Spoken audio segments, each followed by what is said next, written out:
honesty, honesty. Can you say honesty, honesty? Can you say honesty, honesty?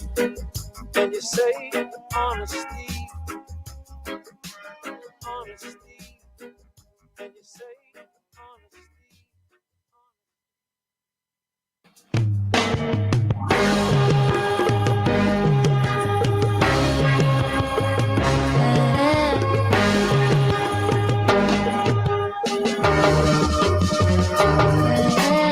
Honesty, can you say honesty, honesty? Can you say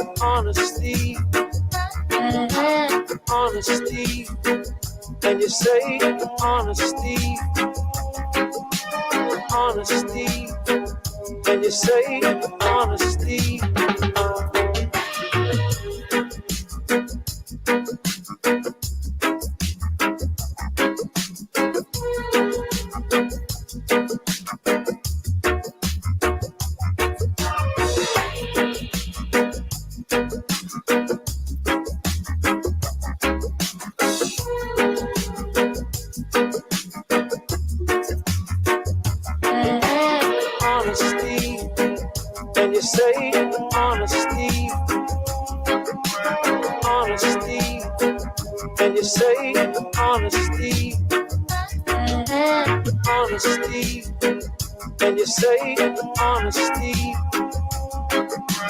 honesty?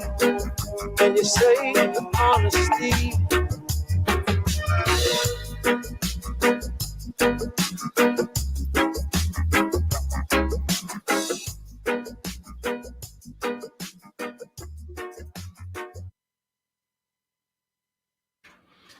Yes, good afternoon, and welcome to Reason with Rattigan on Reggae Global Radio and YouTube. I'm your host, Will, the Rebel Rattigan, and thank you for tuning in. Today, we will have a discussion with MP, Leader of the Opposition, and President of the PNP, Attorney Mark Golding. There's a lot to discuss with him: leadership, education, constitutional reform, health, and other topics of interest to our people. His time is at a premium, and so I don't think we'll get to all of the issues today, but hopefully he'll return in the near future. Mr. Golding will be followed by, you know him, you love him, you just can't resist him, artist, activist, attorney, Isat Buchanan. And he will continue the lecture series on the Constitution with an emphasis on fundamental rights and freedoms.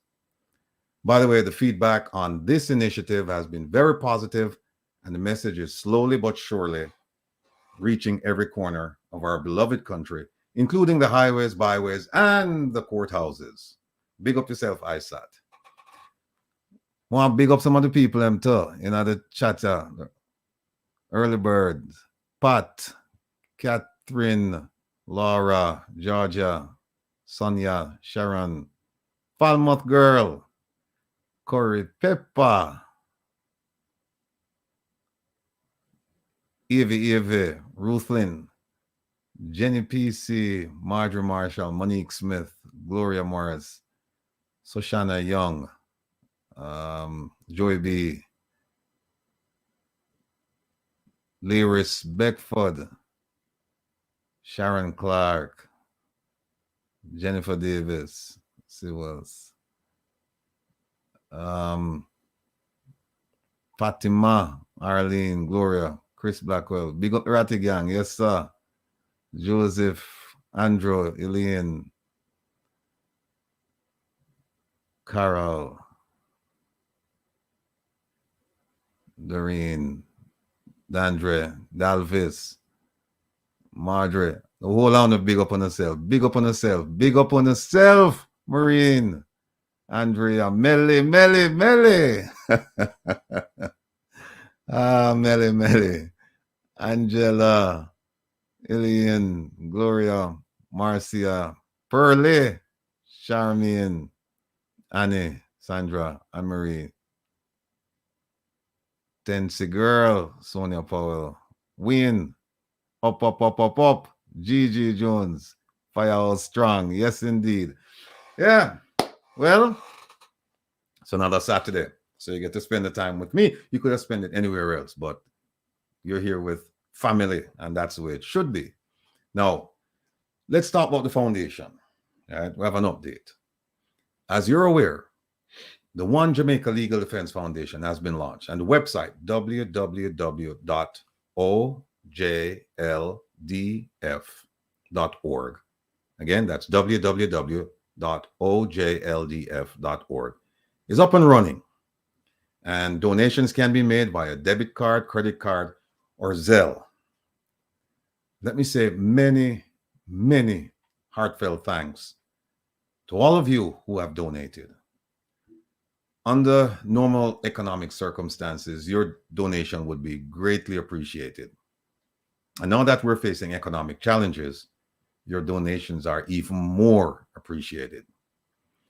We have been operating now, the foundation that is, for about 4 weeks. And I went to the bank yesterday. By the way, let me say that the pledging campaign, Reggae Global is starting a pledging campaign for the One Jamaica Legal Defense Foundation. And that will start on Monday. Again, Reggae Global will be responsible for setting up the pledging campaign, and it will start on Monday. So stay tuned for that. Now, as I said, we've been operating now for 4 weeks, and I went to the bank yesterday to check on the account. Yes, I'm old school. See it there? I'm old school. I still go to the bank. I had a bad experience doing online transactions.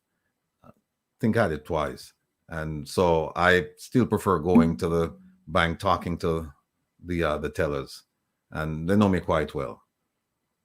Anyway, there's not a lot of money in the account, and that is exactly what the detractors and certain government officials are hoping to happen.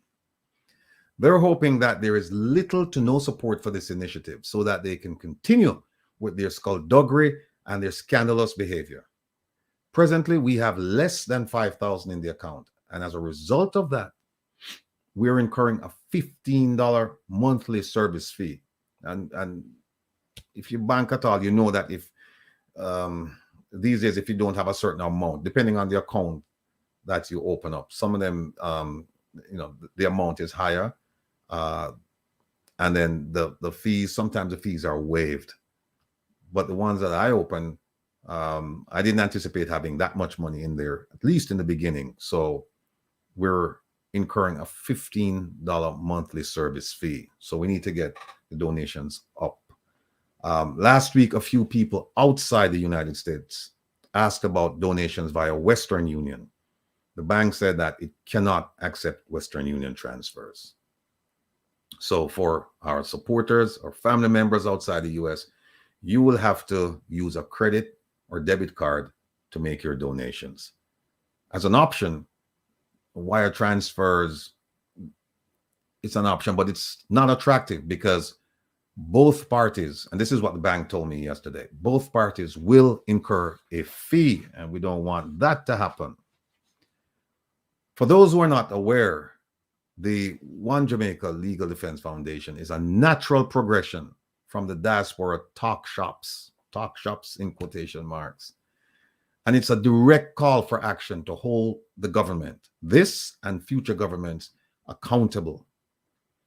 We are here because of our affinity and our love for Jamaica. And we cannot allow governments to act in a scandalous, irresponsible, and uncaring manner, not to mention illegal or criminal. Now, it takes money to cause change because the government will not hearken to the message of transparency, equality, and justice. Now, I have been told, let's pull this down. Will the renegade, will the rebel. First time, yes. Now, I've been told that this government is deathly afraid of the success of the One Jamaica Legal Defense Foundation. And it's hoping that it will fade into nothing. People, family, we simply cannot afford this to happen.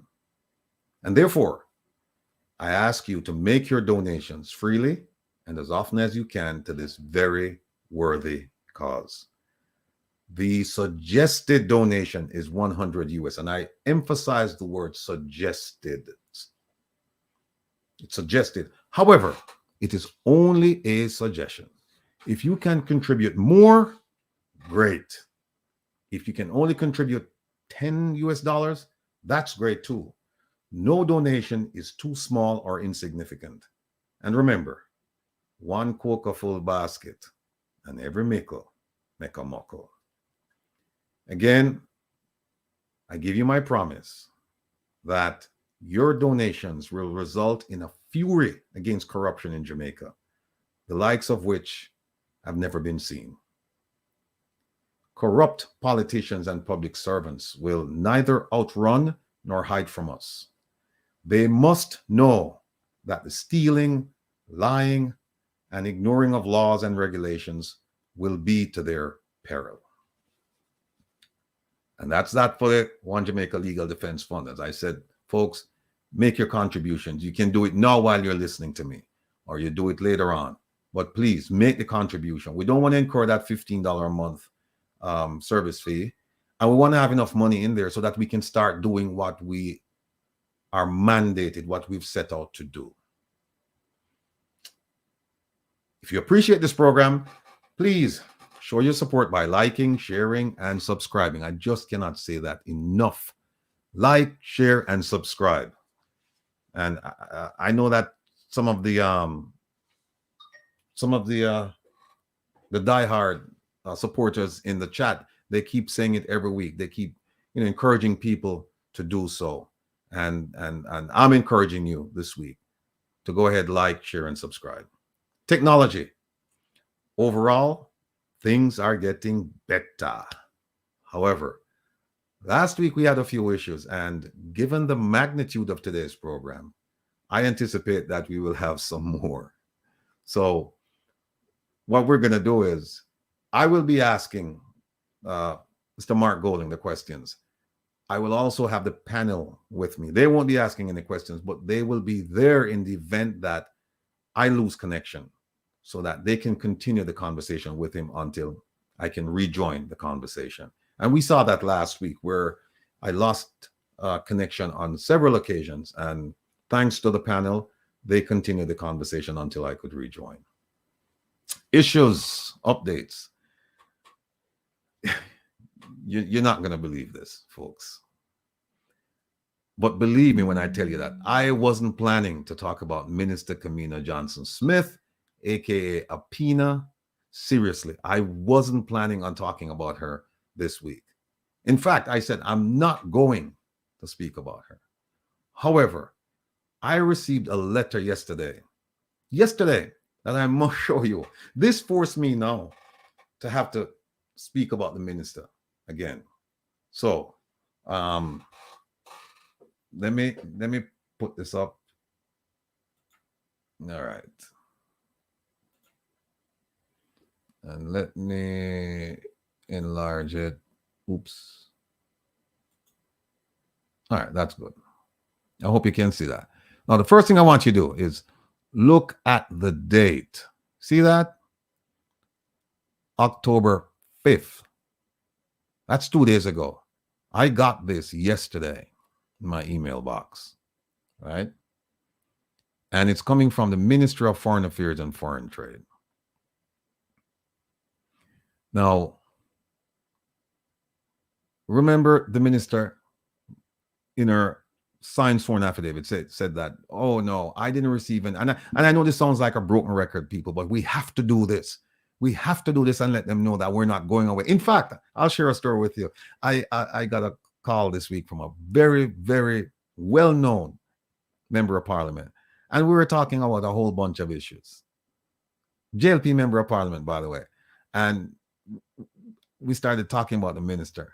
And I said to him, if she had only made an apology in the beginning and said, look, it was a mistake, it was an oversight, and so I will make the necessary changes, then that would be the end of the story. And he started laughing and he said to me, no, you wouldn't let her go. You would find something on her because one, you've grabbed onto her and you're not letting her go. And I said to him, but this is what we have to do to show them that we're serious, because we cannot let things be 9 days around here. We cannot do the 9-day wonder. Those days are gone. So I'm not letting go. But I was prepared to avoid any discussion about her this week.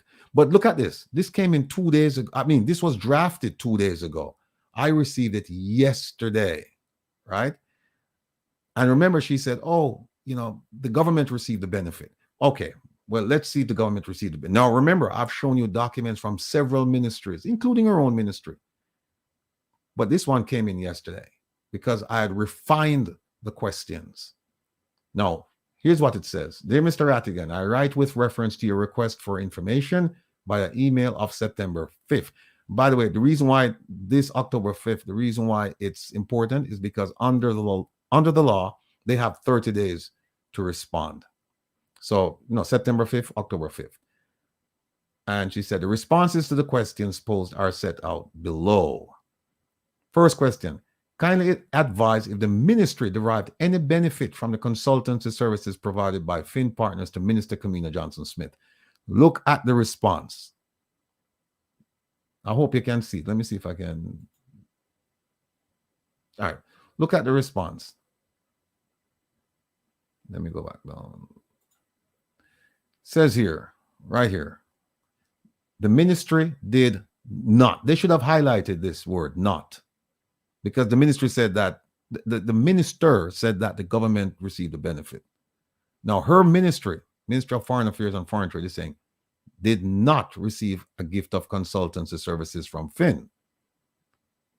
There is no official document in this ministry concerning consultancy services provided by Finn. Okay, so they didn't get the gift.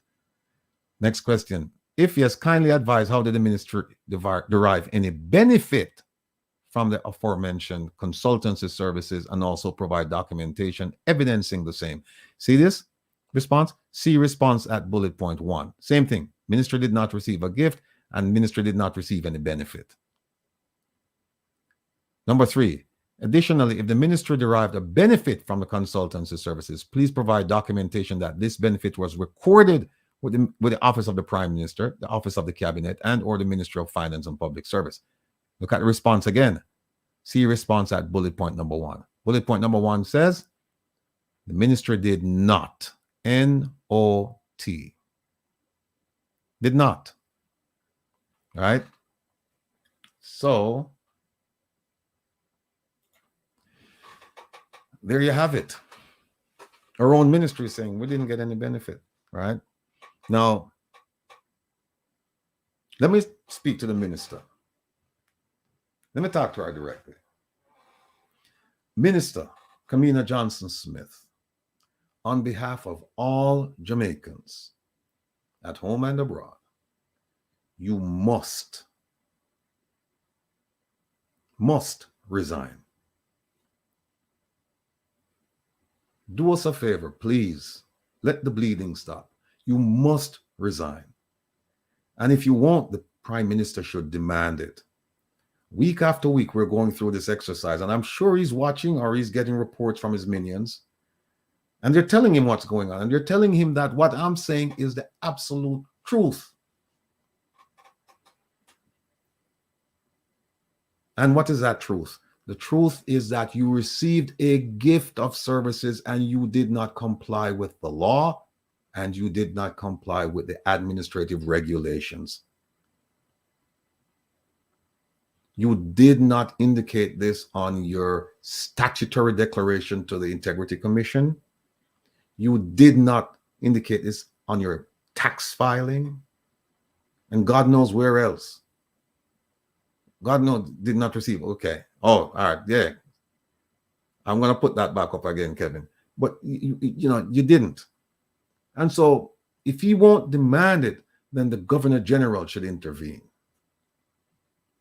We anticipate your unceremonious departure with bated breath. You may use one of your most memorable phrases. That will never happen. You may use that to dismiss us.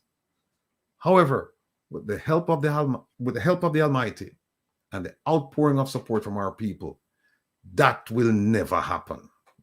You will never get to say that and stay there.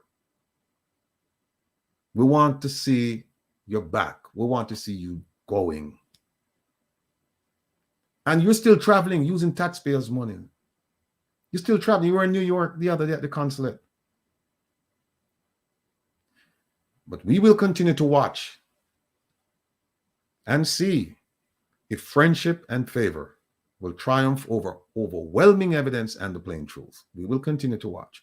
You, Minister, are an embarrassment, a disgrace, and a stain on the Ministry of Foreign Affairs and Foreign Trade. You're also an embarrassment, a disgrace, and a stain on the government of Jamaica and our people. Family, the court hearing on the pending action that I have against the minister is set for October 27th. 20 days from now, 3 weeks, a little less than 3 weeks. On that date, we will watch the independence and the fairness of the judiciary decide the question as to whether the minister failed to account for the gift she received in contravention of laws and regulations.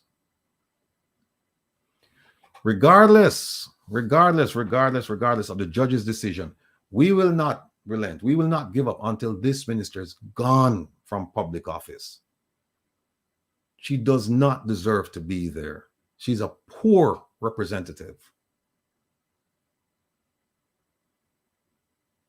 And we're supporting her. We are, because she's still using our money to travel here, there, and everywhere, pretending to be a representative of Jamaica. But take my word for it. She has to go. She must go.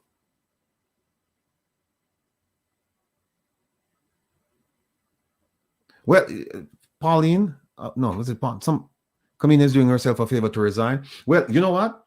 Here's the thing. I am hoping that the Integrity Commission will pick up the investigation. I personally wrote to them already.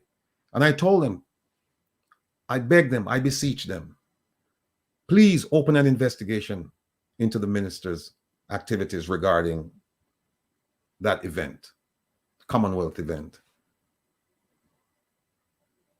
Because she is guilty as sin. What a woman lie. I mean, the documentation is there. Her own affidavit, her interviews, the documents from the US government and Fin partners, and the documents from the Jamaican government. They all show that she's lying. And nobody has come to her rescue. Nobody. Because they watched the program and they've seen the documents. Oh, and by the way, the documents are now on the website. So you can go to the website and you can look at the documents. Melly, thank you so much. All right, enough for the minister. Please tune in to Reggae Global Radio tonight at midnight until 2 a.m. And as we say, relax with the rebel.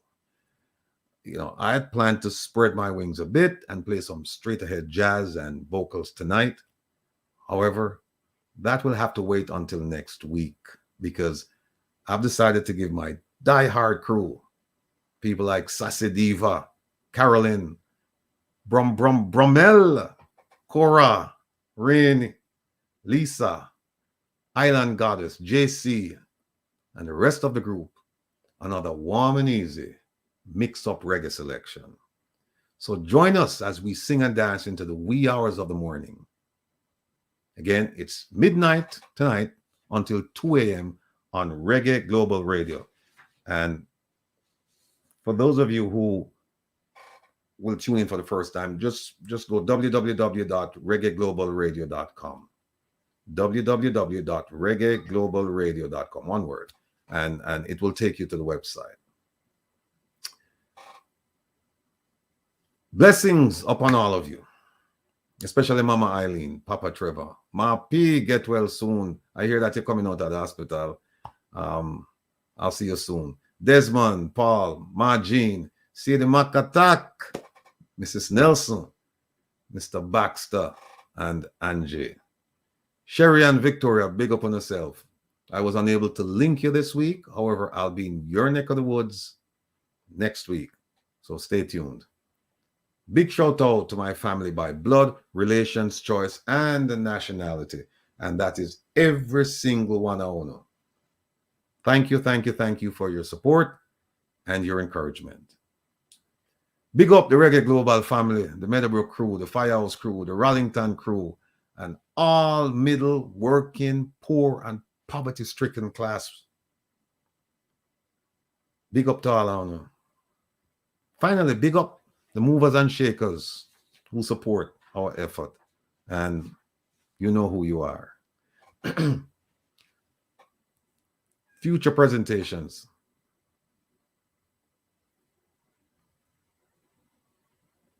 What's this? Oh, no, man, yeah. All liars must have a good memory. But them say God has never blessed a liar with a good memory. So, good. A future presentation. More interesting guests, including some mental health professionals. We had two of them about 2 weeks ago. They're coming back. We're going to have some more politicians on. We're going to do some feel-good story, talk about some accomplishments made by Jamaicans all over the globe. We're going to have some retired FBI agents on, some other retired law enforcement professionals, etc.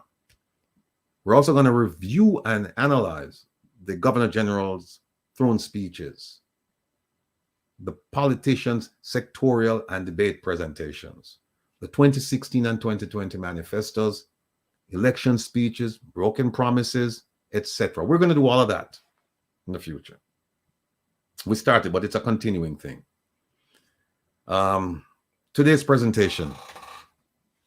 Many thanks to last week's guest, Dr. Devon Taylor, the man who is on a mission to ensure that all Jamaicans have access to all beaches and rivers. By the way, let me big up all. I'm a South African family. All South African family in Pretoria, Lanseria, Potchefstroom, Durban, and Joburg. You know who you are. I love you to death. Melly, you hear me use the phrase again though. But big up to all the South Africans. All the people in Europe, especially in England. All of the supporters living there. Canada, of course. Lies, big up yourself. Oh, Gigi in England, big up yourself. All the people in Jamaica, all the people back on the highways, byways, the little small villages where them turn on the TV and at the bar and 10, 12 people go in, or them put the speaker outside and people gather around. Big up on yourself. My sister, my relatives, the cousins, everybody in Jamaica, big up on yourself. Again, we wish to support Dr. Devon Taylor wholeheartedly. And we wish him all the best because this is an issue we must win for all Jamaicans. Remember, he's on a mission to make sure that all our way have access to all of the beaches, them, not just some, all, right? And when I say all Jamaicans, I'm talking about rich, poor, black, white, Chinese, Indian, JLP, PNP, UIC, the other third parties, uptown, downtown, roundtown, crosstown, and country. Now, before I introduce my first guest, let me remind everyone that this show is not about partisan politics. It's not about position. It's not about power. Instead, it's about Jamaica and our people. And that's all of us. To that end, I invited members of the PNP, JLP, and the UIC to discuss issues affecting the Jamaican people. I spoke about this last week, and I find it necessary to speak about it again today. In March of this year, I invited the Minister of National Security, Dr. Chang, and he promised to secure a convenient time for the meeting. I'm still waiting from March. In March of this year, I invited Minister Babsy Grange and was promised a meeting. I'm still waiting. I invited former Minister of State in the Ministry of Foreign Affairs and Foreign Trade, Minister Leslie Campbell. I waited in vain because he was recently investigated by the Integrity Commission and subsequently left his government position. So that meeting will never take place. I invited Minister of Information Bob Morgan. I'm still waiting. I invited Minister Dr. Nigel Clark. I'm still waiting. I invited Member of Parliament Robert Montague. Now, unlike the others who ignored my request, MP Montague respectfully declined. At least he had the decency to speak to me and said, listen, for several reasons, I cannot do the program. I understood when he told me that, and I respected and still respect him. I also invited Minister Kamina Johnson-Smith. This was before the lawsuit, by the way. I'm still waiting. I guess hell will freeze over before she obliges me. I invited the President of the Senate, Senator Tom Tavares Finson.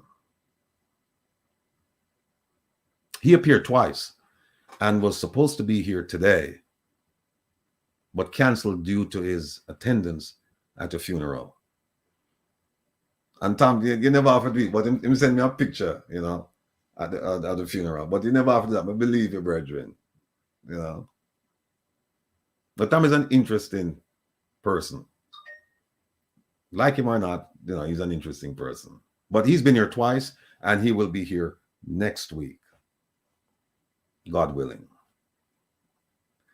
I also invited Deputy Mayor of Montego Bay, Richard Vernon.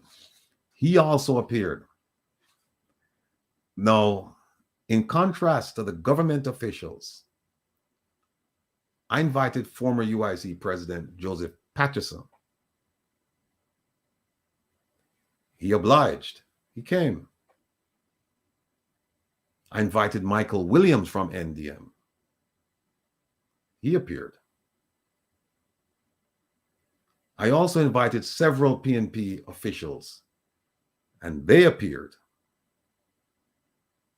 Ambassador Asamba, Senator Peter Bunting, MP Anthony Hilton, former MP Andre Hilton, Tricia Duncan Sutherland, Senator Donna Scott Motley. They all appeared. And today we'll have in our midst the leader of the opposition, President of the People's National Party, Mr. Mark Golding, Member of Parliament. So folks, if your political leaders of any stripe do not appear on Reason with Rattigan to discuss the issues that affect you, then you should take them to task. Because I'll tell you, I'll give you the names of the people I've invited and those who have declined or ignored the request. Then you can take it up with them. But whether they come or not, it will never deter me from my task of representing your interests, the people's interests. Because the people's interests will always be paramount in importance. And you know that friendship, favor, fear, or ill will never be a consideration around here. Megawatt, I've never invited you.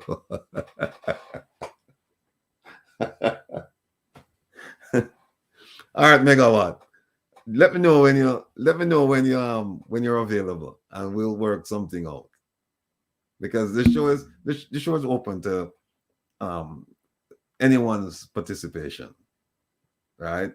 So They don't want to face the music. Okay. So again, the people's interest will always be paramount in importance. And you know that friendship, favor, fear, or ill will never be a consideration around here. We speak, as we're as straight as an arrow, we speak the truth. We don't delve in scandals. And when I say scandals, I'm talking about, there are two subjects that I consider taboo. One is family members. We're not going to go after family members, except if family members are involved in the suspicious activity that we're looking into. And two is somebody's sexual activities. We won't get into that. That's personal. That's between them and whoever they've chosen to engage with. So those two issues, we family and sexual activity, no. Corruption, yes. Corruption for sure. Now, as a reminder, this program is lengthy. It's content rich, but it's broadcasted live only once per week. There's always a lot of information to analyze and disseminate. And it's our duty to keep you informed and educated. Now, I need to say this again and to say it every week. When you look at if you're looking at it, not like after the program, delayed, and you see 5 hours, 6 hours, don't be disheartened. If you cannot watch the program live or delayed in one sitting, please set aside an hour a day. And before you know it, you're finished and ready for the next program. Take it like medicine, Take the prescribed amount once per day, one idea. And by the time you're finished, it's Saturday again and we're ready to go. And also you can digest it better, when you listen to it one hour a day. Because I'm sure you're going to have questions. And of course, we don't shy away from questions. If I don't know the answers, I'll tell you and I'll go look them up. If I do, I'll share them with you. So thanks to all of you who stayed with us for the entire 6 hours plus last week. It's a long time. I don't plan to go that long today, but I said the same thing last week and we went for 6 hours. And the week before that, we went for 6 hours. The phone line will be opened intermittently throughout the program. And I'll give you advance notice when that's about to happen. However, I clean and cook my goodness. Angela. Okay, see, you clean and cook and my weekend errands while listening. Good. Once me tune in, I can't tune out. I work while listening. Okay, Janet. Okay. And Colleen, you block your calendar for 7 hours. Okay. When you call in to the program, remember, we only have one line. And we're not that fancy. We don't have a switchboard where you can put people on hold, whatever. It's all done manually. So when you call in, please try to get to your question as soon as you can so that we can answer as many calls as possible. And what we'll do is, while we're waiting for Mark to join us, we can talk about a couple of things. One of them is, I've heard that the Minister of Culture, Gender, Entertainment, and Sport, the Honorable Olivia Babsy Grange, that she went to Budapest for the International Athletics Championship, and she took a delegation with her, and I was given the impression that she had people who shouldn't have been there, and they were there on the government's or the taxpayers' dime. So I sent out a request to the the Office of the Cabinet, because I believe that they would have to authorize something like this. And then they sent it request over to the Ministry of Culture, Gender, Entertainment, and Sport, asking for that information. No, I received the information from that ministry. And here's what it says. It says, the Ministry of Culture, Gender, Entertainment, and Sport led a 4-member delegation to attend the World Athletics Championship in Budapest, Hungary. The delegation consisted of the following persons: the Honorable Olivia Grange, Minister; Mrs. Anne-Marie Spencer Heron, who's a National Sports Coordinator, Institute of Sports; Mr. Lenford Salmon, Executive Director, Jamaica Cultural Development Commission; and Mr. Andre Grange. I'm wondering if he's related to the minister. Her name is Olivia Grange, and he's a videographer in the Ministry of Culture, Gender, Entertainment, and Sport. We have to look into that. I don't know if he's related to her, but that's not a popular name like a Smith or a Brown. So we have to look into that. But here's my appeal. My appeal is that if any of you know about the delegation that went, please reach out to me, because I have it in writing that only 4 people went. That the Jamaican taxpayers paid the way for only 4 people. That's not what I heard, but I heard it was more than that, but this is what they've given me. So I'm going to have to go back to that person who mentioned that to me, now that I know that the ministry only sent 4 people, to see where did that number come from. Not the 4, the other number. And if any of you knew about what went on with the minister and these 3, meaning that if it's more than 4 people went, please just drop me a line, call me, tell me. Everything will be held in the strictest of confidence. Oh, and what you know, Bob Zagalai. Well, we have the document here, so and she says 4. So if somebody, and the thing is, if it's 4, okay, but still, we want to know who's this Andre Grange. We want to know if he's related to her, and how did he get this job? And what about JIS? We have some other questions. Jeffrey, good day to you too, sir.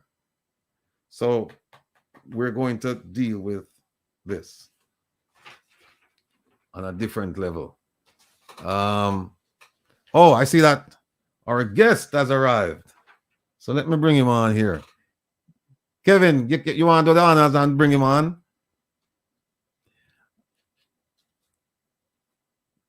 Kevin, where are they? All right. Kevin are their own. Oh, Kevin there. All right. No. Family, my first guest wears many hats. He's a husband. He's a father. He's a lawyer. He's a mentor. He's a philanthropist. He's a member of parliament. He's the opposition leader. And he's also president of the People's National Party. Family, let's give a warm welcome to Mr. Mark Golding, otherwise known as Marky G. Mr. Golding, welcome, sir. Greetings. Yes, sir, Rattigan. Nice to be here with you, man. Nice to have you, sir. First order of business, how would you like to be addressed? Because I hear people call you Marky G, I hear people call you Mark, I hear people call you MP Golding. How would you like me to address it? Because you're with family right now. Yes, thank you.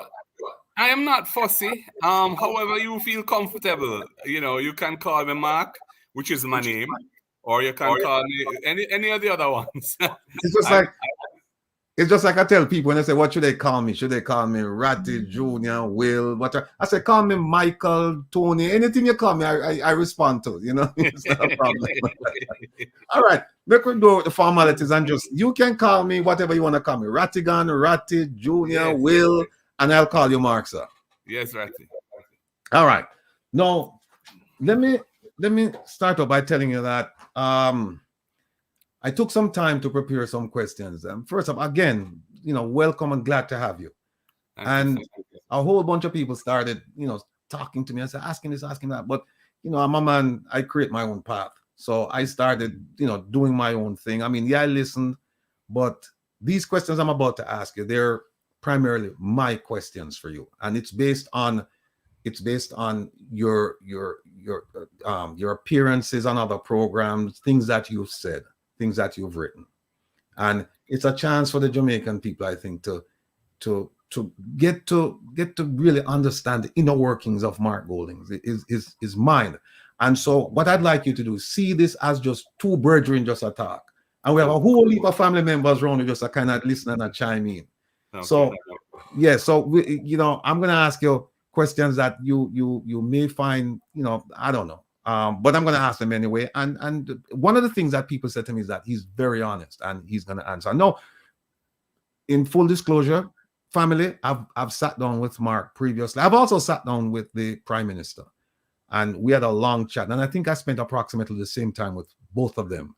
And I aired my feelings, my perceptions about both of them last week, Sunday, on Waterhouse Vibes. I won't do that today because I don't want to taint anything. So anyway, let's start with this. I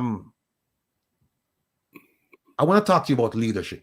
First thing I want to talk to you about. Okay.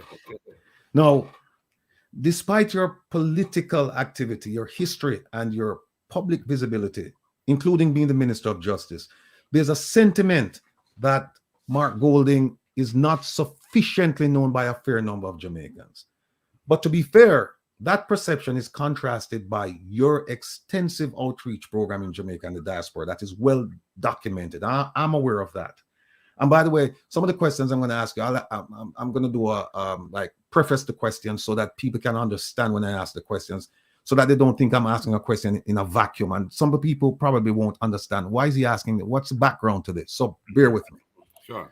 Now, interestingly, a recent Don Anderson poll revealed that 47% of the people polled registered dissatisfaction with your performance as opposition leader. However, 53% believe that, quote, you speak on behalf of the poor, you are an honest representation of the opposition, you are a good leader, and you have good plans to move the country forward. It should be noted that this 53% approval rating is an 8% decrease from the 61% positive performance rating you enjoyed last year. Now, in light of this negative perception and the recent poll, what is your plan to convince the nervous supporters and also to convert the naysayers regarding your performance as opposition leader? Yeah, well, that poll was done prior to our annual conference. It was in the period leading up to the annual conference. And I think subsequent to the annual conference, we might have got a different result, because at the annual conference, I delivered the keynote address in which I outlined really where we were going in government and a vision of hope for the Jamaican people. And the responses to that have been very positive. So a poll is a snapshot in time, and the reactions of people to the questions of the poll will shift over time. Speaking from myself, I think I just have to continue to be out there, talk to people like you and others who are willing to engage, go on the ground, meet the people in their communities, in their townships and villages, and let them get to know me. That's, I think, all I can really do. Obviously, there's a social media dimension as well, and I'm active there. Speeches and other things that I do are packaged and circulated through social media so that people can see that.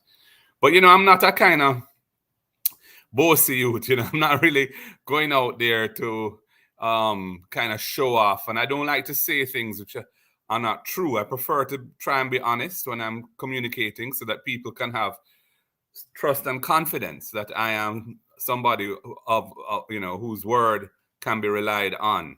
So as a result, maybe people would like me to be more aggressive. I've heard people say that in terms of how we oppose issues. I've heard people say that they would like us to be more, speak out more on issues and so on. So, but I'm part of a team of spokespersons, and so I don't speak on every issue, and it's important to give others an opportunity to respond to the issues of the day so that they too can win the confidence of the people that they are advocating on their behalf. So I don't think there's a magic bullet to this. The truth is that I'm relatively new still to representational politics. Prior to 2020, I don't think many people considered me somebody who was seeking leadership of the party or indeed of the country. So as a result, I think in a relatively short space of time since 2020, people have had to know me in a completely new light as somebody who is leading the party, seeking to win the next election and become prime minister.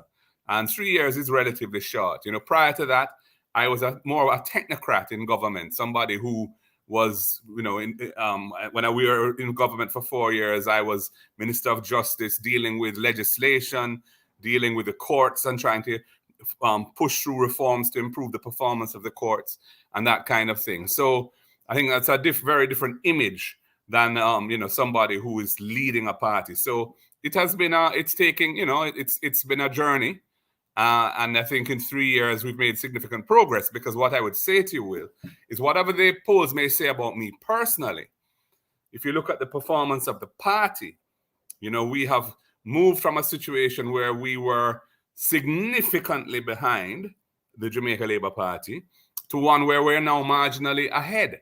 And that has happened not primarily because the JLP has lost ground, though they have lost some ground, but the PNP has gained significantly more than the JLP has lost, so much so that we have actually passed them. So, that has happened under my watch, and I think is part of the leadership I bring to the party is to present a credible voice, and that our base feels comfortable that the PNP is moving in a direction that they can relate to, and they're prepared to support. So, I looking at polls and the personal, we don't elect a president in Jamaica. We elect an MP, and then the MP, if the MP is part of the majority, that MP's party then forms a government. So it's very important the party, which is doing well. And I think we are doing well, and we will continue, I think, to improve. Yeah. Okay. Eddie, big up yourself. I have to say, big up to my virgin Eddie Shackelford, who used to live in front of me at Waterhouse. Mark, I'm going to bring on Herb Nelson Jr., and here's why. He won't be asking any questions, except we've been having some connection problems for the last several months, right? Okay. And so if we have it today, he will continue the discussion while I try to rejoin. I see. So he's there. Greetings, sir. Leader. Yeah. Great seeing you. Nice to meet you, Herb. Yeah, man. Yeah. All right. Now, unlike some former leaders in the PNP who had an extensive history working with trade unions and other entities, impacting the lives of the common man, your leadership path and ascent to power are markedly different. Yeah. How do you define political leadership, and was becoming leader of the PNP an aspiration or destiny? Well, I would say in my case, it was more destiny, because it wasn't an aspiration. I felt compelled to serve through political office. When I got into my 40s and I had reached a point in my career as a lawyer and as a business person, where I had achieved a certain amount of security, personal financial security, and I felt that, our country needs people who have experience and skills and the right approach to the right motivations to put themselves forward, to, not just in their own personal lives make progress, but to try and bring the whole country forward. So I have always seen myself as somebody who is doing that. I was more seized upon by others to put myself forward when there was a vacancy after Dr. Peter Phillips indicated he was no longer going to continue as president of the party. And in a very short space of time, I was catapulted into a race, which I ultimately won. So I would say that is more destiny than aspiration, because I wasn't ever aspiring for where I am now. But, I was willing to step up when the circumstances showed it to be necessary. That's what I would say. Now, in terms of... No, go ahead, please finish. The other dimension of your question is, how do I understand political leadership? Well, political leadership involves, first of all, political parties are not businesses. The people who work in political parties are, for the most part, volunteers. And you get a wide range of personalities who want to serve in that way. So an important dimension of political leadership is humility, willingness to listen, remaining calm and respectful of others, and getting people to pull together in a common direction. And so I would say, in my case, that is what I have tried to bring to the table as leader. Is there are others with more experience than me. There are others who may have themselves aspired to be leaders one day, and for one reason or another, it didn't work out. But we want them all on board, and we want them all pulling in the same direction to deliver for the Jamaican people. So my role has been to steadfastly go about building those bridges, and I'm talking about internal leadership within the party now, to achieve a cohesive organization moving forward. Now, in terms of the wider Jamaica, political leadership, I think people want to see somebody who has a caring heart for the people, somebody who is honest and has established a track record of operating with integrity, and somebody who can handle technical issues and show that they have a competent understanding of policy matters as well. And somebody who can communicate effectively. These are all critical things. So they want somebody who they trust, has their interests at heart, somebody who they believe will win the respect of others because of that person's integrity and that person's competence at dealing with policy issues. Those are the things I think that are important in political leadership. And I'm answering you off the cuff. So I'm not saying it's a perfect answer, but it is the things those are the sort of things that come into my head, thinking about what leadership entails this time. All right. Well, let me ask you a question that you don't have to answer off the cuff then, because you did a pretty good job with that. You hit most of the elements of leadership. Leaders have been largely described as born or trained. And I say this to you because when I was in the FBI, they spent millions of dollars training people to become managers and leaders. And the age-old discussion is, are leaders born or are they trained? Now, both can be effective, although one is potentially more effective than the other. Do you consider yourself a born or trained leader? A bit of both. A bit of both. I think that my experience in my career has given me certain skills which are helpful to leadership. Analytical skills, interpersonal skills, teamwork, team building, the ability to listen and to hear what others have to say, and to be flexible in terms of adjusting one's position, not on issues of principle, but on issues of policy or tactics and so on in a dynamic situation. So I think from that point of view, you could say that my experience in my career has been a training of which has enabled me to, I would say, reach the point where I can do what I now do. On the other hand, some of those attributes are innate. In other words, they're part of your personality, they're part of your character, they're part of who you are as an individual, which would be more on the born side.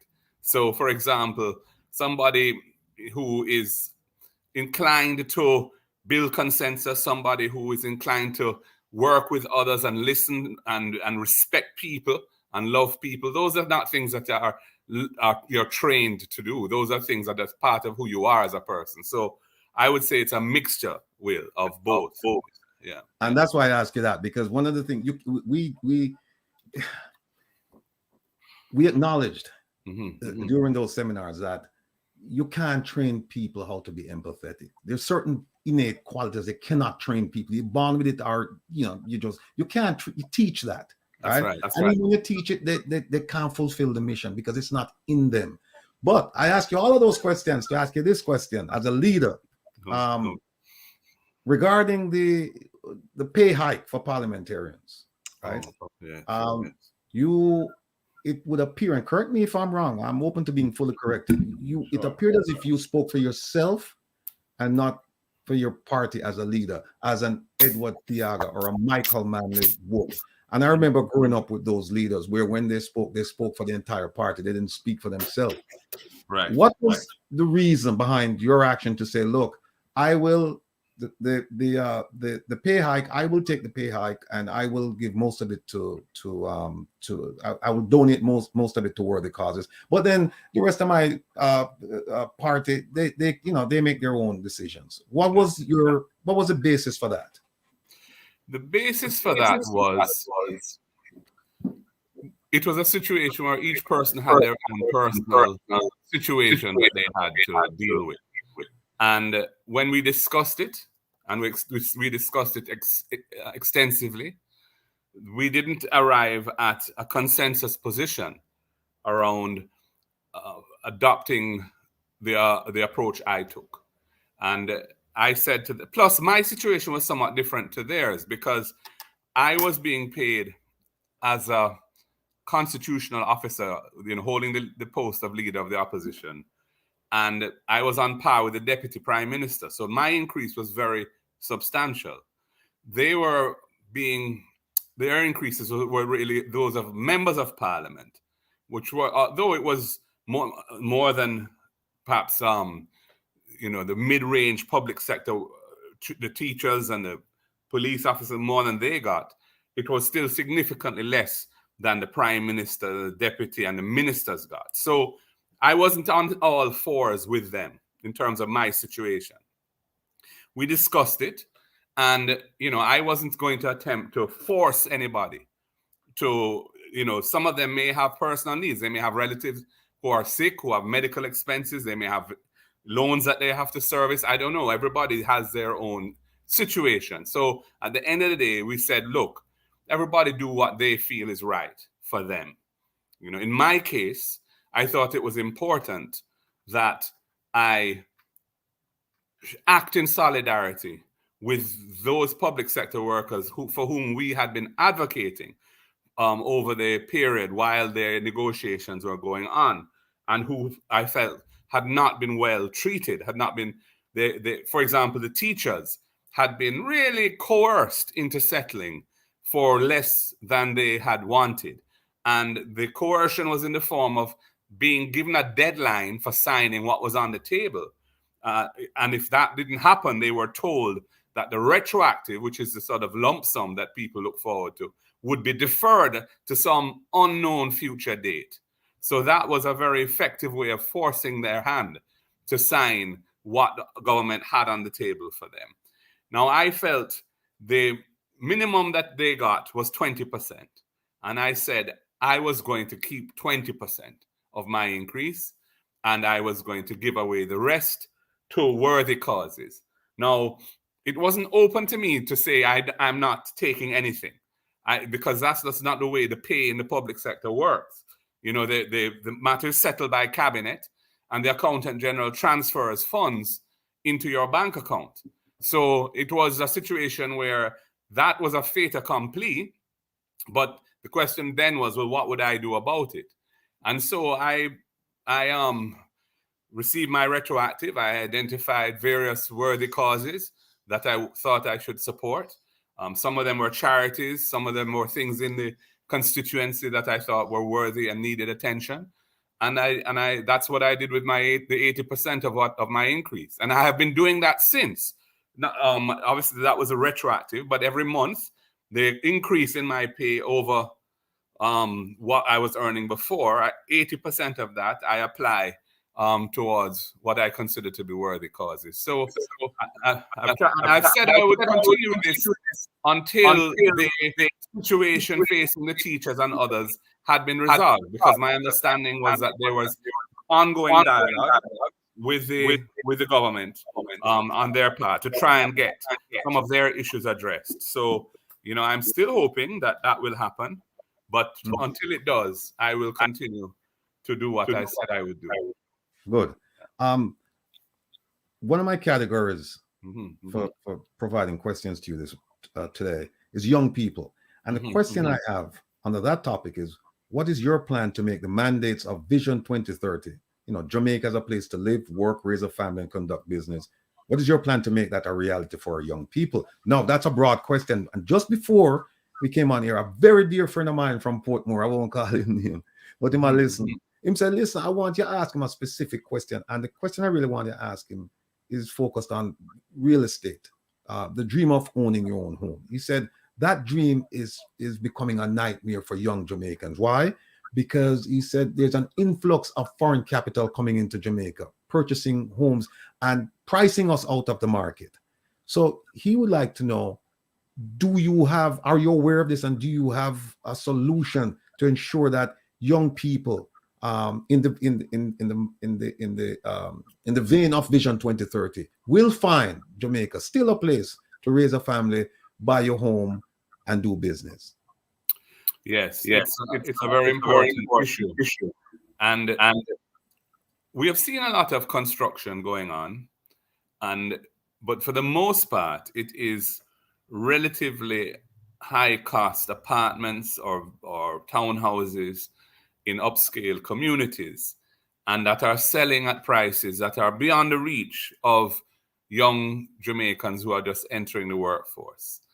And we've also seen the National Housing Trust, which was the agency set up in the 1970s by Michael Manley when he was Prime Minister, to allow workers, provide a financial mechanism for workers to acquire a home. Now, what has been happening is that the National Housing Trust has been distributing $11.4 billion a year to central government for budget support, for fiscal support to the central government.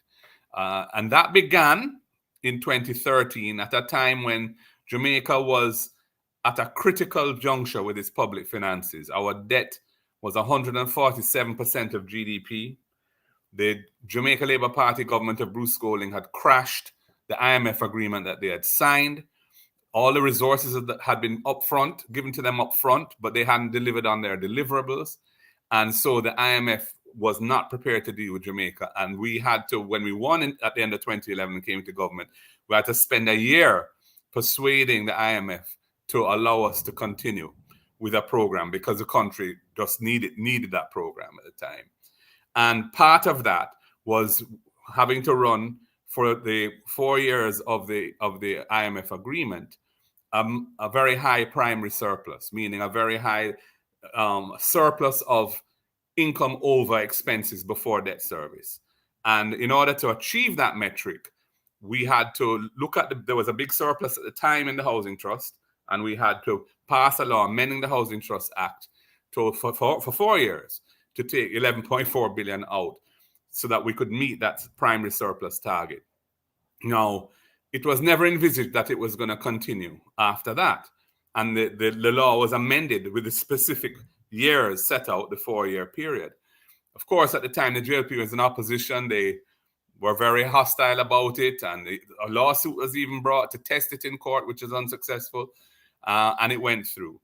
When they came to government in 2016, they proceeded to pass a law amending it, the NHT Act, to extend it beyond the 4 years. And they have done so for an additional 9 years on top of the 4 years. Now, in that time, where the NHT's surpluses have been extracted, over $100 billion has been taken out of the NHT. This has significantly weakened it financially.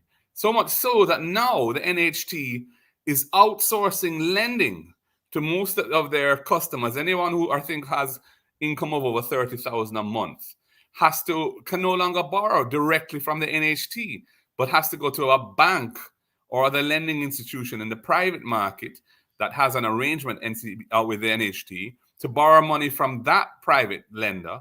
And the NHT has to pay a subsidy to the private lender, an interest rate subsidy to them. So instead of booking a loan on which they would earn some income, they are actually paying a subsidy out to another lender. So the whole structure of the NHT has changed dramatically. And that is a major reason why the affordable housing market is not being adequately addressed. Now we have to fix that. We have to stop extracting resources from the NHT, and we have to allow the NHT to resume its catalytic role in partnering with private developers to persuade them to build houses at affordable costs. And that is something that has happened in the past. Portmore was built, and many other schemes of affordable housing, which people have expanded over time and have built lovely houses for themselves. But the units, the quads, as they were then called, relatively modest homes. We need to get back to providing those opportunities for our people. And so we see the NHT as having a vital role to play to ensure that the affordable housing market is addressed. And it's also going to require incentivizing private developers to get into that side of the market. And, whether that be through the government making land available to developers to develop, or the government putting in some of the infrastructure and bearing some of those costs, we'll have to work out a package. But our intention is to really find a way of getting the affordable housing market restarted at a level that will start to deliver homes for young professionals that they can afford as a first goal. And over time they may either build there and expand, or they may move or whatever, but it will be a foothold into ownership of their own home. Yeah. All right. Let me turn to safety and security. At a recent PNP conference, you decried the government's spending on the JDF, vice the JCF, because you reasoned, quote, Jamaica has a crime problem, and it is the police force, not the military, that has the responsibility to fight crime and needs to be supported and empowered to do so effectively, end of quote. Further, you added, quote, we will focus on properly equipping our police and the justice system with the legislation, tools, technology, and human resources to carry out their work, end of quote. Now, the Prime Minister, the Minister of National Security, and the Police Commissioner would take exception to the notion that the police are not properly resourced to fight crime. Because, according to them, they have enacted legislation, Firearms Act, etc. They have equipped the police with the necessary tools and technology to fight crime. They are increasing recruitment and working on retention. They have a crime/national security plan called Plan Secure Jamaica. And they have the Consensus on Crime initiative to ensure benchmarks are set and achieved. Now, based on everything I just mentioned, it appears that the government have established a solid platform to fight, disrupt, and defeat crime.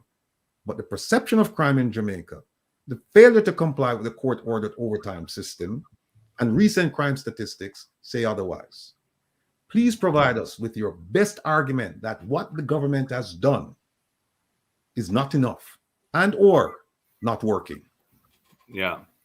Well, just looking at the statistics to begin with, under this government, since 2016, if you just look at murders, the average number of murders per year in Jamaica is some 20 to 25% higher than the average number of murders in the preceding 4 years when we were in government.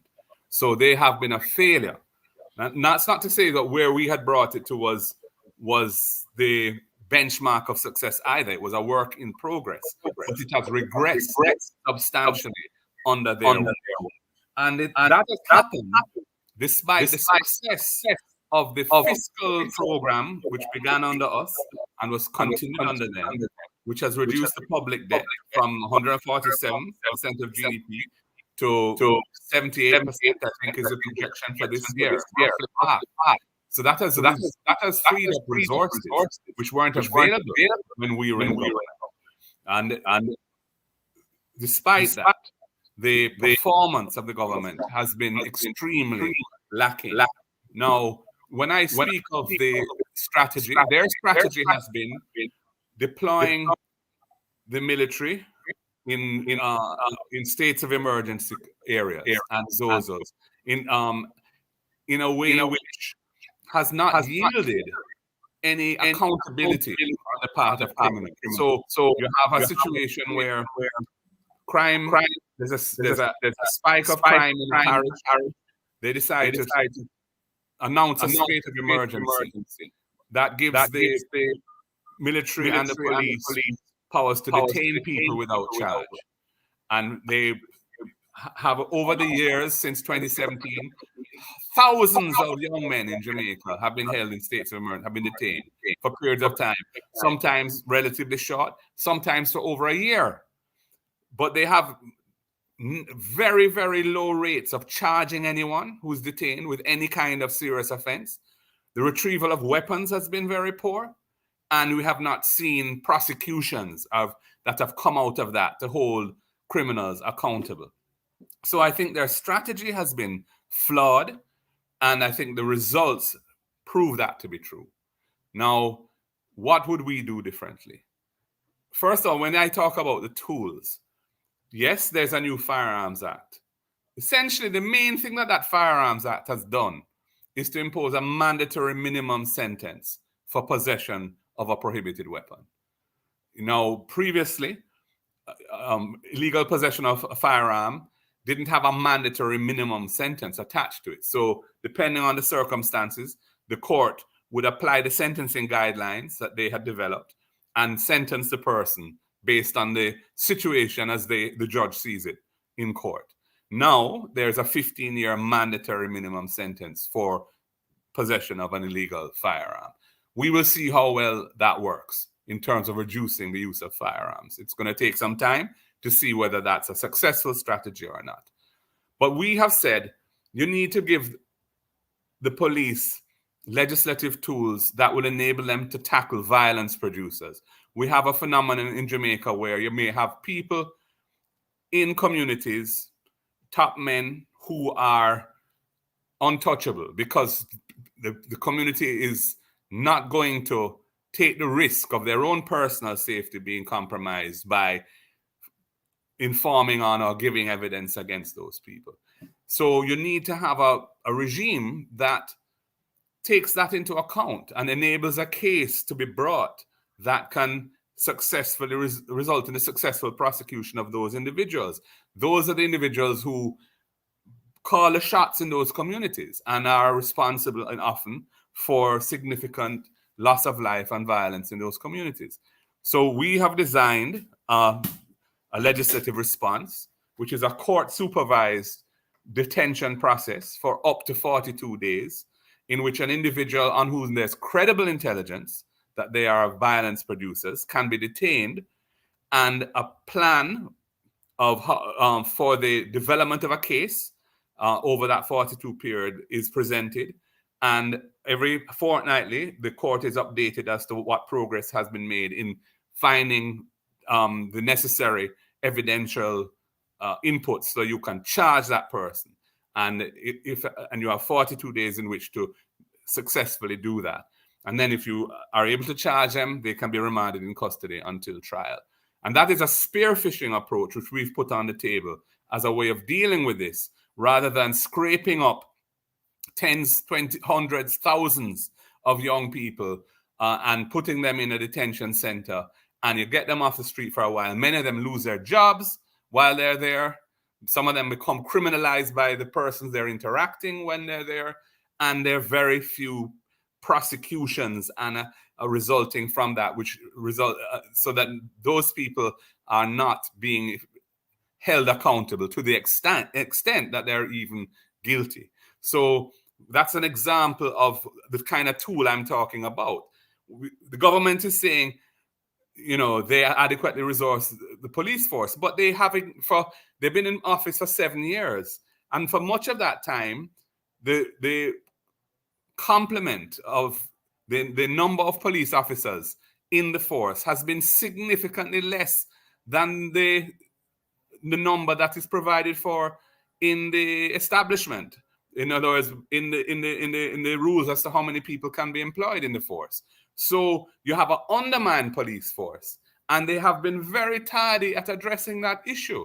And because of the non-payment of overtime and perceived disrespect as to how the rank and file police are treated, look how the advocate, Mr. Rohan James, is being treated now, where he's been sent on interdiction, for something he said, agitating for the non-payment of overtime, which the court awarded a year ago. I mean, that is, to me, so how do you think police officers feel when their representative is advocating for them, speaks out about it, and is then put on interdiction for that? To my mind, that is an autocratic approach. So you have a demoralization of the force in those kind of, when you see that kind of thing happening. So what we have been saying is we need to staff the police force adequately. We need to look after police officers so that they feel that they can stay and that they're cared for, and so on. And then we need to give them the legislative tools. We're the ones who gave them the DNA Evidence Act. We're the ones who gave them the anti-gang law. We're the ones who gave them the anti-lotto scamming law. All this government has done is pass Zozo legislation, which has really been a failure because it has not resulted in any significant reduction in crime. And it hasn't been used very widely either. And this firearms legislation, which, as I said, the main thing that does is to impose a mandatory minimum sentence of 15 years for illegal possession of a prohibited, possession of a prohibited weapon, as it's now called. Yes, and we'll see whether that has an impact or not. All right, Mark, listen, I have a bunch of questions. I'm hoping you can spend a little bit more time than the allotted 1 hour with us. But if you can't, that I understand. But we have questions. Come back. We have questions on bauxite. We have questions on integrity. We have questions on education, health. But let me just jump to an issue that I think all Jamaicans can agree on. Whether it doesn't matter what side of the political fence you're on. Beach access. Now, in 2023, the Prime Minister stated, quote, "All Jamaicans must have access to our beautiful beaches. This is without question. These beaches must be of a good quality and properly regulated to ensure safety, security, economic livelihood, and enjoyment for all citizens." Now, I read that speech, and what he was very careful with his words. He didn't say all beaches. He didn't say all Jamaicans must have access to all beaches. He said all Jamaicans must have access to our beautiful beaches. And then he talked about good quality and proper regulated. That doesn't sound like the resort beaches, right? No. So there's no need to mention those attributes if he wasn't talking about them.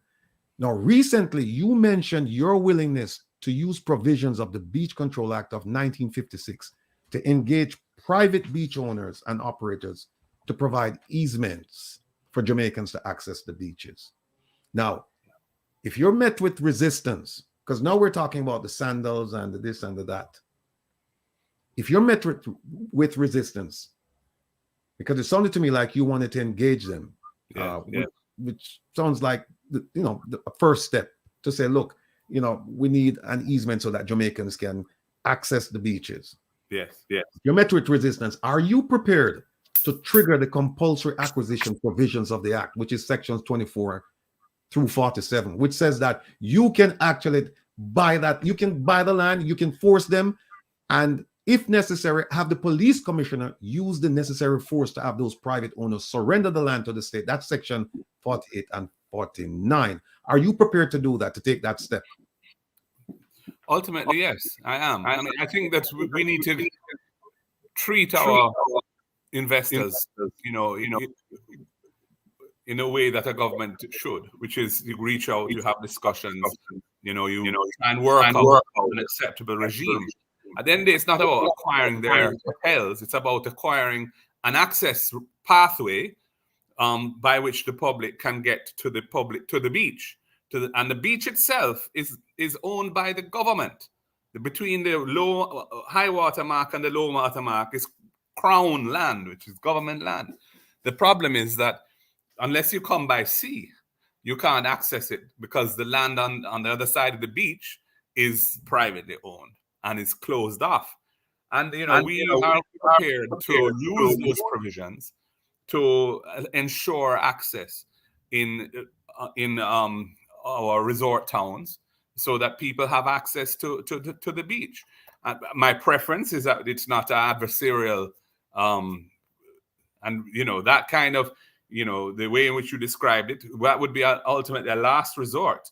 I don't think it will get that far. I think that the owners can be persuaded that as long as it's done in a way which doesn't compromise their interests in a way that is damaging to their business, that they will facilitate this. Because truth is that in other Caribbean territories, this is a norm. I mean, Barbados, for example, which I'm familiar with, every Barbadian can access every beach.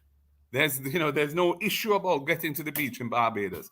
In fact, they find it extraordinary that the Jamaican people have been putting up with this for so long. And, I can see why, because it is a bizarre thing when you think about it, that our people can't access beaches here. And they've become enclaves for private owners who operate them for profit through tourism. That model is not a good model for the country going forward. And so we need to have a model where, we respect the rights of our people. And I would love to achieve that through dialogue, negotiation, and working out an arrangement. The law is there, though. The law is there. All right, let's jump to the Integrity Commission. We still have health and we have education, but I've been given the understanding that you have more than a passing acquaintance with the Integrity Commission Act of 2017. Section 53, subsection 3 is the gag order clause, and it says that until a report is tabled, the matter under investigation shall be kept confidential. Do you agree with that? I mean, you were one of the architects of this act. Do you agree with that now, in retrospect? I do. Let me tell you, the background to that provision was that there was an era in which there was too much engagement in, I would say, hype and publicity around the initiation of investigations when there was really nothing there. And all that did was embarrass and damage the reputation of the persons involved, and they often didn't result in any kind of tangible outcome. So when the Integrity Commission bill was brought to Parliament by the parliamentarians felt that we ought to have a mechanism that says that until an investigation is complete and the report is tabled in Parliament, the fact that somebody is being investigated is a confidential matter. Once the investigation is complete and the report is tabled, it becomes a public matter. What I had not, and I don't think any of us had anticipated, was that there might be such a lengthy period of time that these investigations take to be completed. And part of that is because in moving from the old arrangements, the old institutional arrangements, that the fragmented arrangements which existed before, where you had the Corruption Prevention Commission, which was a separate body, to the Parliamentary Integrity Commission, which was a separate body, to the Contractor General, in amalgamating them all into one new institution called the Integrity Commission, with prosecutorial powers and so on, and putting the new laws, structures in place in respect of that. new entity, there was a period of time when some of that work paused. So you have a bit of a backlog that they've been clearing off. That's my understanding of the situation. But I'm open to being persuaded otherwise, but I do see the argument for saying why. I mean, I understand the media want to have the information out there immediately because that's how the media sell their products, right? So I understand their motivation.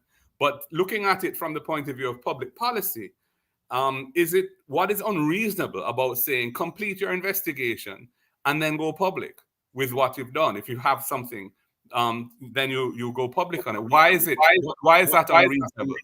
I'm not yet persuaded that it is, but I'm open to being persuaded. Yeah. All right. Well, I tell you what, we'll leave that conversation for another time. But I'm open to convincing you as well. So we'll take that on. Now, Section 34 vests prosecutorial powers in the director of corruption prosecutor. Right. Yes. However, her decision can be reviewed and overturned by the DPP as per Section 94 of the Constitution and Section 34 of the Integrity Commission Act. Yeah. There is a growing suspicion, and this is a broad question, and it's kind of focused on the six names that people are anxiously awaiting to be revealed.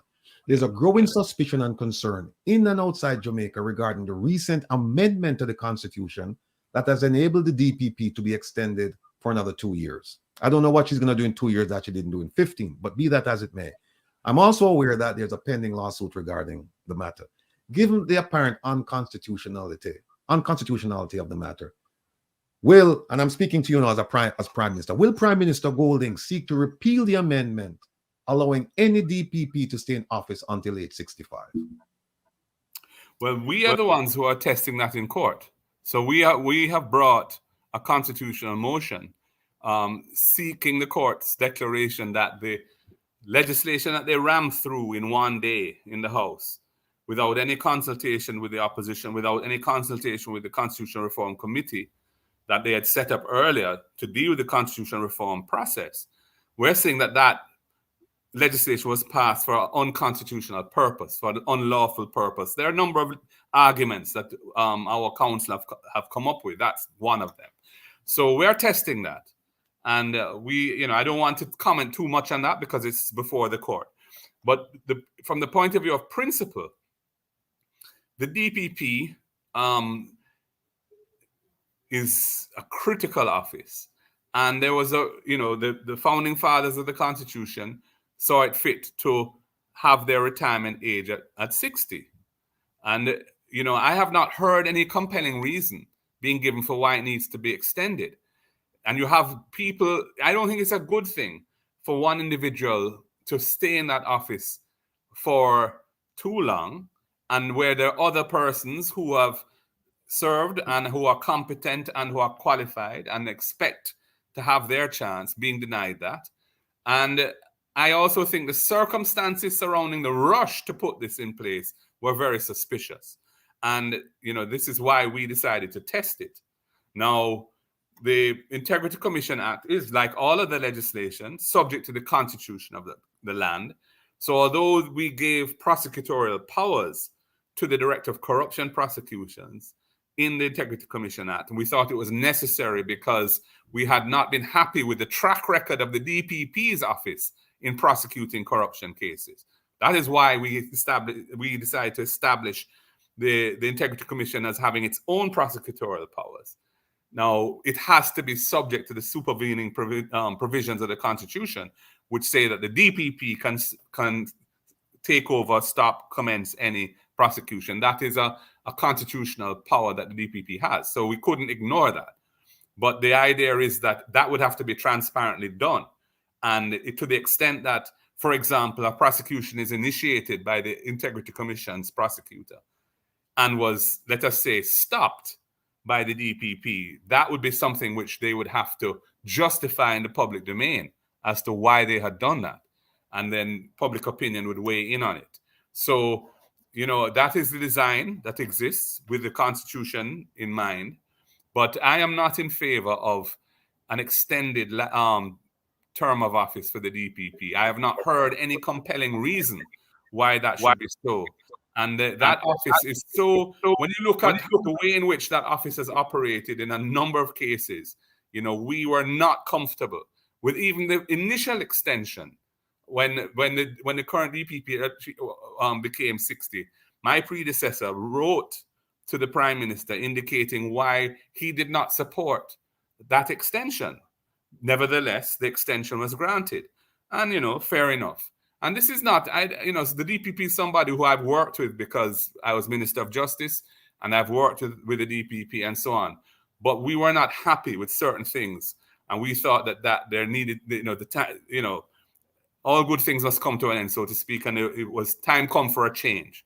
And we weren't happy with and certainly not happy with an amendment to the Constitution, really, because the government wants to see this DPP stay in office a bit longer. So, to me, that was not a good reason for doing it. And there's no other justification for doing it in the way they did it, which was to bring it to the House and pass it on the same day with no consultation. That's not the way you deal with constitutional amendments. All right. Well, speaking of the Integrity Commission and statutory declarations, we have heard stories about the Prime Minister establishing a company in St. Lucia with his children on the board, and that company has been involved in some financial irregularities or words, something to that effect. And we've all decried it, especially if it's even used for tax purposes. We say, well, it's kind of hard for you to tell a middle-class person that you're taking a tax break by going overseas, benefiting from that. Meanwhile, they have to face the full extent of the tax laws in Jamaica. Now, you have a company called Tajebe, I think that's how it's pronounced, Limited. That was established in the British Virgin Islands. And that company, and correct me if what I'm saying is wrong, and that company became the owner of a property you own at Farringdon Drive. Now, there is, I'm looking at some reports, and it appears as if it wasn't declared on your statutory declaration.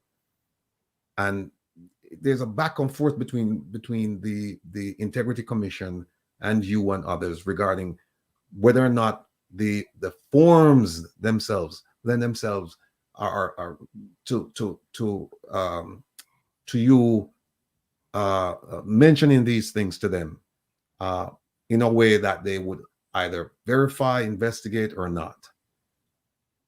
I'm still a little bit confused about this whole thing. So I'm asking you now to kind of clear this up for everyone. Did you own that property personally, that Farringdon Drive property, or was it owned by the company you set up, you and your wife set up? Just tell us exactly what's going on with that. Yeah, when 2001, I think it was, I was in the private sector as a corporate lawyer and an investment banker. My wife and I bought a property, and we formed a company and acquired the property in that company's name then. And the shares in that company belonged to my wife and I, and those were declared in my statutory declarations. And the fact that we lived at that property was also declared in our statutory declaration. So that has always, from I became a parliamentarian in 2007, that was declared. That we no longer own it because for estate planning purposes, we passed it on to our children, the company.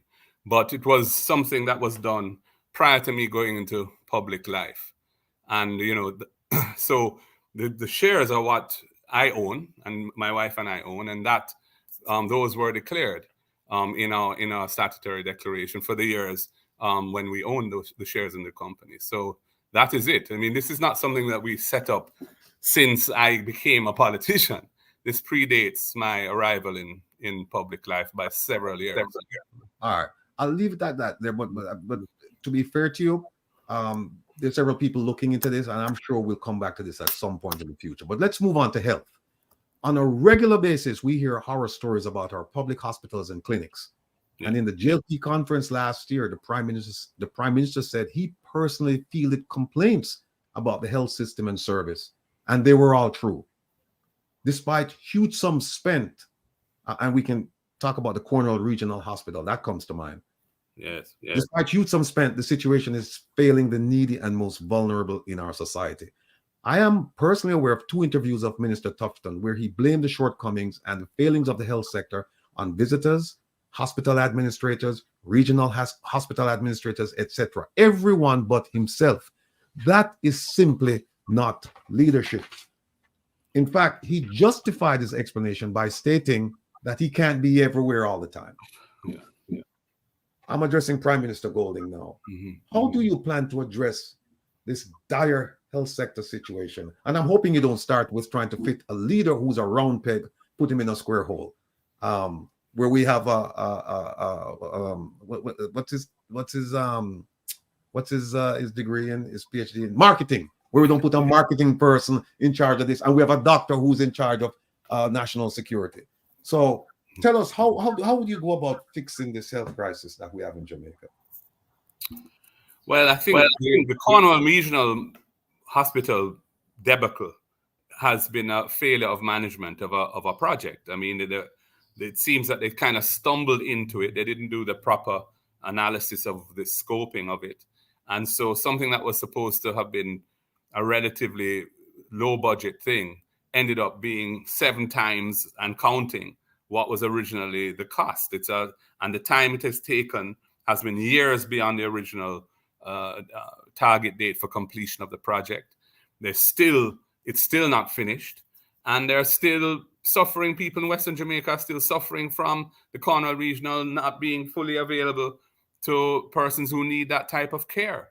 I mean, up to recently, one of our councillor candidates who was in a motor vehicle accident couldn't get into an ICU bed in Montego Bay because there were only, I'm told, 2 beds available, and they were both taken.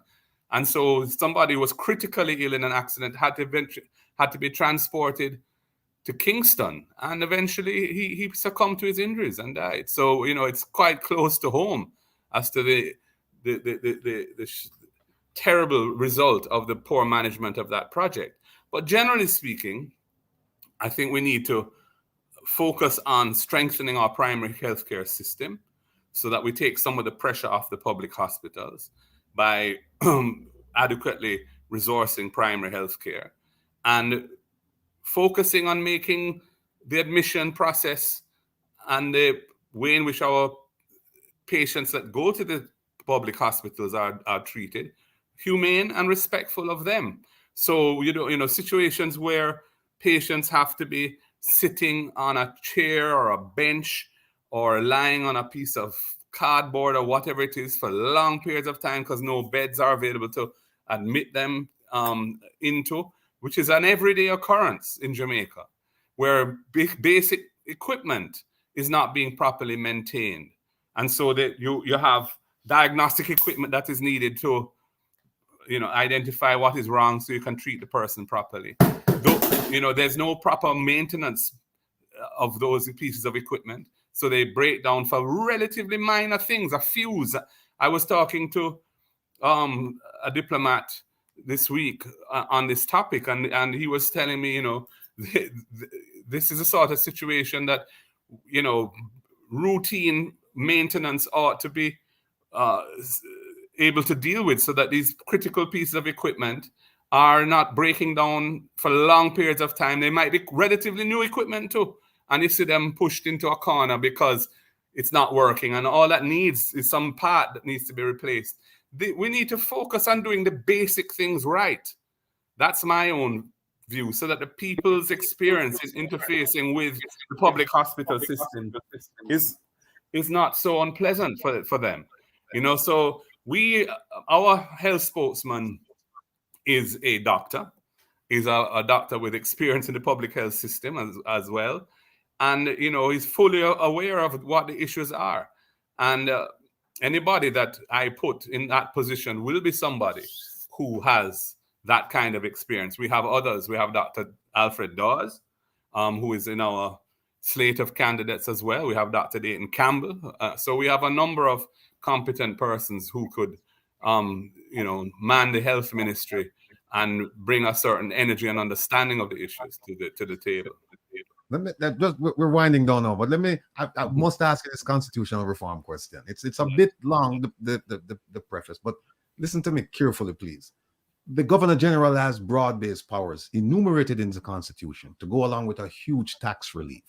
For example, he receives a salary of 34 million Jamaican dollars and pays no income taxes.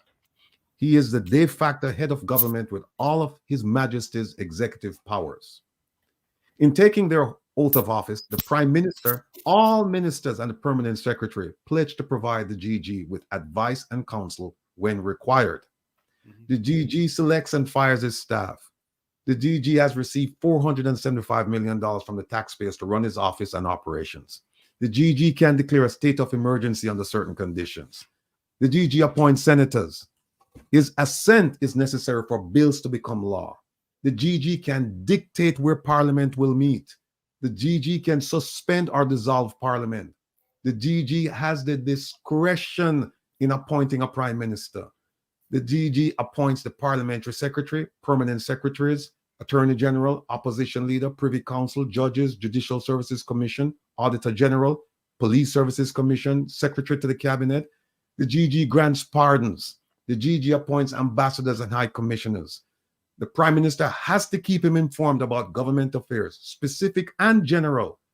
And for those who think that the GG is constrained by advice, recommendation, consultation, or ceremonial duties, as specified in the Constitution, think again and read Section 32 of the Constitution, which gives him the discretion to ignore whatever is required of him.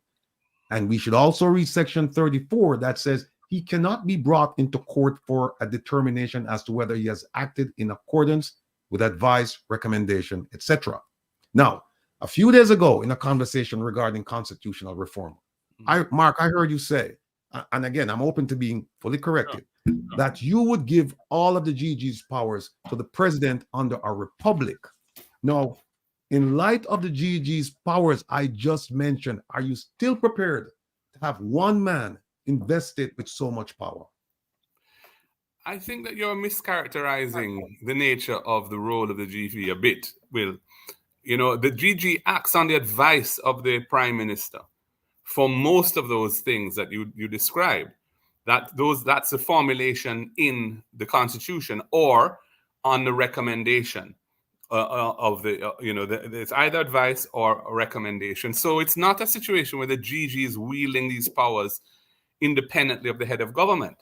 The head of government is the one who makes most of those decisions effectively, but the person who executes it and who has the authority to sign the instrument is the Governor General.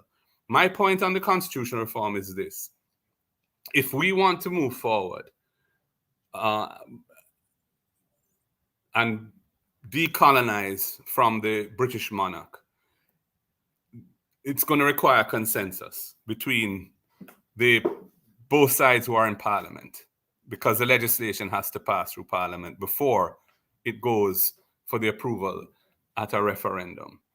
And the Jamaica Labour Party is in favor of essentially a presidency that more or less continues the roles and functions and responsibilities that are now vested in the Governor General, which, they have not been abused as far as I'm aware. I've never heard any allegation that the GG has acted in a way that suggests any excessive use of power or anything of that nature. The GGs from independence have been quite circumspect, and the way in which they've used those powers has been in accordance with the constitutional provisions. Now, the PNP's perspective has traditionally been that we were in favor of an executive presidency. But that is a major overhaul from the current system. And so in order to achieve some progress, we have said we would go in a two-stage approach. We would initially support legislation that would establish a Jamaican as our head of state, a Jamaican president, who would have the powers of the Governor General. Maybe not identical, but that would be substantially what the role would be. And we will then continue to advocate and work towards a more fundamental change in the system, where we would see the structure of government being somewhat different to the British parliamentary system that we inherited in 1962. But in order to get to that point, the society as a whole would have to achieve consensus around the kind of presidency we want. It's very easy to say we want an executive president, but what does that really mean? What is the role? Will there be a prime minister or not? If so, what is the role of the prime minister? Those things have to be, the detail, the flesh, as it were, around the concept has to be worked out. And we're not there at the moment. But we can, I think, achieve the movement away from the monarchy, because there's broad consensus on that. But we feel that it must be full decolonization, which includes the Privy Council, which is a court that sits in London, mainly staffed by British judges. And we feel that the time come for that to end as well, because that is a king's court that was set up in the 1830s as part of the process of the emancipation of slavery. So, we have Jamaica and the other CARICOM countries have designed, funded, and put in place the Caribbean Court of Justice. It has now developed a track record of jurisprudence, which is respected internationally. It provides accessible justice to litigants. And we think the time has come to replace the Privy Council with the CCJ, as Barbados has done, Guyana has done, St. Lucia has done, Belize has done, and Dominica has done. So we want to see that happen as part and parcel, so that we can say we are no longer under the sovereignty of the United Kingdom. We have our own president, we have our own final court, which is a regional court, which we helped to set up. All right, Mark, two quick questions and then we're done. But let me just, you said that I had mischaracterized the powers of the of the Governor General. Yeah. Let me just read you something in the Constitution. It's in section 32. That's right. Section 32, subsection 3 and 4, right? It says, because you were saying he has to do certain things with advice and consent and recommendation. Yeah. Here's what it says. It says, where the Governor General is directed to exercise any function after consultation with any person or authority, he shall not be obliged to exercise that function in accordance with the advice of that person or authority. That's 3. 4, where the Governor General is directed to exercise any function in accordance with the recommendation or advice of, or with the concurrence of, or after consultation with, or under representation of any person or authority, the question whether he has so exercised that function shall not be inquired into any court. Those 2 sections are telling me that forget about advice and consent. You can advise him, you can recommend. 3 says he doesn't have to listen to you. 4 says, and if he doesn't, you can't take him to court. Right. I don't have the Constitution in front of me, and I didn't refresh my memory on those provisions. I'm aware of those provisions around the difference between the formulation used as to acting on the advice of, which my understanding means that the decision is really the person who's giving the advice, because that advice is to be followed, as opposed to on the recommendation of, which is a different formulation. It's something we can discuss again at another time. All I would say to you is, to the extent that those provisions that you just read indicate an ability for the president to act unilaterally on matters which are really not intended to be that person's decision, but are intended to be the decision of the head of government, then we can adjust those provisions. I'm not against that.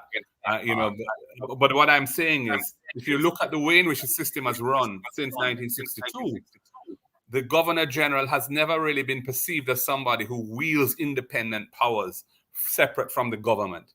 If, for example, when they declare a state of emergency, it is on the advice of the Prime Minister or the Prime Minister, Governor General in council sometimes, which means the cabinet.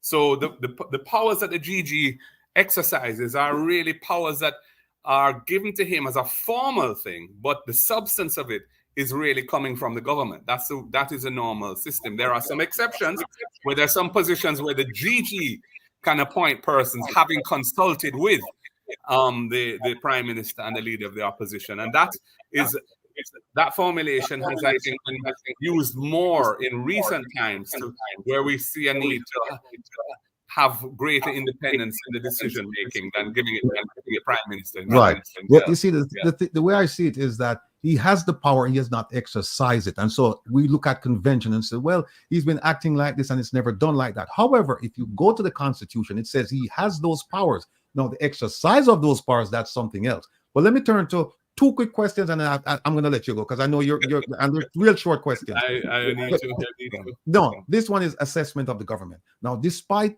its numerous failings, admittedly, the government has done some things right. If you had to compliment the government for a job well done, what job would that be? I would say that the government continued with the fiscal program that we initiated in 2013, which has resulted in the public debt of the country, which was like a millstone around our neck as a people, coming down from 147% of GDP to 78 or whatever it is at the moment. And we brought it from 147 to 115, and they have continued that. And fiscal responsibility framework, which we put into law, which requires them to operate within certain parameters, they haven't. Well, other than during the pandemic when some adjustments were needed, they have lived by that. So there has been, I would say, bipartisan consensus around how to manage the debt down so that we have more fiscal space, more resources for doing other things. So I would say that that has been an area where they have followed our lead to some extent and I would give credit for that. That's final question, sir, because I know you have to go on. I want to thank you again for being patient with us and extending your time, especially on the weekend. All right. Last question, preparation for the elections. Now, you've given us many arguments, but I'd like you to give the voters your best argument as to why they should give you and your party the reins of power at the next local and general elections. I tell you what, Wilfred, my wife, I realize I have something I have to deal with. When we come back, I will give you that information. And I look forward to it. Thank you. Thank you so much for being with us. 15 minutes over, but I've enjoyed it. Thank you for having me. You're most welcome. Come back anytime. All right, my brother. All right, take care of yourself. All right. Bye-bye. All right. So let me just look at some of the comments here. Somebody said the people more important right now. Herb, talk to me. What are your thoughts? And Isaac, you can join us now. He pretty much gave the answers that based on what he's been talking about all along.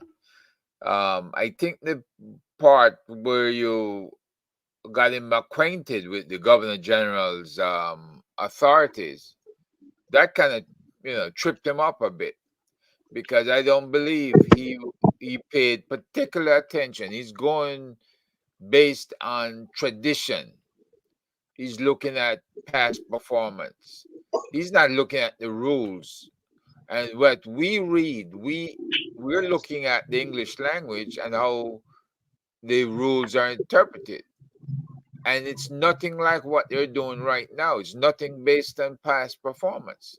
It says the man has certain authorities, and if he exercises it, a lot of the SOEs and other stuff that occurred would not have occurred because he would have exercised the power that he has.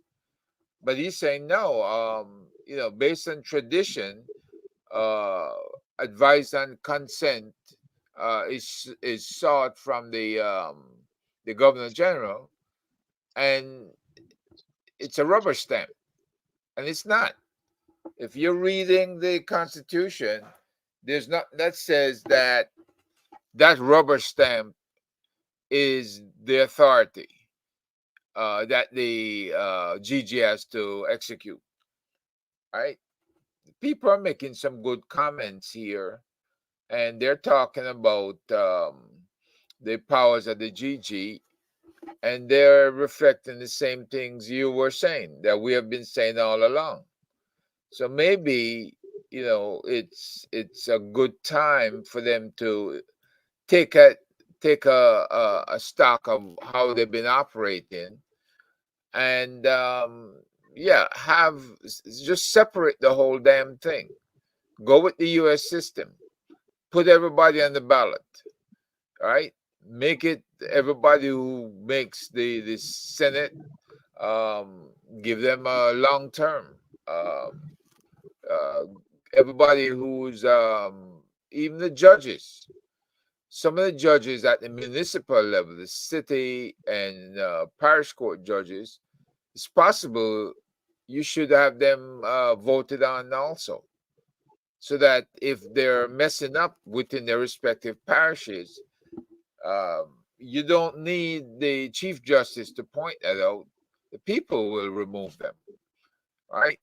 If for instance, John goes to the justice in his parish and say, look, you remove this injunction and nothing was corrected and we're having all these problems, rather than put up with that same judge, you would have the people vote that judge out next time around and get somebody in there who's really tough, who's going to lay down the law, regardless of what the blowback is, because that's what this government is worried about, blowback. It's time to enforce the law, and it's just not happening. Well, I didn't get a chance to ask him about.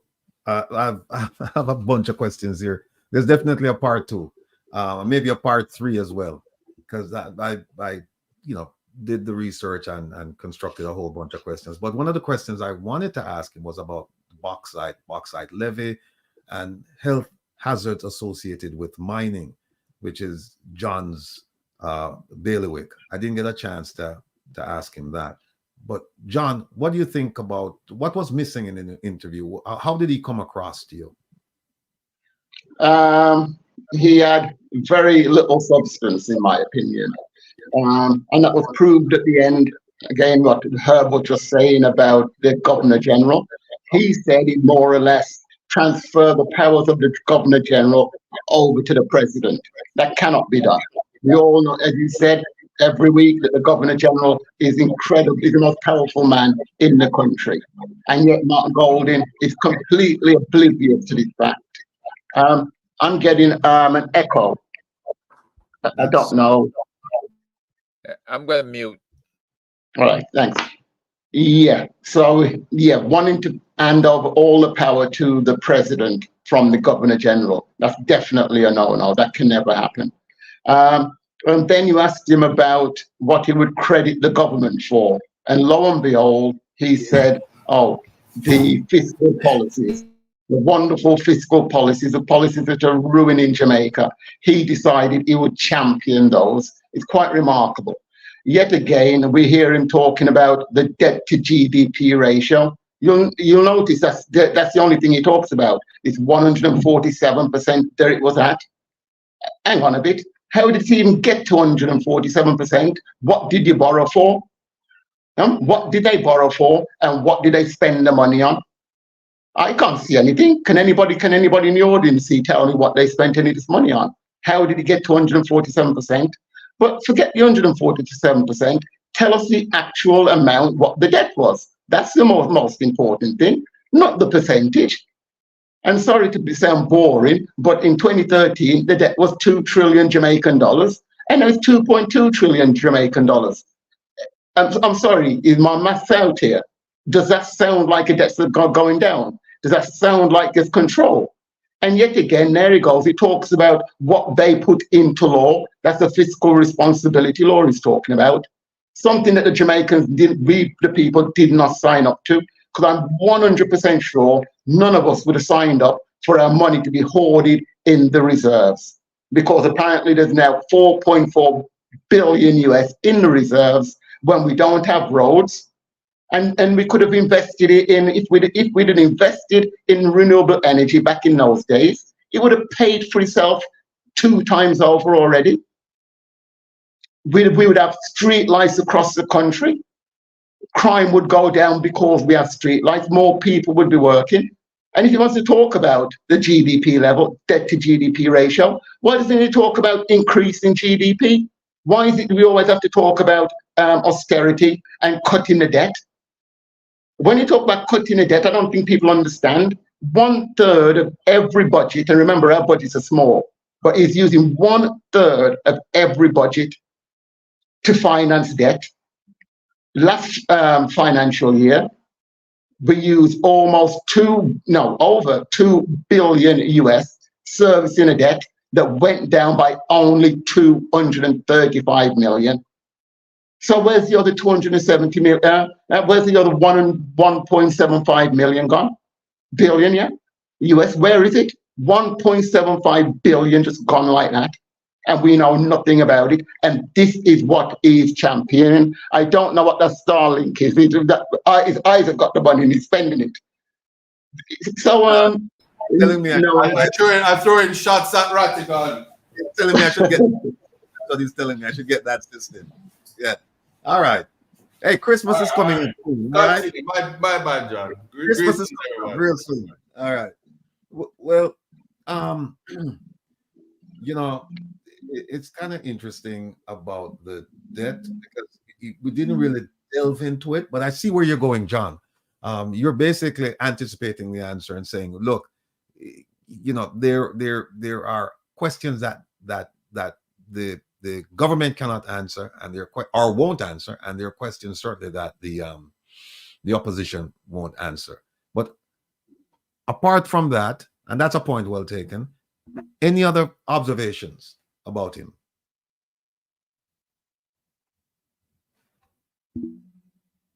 sorry, is that directed to me, Will? Yes. All right. Sorry, repeat that. I was reading something. I didn't catch all your questions. Sorry. No, I'm saying, do you have any other observations about him and the things he said? Well, he can't. Somebody wrote there is wishy-washy, and I agree, it's wishy-washy. If he's coming here and he wants the vote of the people, he should be telling the people what he's going to deliver. I never even talk. I'd have come on here and talked about education. I'm going to deliver better education. How am I going to deliver better roads? That's what I'd have been talking about. Well, that's the last question I asked him before he had to go. That was the last question. Make the argument to the people that they should vote for you and put you in power. But then he had to go. So he said, yeah, but he should have done that. Surely that was his business to come on here and sell himself. But he didn't. Because in my opinion, he's got no policies. We're going to continue down the same route of just a service industry. He never mentioned anything about manufacturing. No country in the world, unless you have masses of reserves like Saudi Arabia with oil, you can't progress. You must have manufacturing. You can't go anywhere without manufacturing. And yet we're going to be stuck with tourism and BPO, and then then depend on the diaspora to be sending $2 billion US every year. We can't go forward doing that, will we? Can't. Oh, by the way, let me just tell everyone that the phone line is open now. We're going to keep it open for a bit before we have ISAT continue with his presentation on the Chapter 3 of the Constitution. You know, this kind of format, though, it's kind of difficult because you can't really get into, I have 12 topics I want to talk to him about, and I only had an hour. And so it's difficult, and especially when you come across somebody who's trying to explain, who's explaining, and so it takes a while. So that eats up the time because you don't have yes or no, like yes or no. You don't want to put him on the stand. You want him to explain so people can understand what's going on. Because if I just ask him yes or no questions, then people are going to say, well, why didn't you let him explain his yes or no? So, so this format doesn't really lend itself to that kind of, it helps to get a sense of who the person is, but I don't think it gives you a comprehensive view of who the person is. So maybe when he comes back the next time, oh, here we go. Call from Jamaica. Yes, caller. Welcome to Reason with Rattigan. Go ahead, please. And thanks for calling from. Good afternoon, sir. Yes, sir. Good afternoon to the panel. Yes, sir. listening to the interview, and John is my friend, and I'm gonna knock him a little bit because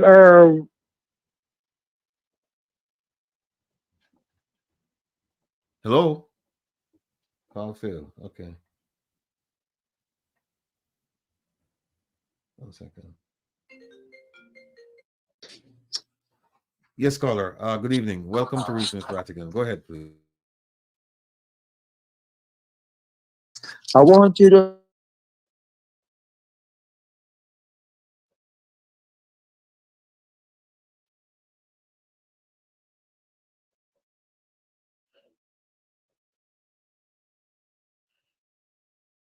Guess he's no longer there.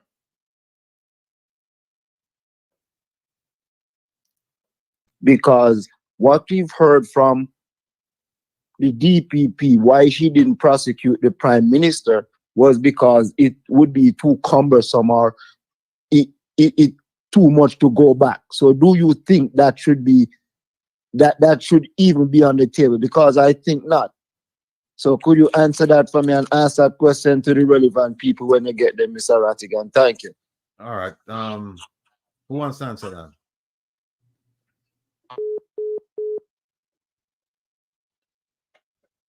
Hello? Did you hear the question? Did anybody hear the question? Repeat it again, because Yeah, I wasn't quite sure about the question. If the caller could call back, I think he was talking about the DPP and the extension that she was given. But I'm caller from Baltimore, if you would, didn't quite hear the last part of the question. So if you could call back, would feel obliged. Thanks. if I he's said, say- go ahead. if he's saying Mr. Golden never addressed the DPP question and whether she should have been given the extension and whether he would reverse that when he went in. That's the question you ask him, if he would reverse the extension to the Constitution that allowed that extension. And he says they have it in court. I understand it as the court. You know, if they win in court, does that mean it's effectively reversed? Or does that mean that in her case, she doesn't get it, but the law stands?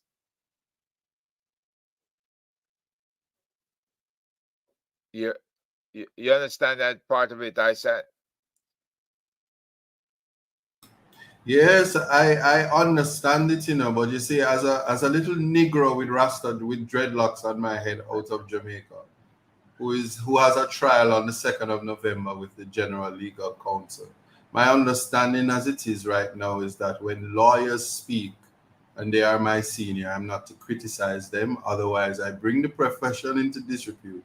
So whatever the Honorable Mr. Golden has said, it's not open for me to comment, otherwise I will offend Ms. Denise Kitson, who is the president of the General Legal Counsel. Thank you.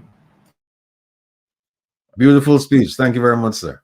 I think you ought to offend her as often as possible. Maybe she'll come on the show and defend herself. Yeah. If the president of the Bar Association can be guilty of professional misconduct, who am I as a little attorney?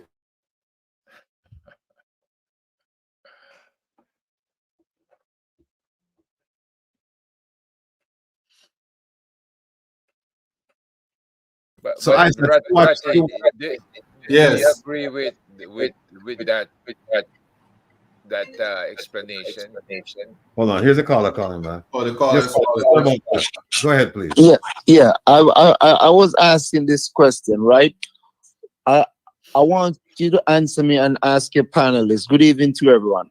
We see that with the Prime Minister, and when it's statutory declarations and they refer to prosecution, the DPP, she came up with something, said like the length of time or it was too cumbersome. Do you believe, because I don't believe that somebody should be in office serving the people and they commit a crime. And we have people who are paying like the director of public prosecution, and they want to say it's past the length of time that they should not be prosecuted. Okay. I want you to ask them straight up, don't they believe those people should be prosecuted? And the next thing, why are we sometimes want to start a conversation way behind? Like this thing with the beach access. We should not be negotiating with the POCJ or the people who have these hotels at these beaches, because they know that it's illegal for what they are doing. And the government know it's illegal. So why should we start to have a conversation about having access to something that's ours? That's my question, Mr. Rattigan. Okay. And the panelists, sorry. All right. All right. Some clarity, and I'm hoping that Mr. Rattigan can give me clarity on this one. The caller saying DPP, but wasn't it the director of corruption prosecution who's declined to prosecute because the statute of limitation? So the DCP is different from the DPP. That needs to be clear. Yeah, but that what you're saying is absolutely correct, ISAT. It was the director of public of the corruption prosecution.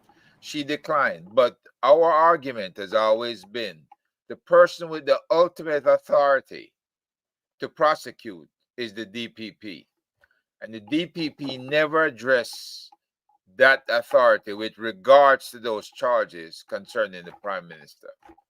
So she kind of ducked out of that, and what we felt, now that they're trying to extend her in office, that her objective was to duck out again.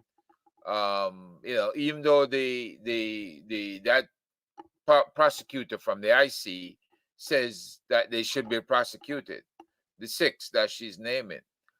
Well, if the DPP were around, she could just cancel all of that. Just say, no, we're not going in that direction. We're going to let sleeping dogs lie and don't do anything. Can I tell you a secret? Yeah. She's still around. She is the DPP. No. She does have an extension. All right. No, and that's in court too. No, you're absolutely correct. To respond to the caller, it was the director of corruption prosecutor who declined to prosecute the prime minister and others. Now, here's what she said. She said that there was no evidence to move forward with the prosecution of the prime minister. Part of that was because they interviewed him twice, I believe. If my memory serves me correctly, they interviewed him twice, and the prosecutor went back to the second interview, which was basically to tidy up the first interview, which they shouldn't have interviewed him twice. They should have just done a bang-up job the first time. But be that as it may. Now, the group of people that the investigators recommended to be charged along with the prime minister, the corruption prosecutor said that there was enough evidence for her to move against them, but there is something called abuse of process. And when I ask around what does that mean, they're saying that it took a long time to bring the prosecutor to go down this road of prosecution. However, the incident happened around 2010. It didn't come to light until around when did Zara bring it to light again, Herb? Was it 2017 or somewhere around there? Yeah, it came on the 18 degrees north, which is probably about 2014. No, I think it's later than that. I think it was like later than that. Yeah, I think it was later than that. And so what happened is that they're saying, well, too much time had elapsed. No, keep in mind that there is no statute of limitations on corruption in Jamaica. So if you can find the documents and the witnesses, you can bring that charge 5 years, 10 years from now. There is no statute of limitation against corruption. So I don't know why she didn't do it. However, it appears that this time around that she has decided to prosecute the 6. It would appear that way, because otherwise, when they tabled the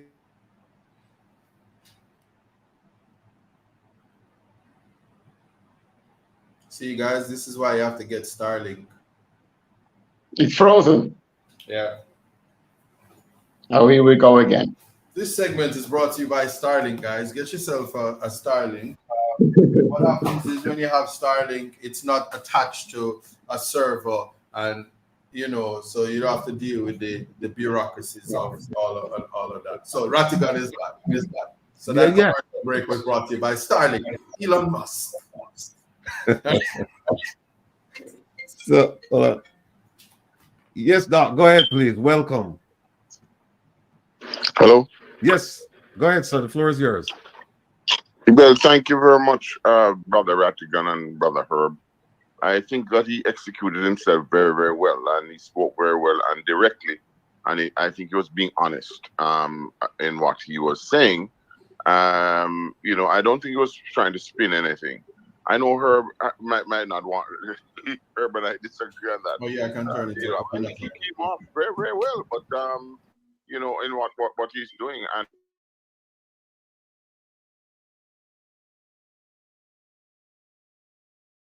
your mic, Ratty, you can't mute your mic, otherwise we can't hear the caller. Okay. But to be quite honest with you, I enjoyed the time I listened to him. Sent a lot of things out there in regards to the Governor General, for example. I think that was clear afterward. I think he misunderstood you. And in regards to the powers of the Governor General based upon the British situation. However, in regards to the Caribbean Court of Appeal, I don't know if it has the same. I think it should have this same credibility as the British version. But at the same time, I'm one. It takes so long to go to the Privy Council and so on. I think that time constraints would be better if we had a Caribbean Court of Appeal.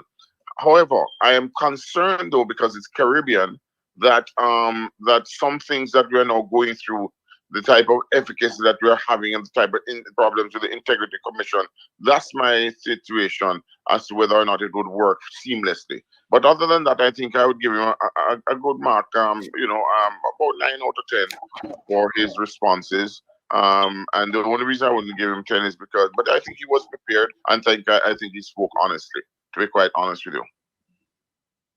Okay. That's let me ask you this. Why wouldn't you give him a 10 out of 10?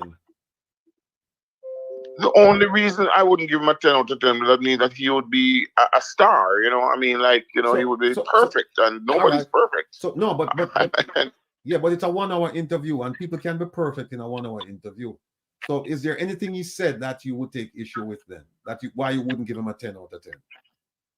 Well, the part of the Integrity Commission, all right, let me put it this way, just straight up. I don't agree with the gag order. That was one of the things I take I think that the gag order, he was not. I think he should be a bit more forthcoming on that one, because I think it's important. Why should they get this type of protection and nobody else gets that protection? If somebody was out there, the information should be out in the public, because that can influence somebody coming forward to give evidence or what have you on it as well. Okay, it does not have necessarily spoil the person's reputation, because there are people right now that are hiding behind the Integrity Commission. From what I can see, and I think that if he was more strident with that, I would give him that extra 10. But if you insist, Ratty, I might be able to give him 9.5. Sorry. All right. I mean, no. Let me say this to you. I think it's time enough we can have politicians. He was not afraid. He came up, and 9 is a great. That's an A minus or A. Yes. So, and my background, so I'm giving him very good marks. And I think he will come, he has done, and he did not,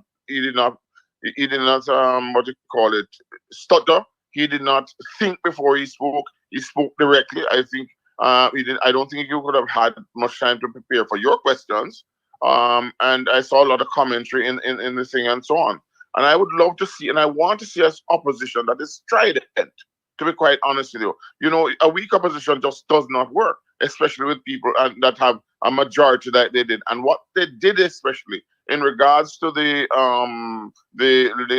what's her name, Llewellyn, was definitely not a good thing. In fact, it was a bad thing to take the thing into Parliament and overnight just give her a free pass like that. That is wrong. They should have consensus between both parties for a job like that. And I think that he was correct on that, for example. And so that's why I give him the 0.5 more. The other 5, I'd have to think about what he said again in order to go back up another notch. All right, so that's all right. Thanks. Okay. Thank you for the opportunity. No All problem. this. I keep on listening. All right. Let me just get back to what the caller before Doc said. He said something that we shouldn't have a conversation with the resort owners, and that the beaches belong to us, and so on and so forth. Well, under the Beach Control Act and the Prescription Act, you have to be using well, first of all, the beach does not belong to an individual. That's the first thing. And they call it the foreshores, between the low water mark and the high water mark. That's about 6 feet wide. That stretch of sand.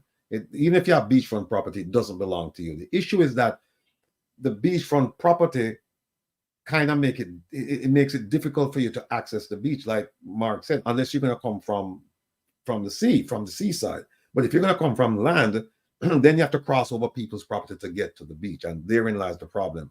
Now, what the Beach Control Act says is that the government, in the public's interest, can negotiate with the owners of the land for an easement.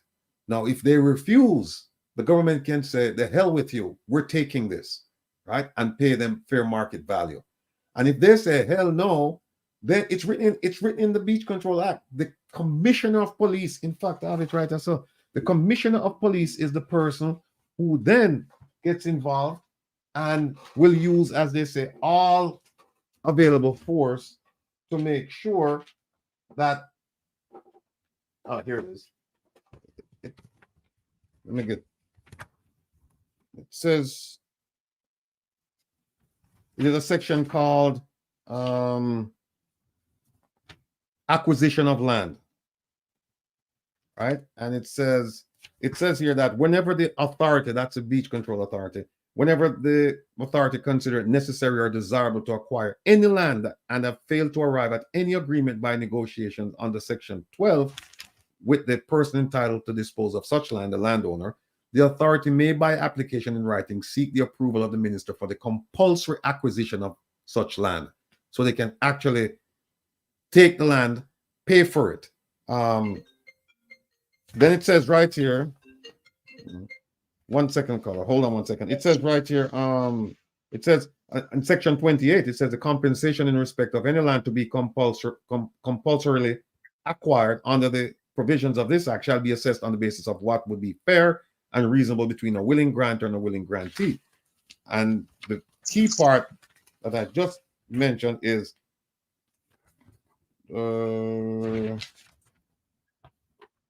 okay. It says, section 48, if the authority are opposed or impeded in taking possession of any land acquired under this act, they shall apply to the Commissioner of Police, who shall enforce the surrender of the land to the authority. And 48 subsection 2 says, the Commissioner of Police may use such force as may be necessary to enforce such surrender to the authority. So the government can tell the stewards, can say, look, you're going to build, we want you to give us an easement so that they can use the beaches on, Sandals Beach. And if they say no, then the government can say, okay, I tell you what, we think the fair market value of this easement is $20. So we're going to pay you $20 and we're going to take the easement. And if the steward says, well, no, you can't do it, and they put up a resistance, then the police, they must go in and enforce it. So I hope that answers your question. Caller, go ahead, please. Thanks for being patient. Yes, sir. Good evening to everyone on the panel. I'm agreeing with what you said about the beach, because I work on a different island from Jamaica, and where I work, right? You see, you're making a development. Anything developing there have to always have a beach access. And I don't see why not in Jamaica, because I grew up in the western part of Jamaica, on the beaches. And now it's all private, can't get no access. And I'm gonna highlight now, we have different ball game, so that's how it's supposed to be. So I agree with you totally, and just keep up the good work to you and your panel, sir. Okay, thanks. Thank you very much, sir. All right, bye-bye. All right, we're gonna close off the phone now because we have Isat. Isat is here and we have to get him ready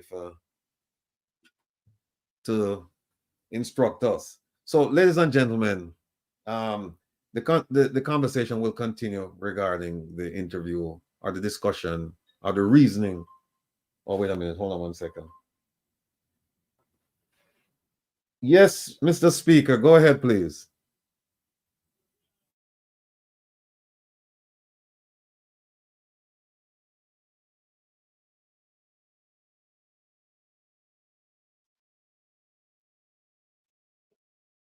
Not hearing anything, Will.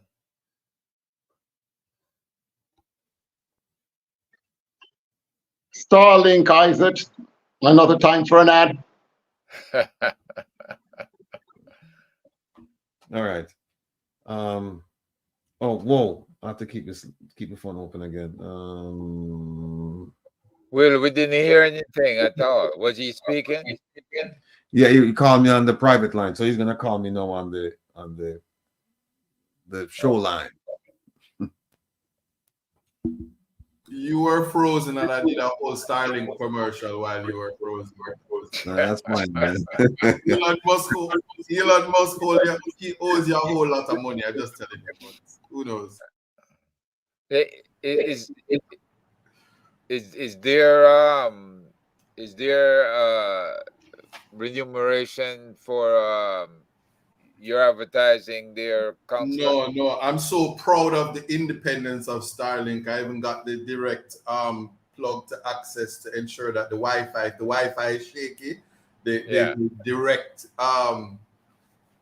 internet connection, the EarthNet link. I have the adapter now, so yeah. I'm happy about the technology. Well, I'm sure. I got a whole Starlink. Go ahead. Caller, go ahead, please. Hello? Hello? Hello? Yes. Mr. Rattigan. Yes, ma'am. Hello? Yes. That land law that you have just mentioned, where the government and then the commission or the police can go in and pay whatever they decide to pay for that land. That has been going on in Jamaica for a long time with the bauxite company.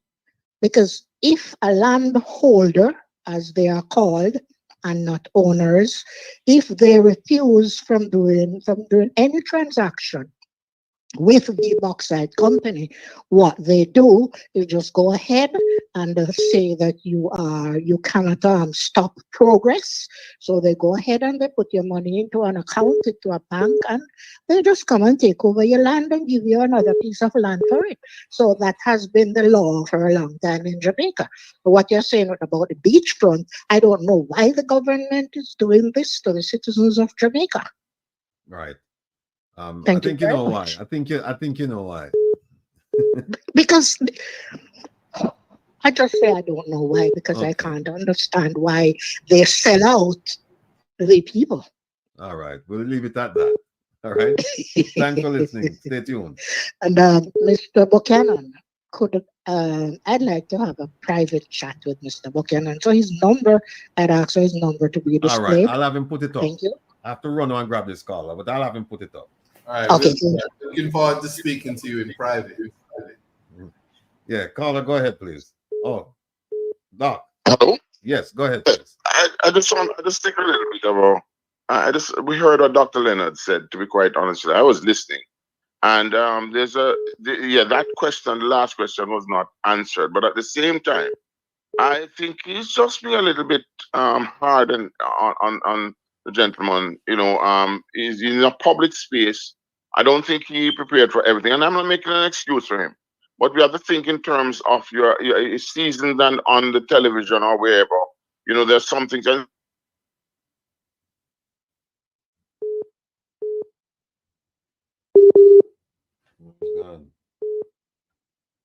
Hello, caller. Hello. Good afternoon, Mr. Rattigan, Yes, Mr. and Speaker. Go ahead, please. and other members of the diplomatical corps who is on the line here. The question I want to ask you, though, Ratty, I want to ask Isaac Buchanan this because I'm trying to figure out something here. Jamaica has contributed to the Caribbean Court of Justice. So when they said that they're going to break away from the Privy Council, and then we end up going to the Caribbean Court of Justice.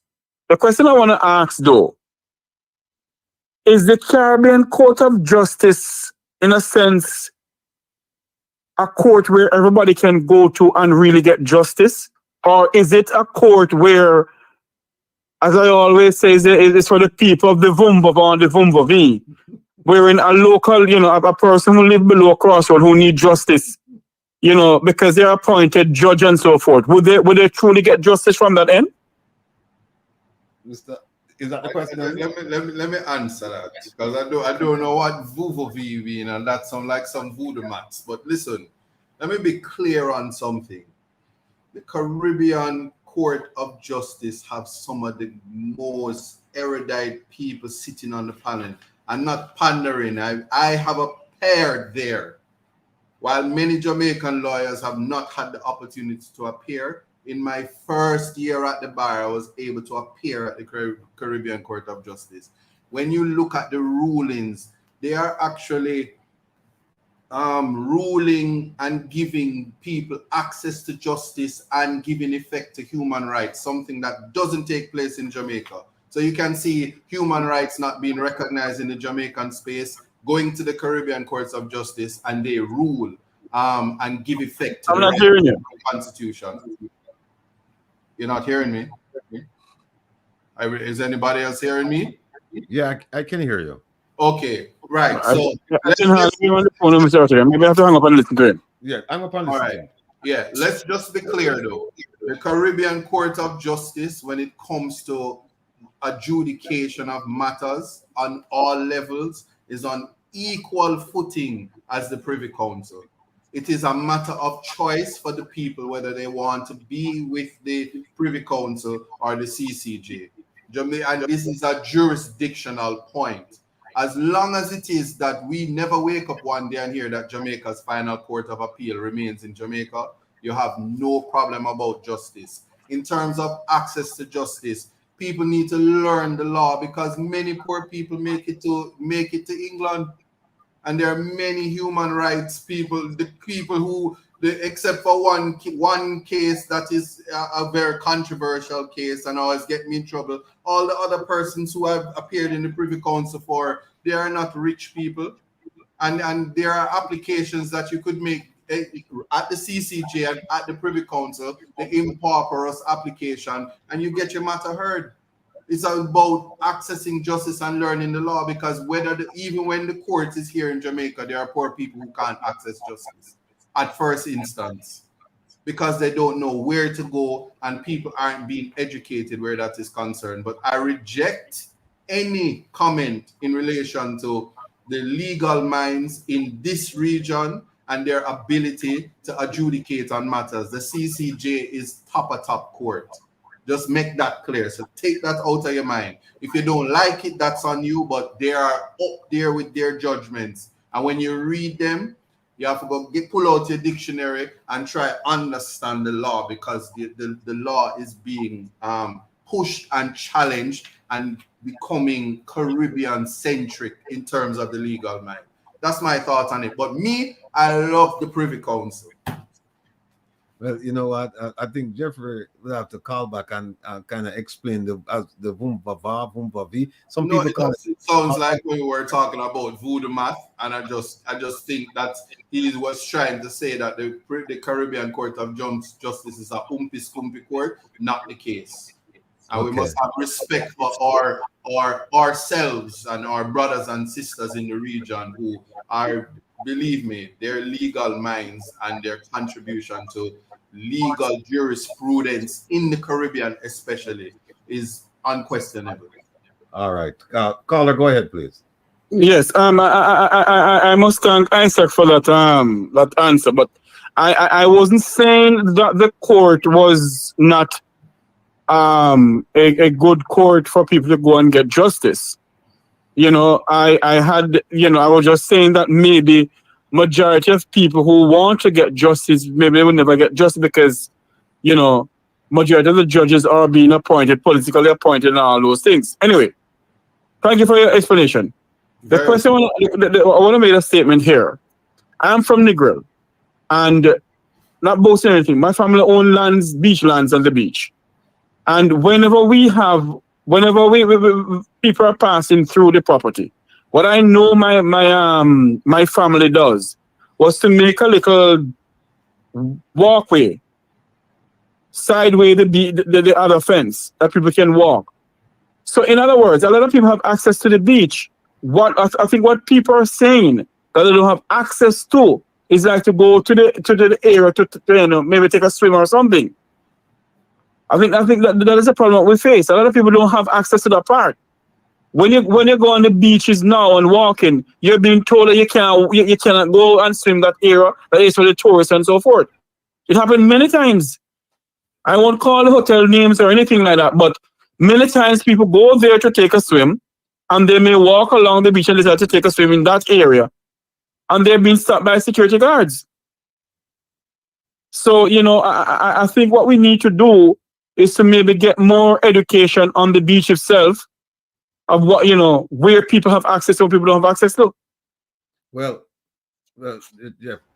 The rule is that if you've been using a beach for more than 20 years or longer, right, that there is you have an easement, a prescription, if you will, and that you can use. You can go to court, and as long as you can prove the case, then the court will order that the easement be granted and that you have access to the beach. What's happened over the years is that a lot of these beachfront properties, they've been bought up, they've been developed, and they've been fenced. So 30, 40, 50 years ago, you could just walk and through open land and get to the beach. Now you have fence, you have buildings and all that stuff. So how do you get there? And the government, if it wants, the government can say to those developments, listen, you have to put an easement in for these people to get to the beach. And if they say, well, we're not going to give it to them, the government can say, okay, I tell you what, we will pay fair market value for you to create that easement. And if they say no, the government can say, okay, tell you what, we are going to give you fair market value, and we're taking the land. And when it's to take the land, it's not a tract the land, it's just a pathway to get to the beach, because they can't stop you from swimming in the water, right? Or walking along the foreshore. So, and if they say no, at that point, the government can call in the police to enforce. I say it's that simple, but it's not that simple because people don't want every Jamaican to come on the beach. Look at the public beaches. If you collect money, if you own beachfront property and you collect money for people to use the beach, right? That has to be registered. And there's certain rules that go along with that. And one of them is that you can't prohibit people from coming onto the beach if you collect money for that. Now look at what happened with Puerto Rico, where certain days the beach was closed to Jamaican nationals, locals, people. Yes, I'm aware of that. Couldn't use it because it was open on those days exclusively for tourists. No, and what did the government do about that? Nothing. To the best of my knowledge, they didn't tell Kenny Benjamin and the Guardsman group that no, you have to let these people in. And in fact, what we're going to do, and look at the fine. Kenny Benjamin could afford to thumb his nose at them because the fine is $100 Jamaican dollars. If you decide not letting people out. $100 Jamaican dollars are up to 6 months in prison. You think they're going to send Kenny Benjamin to prison? No, they're going to probably tell him pay the $100, right? And so what he's done is that he's using that beach as really his private beach. And for every tourist that comes there, he's collecting, I don't know how much he's collecting, but he's collecting far greater than $100 Jamaican dollars. So he can afford to pay that $100 Jamaican dollars. So that's why I was asking Mark, under his administration, would there be a repeal of that law or an improvement upon the consequences for violating the law? So instead of $100, might be 100,000, you know, and per day, because this thing doesn't say if it's per day, if it's per incident, per day, or what, or over a period of time. So it should be $100,000 per day if we can prove that you are denying Jamaicans from using that beach. So there's a lot to it. But anyway, Jeff, let me run go grab that caller. We talk later. Okay, thanks much. Caller, go ahead. Welcome to Reason with Rattigan. Yes, yes. Good night. Good night, sir. Go ahead, sir, please. I'm gone. All right. Caller, go ahead. Welcome to Reason with Rattigan. Good evening, everyone. Good evening. Okay, yes. I believe the questions that was posed to Mr. Mark Golding, he answered them accordingly as they were asked. Yes. For me, I think he did a good job. That's a talk coming from his heart. And also, he did say, you know, he's not experiencing representational politics, as we all know. So I believe then, you know, and there's a lot of weight going to be on his shoulder if and when he becomes the prime minister. Yes. There's a lot to be corrected that has been badly done by this governing prime minister. So a lot will be on him. But, you know, I am saying as a female, listening to him, he has a heart and he's willing to serve. So could we just give him a chance? And the people knows more and understand politics to the core. Could they be available to guide him when he needs that?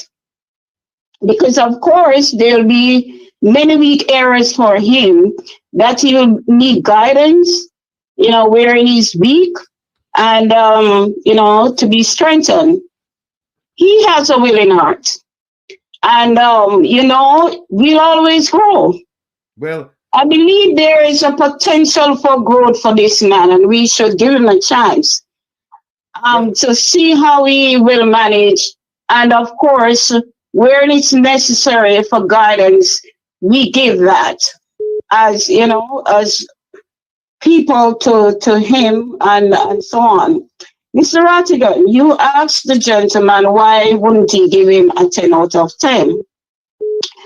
My answer to that would be there's still room for improvement. And with Mr. London, sir, with respect to you, sir, you are a toughie. Yeah, I realize that. Very critical. Nothing is wrong with that. But sometimes the choice of words in being critical, I think that would make sense. I'm not saying you are to cover up and to be nice and, you know, yes, be nice, but cordially be nice. But it's, yeah, we have to criticize. We have to be critical. It's necessary. But I believe the choice of words that is used, sometimes it can sound too tough. So, you know, I'm not telling you what to do, but just my, you know, way of seeing it like that. Just give him a chance. And if we have to be critical, just know how we do that. Because, I mean, it doesn't go well. It doesn't go well when you know, do it like that, sir. All right. Could you think about it, sir? And right. to everybody, let's give Mr. Markey a chance. He has the potential for growth. I believe he will do well with guidance and the space for growth. Thank you. All right, then. We'll talk soon. All right. Yes, caller, go ahead, please. Hi, good afternoon, Mr. Rattigan. I'd like to give my perspective on the interview with Mr. Mark Golding. Now, I would give him sincerely a 5.5 out of 10 for a couple reasons. I do believe that Jamaica needs a stern leader at this time. Based off the interview with Mr. Mark Golding, I did not hear that fire in his belly. I did not hear the yearning for wanting of a better Jamaica. We have to understand, and I want to say, rebutting what the previous caller said in terms of Mr. John Lennon. I do understand wholeheartedly Mr. John Lennon's his take, his perspective, and also the narrative that he presents on a weekly basis. Mr. Lennon, like many Jamaicans in the diaspora, are very heartbroken about the situation the country is in currently. The bauxite, the bauxite piece of things is an item that we definitely need to get some answers on. And I do wish that in your line of questioning, you would have an opportunity to ask Mr. Golding that. However, I understand that time was limited to be able to get to that point. Now, a lot of times when these politicians come on, whether it's Reason with Rattigan or the varying talk shows, it seems as though they have a propensity to wanting to be limited, right? I don't know if that's a mechanism of running away from the questions or making it so that it's a time crunch, but there's so many things that's not really being addressed in general media, right? And so shows like this gives us the raw, undiluted truth. So I would propose that, when these politicians come on, that they could be able to make themselves prepared, know that, it's not going to be a 30-minute or a 60-minute line of questioning. It's going to be some time of where, we're asking the nasty questions then, so to speak, or the questions that are not formally presented in the general media, right? So make themselves available to be able to answer these questions, whether they're uncomfortable or not. And I'd like to just turn around back to Mr. John Lennon. Again, his perspective and his take on things, I very well understand it, again, because he's saying a lot of what the rest of us are feeling, especially in the diaspora, which I do believe that Jamaicans that are local are somewhat, not saying all, some of them are either not awakened to the truth, not aware of it, or they're not able to dissect really what's going on around them. So that's my take on things. All right. Thanks so much. Thank you. Bye-bye. Yes, caller. All right. Oh, another call. Okay. Hello? Hello?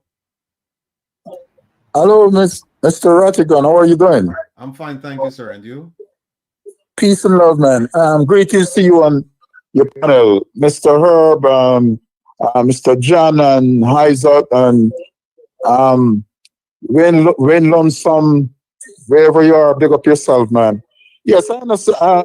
I know that I would never, I wouldn't use the word all Jamaican, most Jamaicans. Some Jamaican would like to see the change, a big change in Jamaica. And we cannot, it cannot happen, right? It cannot happen unless we get up from our horse and stand up, right? And pay the dues, pay you, just do what we're supposed to do. Mr. Rattigan, I must tell you, without you, without Mr. Herb and all of you guys, right? If we didn't have you, if we didn't have you guys to take the vapor from our eyes, who's still in the darkness, Jamaican and all the Jamaicans on. So my brother, thank you very much. Next thing again, I need to pay my dues. So my question, I have a TD, but my account is TD Bank. Can I pay it from there? Yes. Can I? Yes, you can go to TD Bank and just give them the account number and the routing number on the bank, and have them. They'll transfer the funds. Yeah. You can just go and write a check, put to the One Jamaica Legal Defense Foundation, the account number, the routing number, and they'll take care of the rest. Hello? Yes, I'm here. Right. Yeah, that's what you do. Are you hearing me? Yeah. All right. Yeah, thank you very much. And give them thank you very much, man, for your wonderful job, man. You guys, man, are doing a great work, man. And I want to tell Jamaican people, man, please just do what we have to do so that we can see a better Jamaican. I'm asking you, Jamaicans, all the Jamaicans, wherever you are, just listen, man. It's like our brother, they're doing a great, great job. And without them, we're still in the darkness. With our eyes, I'm telling you, it's burned my eye, but it burned my heart, but I'm telling you, let us do the right thing. Peace and love to each and every one. God bless, man. Take care of yourself. Bye-bye. I wish at this time to add to what the caller said. Yeah, When Mr. Rattigan is not here, we need to make up and get started. I got up time. Thank you. Hello? Hello? Yes, go ahead. And by the way, this is a call from Jamaica. Go ahead. I have a concern, but I think Isaac, the person, can address it. Well, he's here. You can ask him the question. I recently have a new development in the court system. If you have a license and you want to renew your license, you have to go through the authority. But if the license is pending, so the case is pending in the court, you cannot get a license until the matter has been concluded. Is that legally? Yeah, you need to be. You need to not have possibility of whether it be a lawsuit, whether it be a criminal matter in the court. You have to be free of encumbrances for your license to be sustainable. So yeah, it is. All right. Yeah. Is that a driver's license he's referring to, Isaac? He's saying driver's license. No, he's saying you're saying driver's license. Until the court, you could not. If you have a license and it expires, until the court adjudicate, you could not get a new license, and that means the court take 6 months or 3 months. Until then, you could not eligible for a license. Are you like a bus driver, taxi driver, and you have tickets and a trial in traffic court? I can't hear you. I said, are you a bus driver, a taxi driver, or a commercial driver, and you have a matter in traffic court? Yes, but recently you get a ticket. Say the police give you a ticket, but you decide to contest in the court. But until it is adjudicated, you will not eligible for a license. You'll have to wait. It will take 6 months or 3 months or 1 year. Until the case is adjudicated, you will not be eligible for a license. No, that one is that's questionable. That's probably something that needs to be challenged, especially the nature of the tickets. We would have to talk about that reach me right now. All right, so probably what you need to do is to get my number, and then we can speak offline. But that sounds a little bit problematic.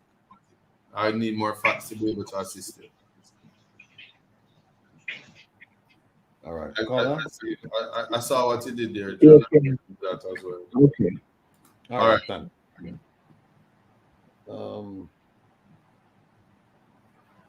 Anybody want to make any comments? No, so I wanted to make a comment. So first of all, John, you see, if I wasn't a lawyer, I would have taken you out in here tonight. I hope you're hearing me. You, Mr. John. Your criticisms, you are entitled to your criticism. So I reject what the caller said. And I reject all the callers that say you're too tough. I think you're soft, but that's just me. You're not as tough as they're making you out to be. But something that I realize, I'm concerned that having the time that Mr. Rattigan has put into crafting those excellent questions to Mr. Golding, I'm very saddened by the fact that it appears that persons were not listening to the answers as given. There's a culture that we have where we think that our leaders must come with pepper. So if your leader not trace and your leader is not animated, you think that they're not being effective. So we need to pay attention to that. I'm not here to give any numbers or ranking, but what I will say is that the questions were answered, and the questions were answered effectively based on the questions asked. And so what we must think about the chance, this thing about giving a chance, he's gonna win the next election. What you guys must consider is what is it that you're going to do and whether or not you're going to give him 2 terms and how much it is that the Jamaican people are going to allow the People's National Party when they come in power to do. Because if they do the same thing, then the questions as in the comments must be that there must be preparation for a new party, because insanity is doing the same thing over and over and expecting a different result. And so equally, the Jamaica Labour Party would have had a lot of years now. Them almost reached the same 18 years that people are always talking about. And we have to think about it just like that to say that the people must not be disenfranchised anymore. And you now have a leader of opposition that is taking a people-centered approach. And the lady that called and said that he said he was an inexperienced politician, I don't think that's what I heard him say. I think he said in terms of being the party leader, it was fairly new to him, especially with his ambitions. But outside of that, people can only be themselves, and we must not expect anything outside of the truth and the selflessness of the person who brings themselves to you. Otherwise, you're going to end up in problems when people pretend to be somebody they're not. So anybody who was expecting Marky G to come out and say, yo, some new clocks, I'm a big chain, yo, we're going to just back head rolls and things like this, that's not the leader that you're going to get. And you heard what the most important thing is, that as a leader in that party, he has put forth what it is supposed to look like in terms of representation of the people, because it is seat by seat, region by region, and the persons who win their seats equally have that power and have a duty to their constituents. So kudos to John for expressing himself, and that's all I'm going to say on that. Thank you. All right, hold on. Let me take this. Go ahead, please. Yes, my consensus of it is that let's wait and see. Hello? Yes, go ahead, please. We're listening. Yes, I'm just saying, people could say a whole bunch of stuff, but it all boils down to what they'll eventually do once they have the position. I just have one question that I was thinking about when you asked him about the Integrity Commission, about him declaring his the statutory declaration.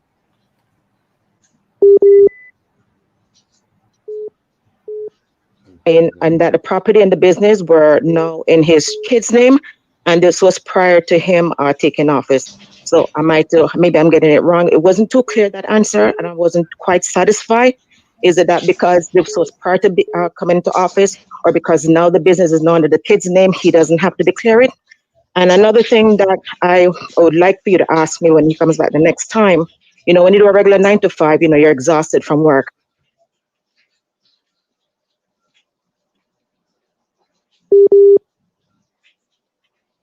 Hello? Hello? I was reconnecting.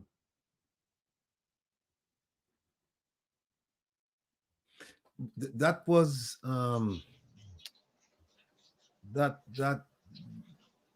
that was one of the points, I think, where in my opinion, it's as if he wasn't prepared for it. That question about his Integrity Commission statutory declaration. Yes, go ahead, please. Yes, sorry. Yes, I was just thinking when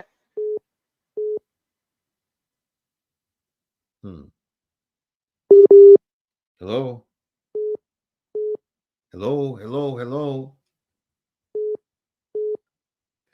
Hello?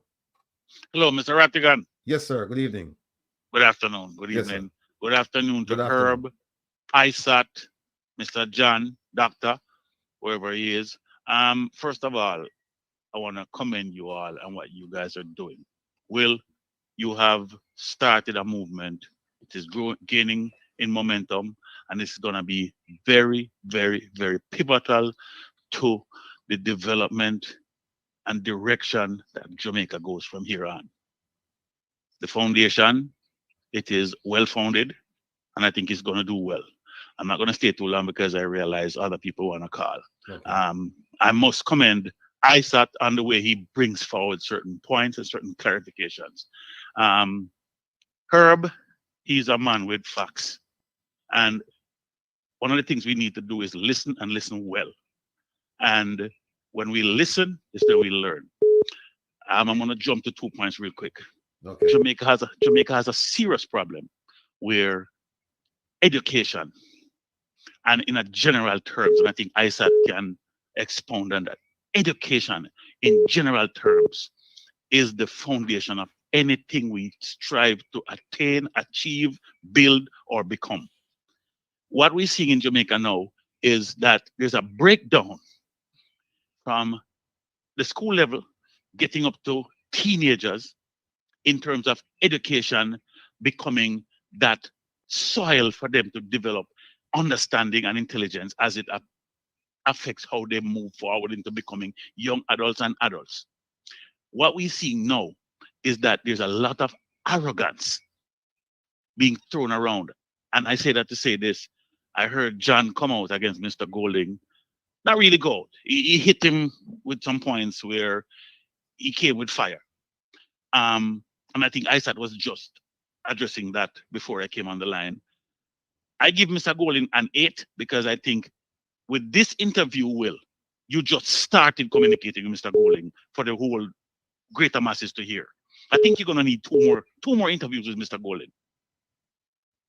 Okay. You hear me? Yeah, I think you're gonna need two more, right? Because from anybody who says Mr. Golding is soft, it's a yes and a no there. What we don't need today is another arrogant, lying politician or politicians to run politics in Jamaica. We don't need those arrogant, lying, or we call in Jamaica dry-eyed people. So I like this approach Mr. Golding is taking, and we need now leaders from all levels, parish council right up to wherever, to take the grassroots approach to communicating with people.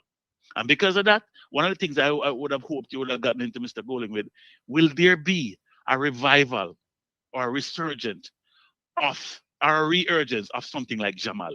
Will, Herb, ISAT, we have too many adults in Jamaica now who are still in the dark. And that is where one of our biggest problems lies. So I would say I give Mr. Golding an 8, and I say, Will, you need 2 more interviews with Mr. Golding, because I know you have some good questions. I listen to all your programs. I work nights, and I have all the time to listen. And I say that too loud, make your boss here, though. Huh? Don't say too loud, make your boss here. Yep. So, you kind of broke up there a while ago, but like I'd say, we need good leaders with communicative skills, leaders who will listen, and when leaders talk, everybody, the wider cross section of our people, our Jamaican people, can understand them. All right. And then we need to use that as an approach to deal with the political issues. Because there's a lot to be heard from the people that need to be addressed. I was just in Jamaica last week and I drove some roads. I drove down that piece of new road down there from Old Harbour to Milk River, jumping off at toll gate and curving around. Nice piece of road, went up the hill to buy roast yam and then came back down nice. But then again, if you should drive from Spanish Town to Highgate through Bogwalk, Riversdale, Peartree Grove, and Will, you would think you're on Mars. Mm-hmm. There's some serious things. And then when you look at the way people articulate in Jamaica, education, it is gone. Okay. The music, the kind of approach that people have been making music now. I'm sure you've heard of that big problem where they said reggae artists, genuine reggae artists now are not being booked anymore as often as they are, because the ones that they're seeing are costing 3 times what the promoters can pay, and they're going now to the Afrobeats and stuff. So there's so many things, right? Yeah. And when you speak to Mr. Golding next, I would love if you could make this one of your questions. I will. Is there be a plan to make education for these teenagers into adults who have not made it to even the slightest of a literary level, to make that something like the Jamal program, to include vocational skills for those who are looking to get a job but they don't have 4 CXCs, if that will be some kind of a program with this government going forward. All right.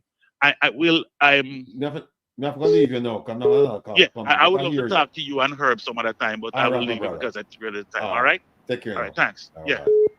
Yes, caller, go ahead, please. Yes, good afternoon. Good afternoon. What I heard, Mark Golden on that house thing and his statutory report. What I heard him say is that he owned that house before he became a politician, him and his wife, and that was a part of the assets of a company which has now been passed down to his children. He owns shares in that company now. It's not his company now, it's his children's company. He owns shares in the company and he has declared that.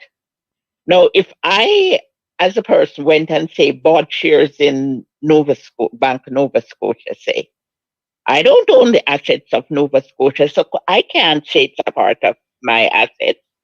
I can't declare it as the Nova Scotia assets as a part of my assets. And that is what I heard him say. And I see, as a past auditor, I see absolutely nothing wrong with him not reporting it because he doesn't own that house. But here's the thing. It belongs to the company which is owned by his children. But here's the thing. The thing is, you didn't establish Nova Scotia, right? You bought shares in Nova Scotia. He and his wife established this company in the British Virgin Islands. And then the house was purchased in the company's name.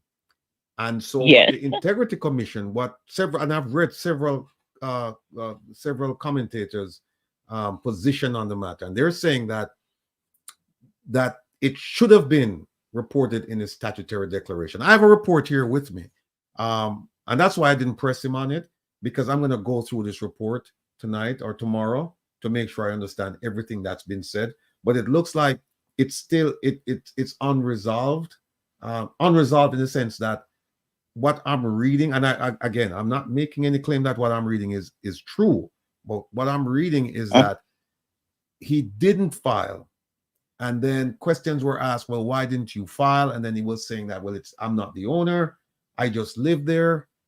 And then they're saying, no, but the provisions are so broad that even if you're a shareholder in it, primary shareholder with your wife, and it looks like there are only two shareholders, just Mark and his wife, and you're saying that should have been reported.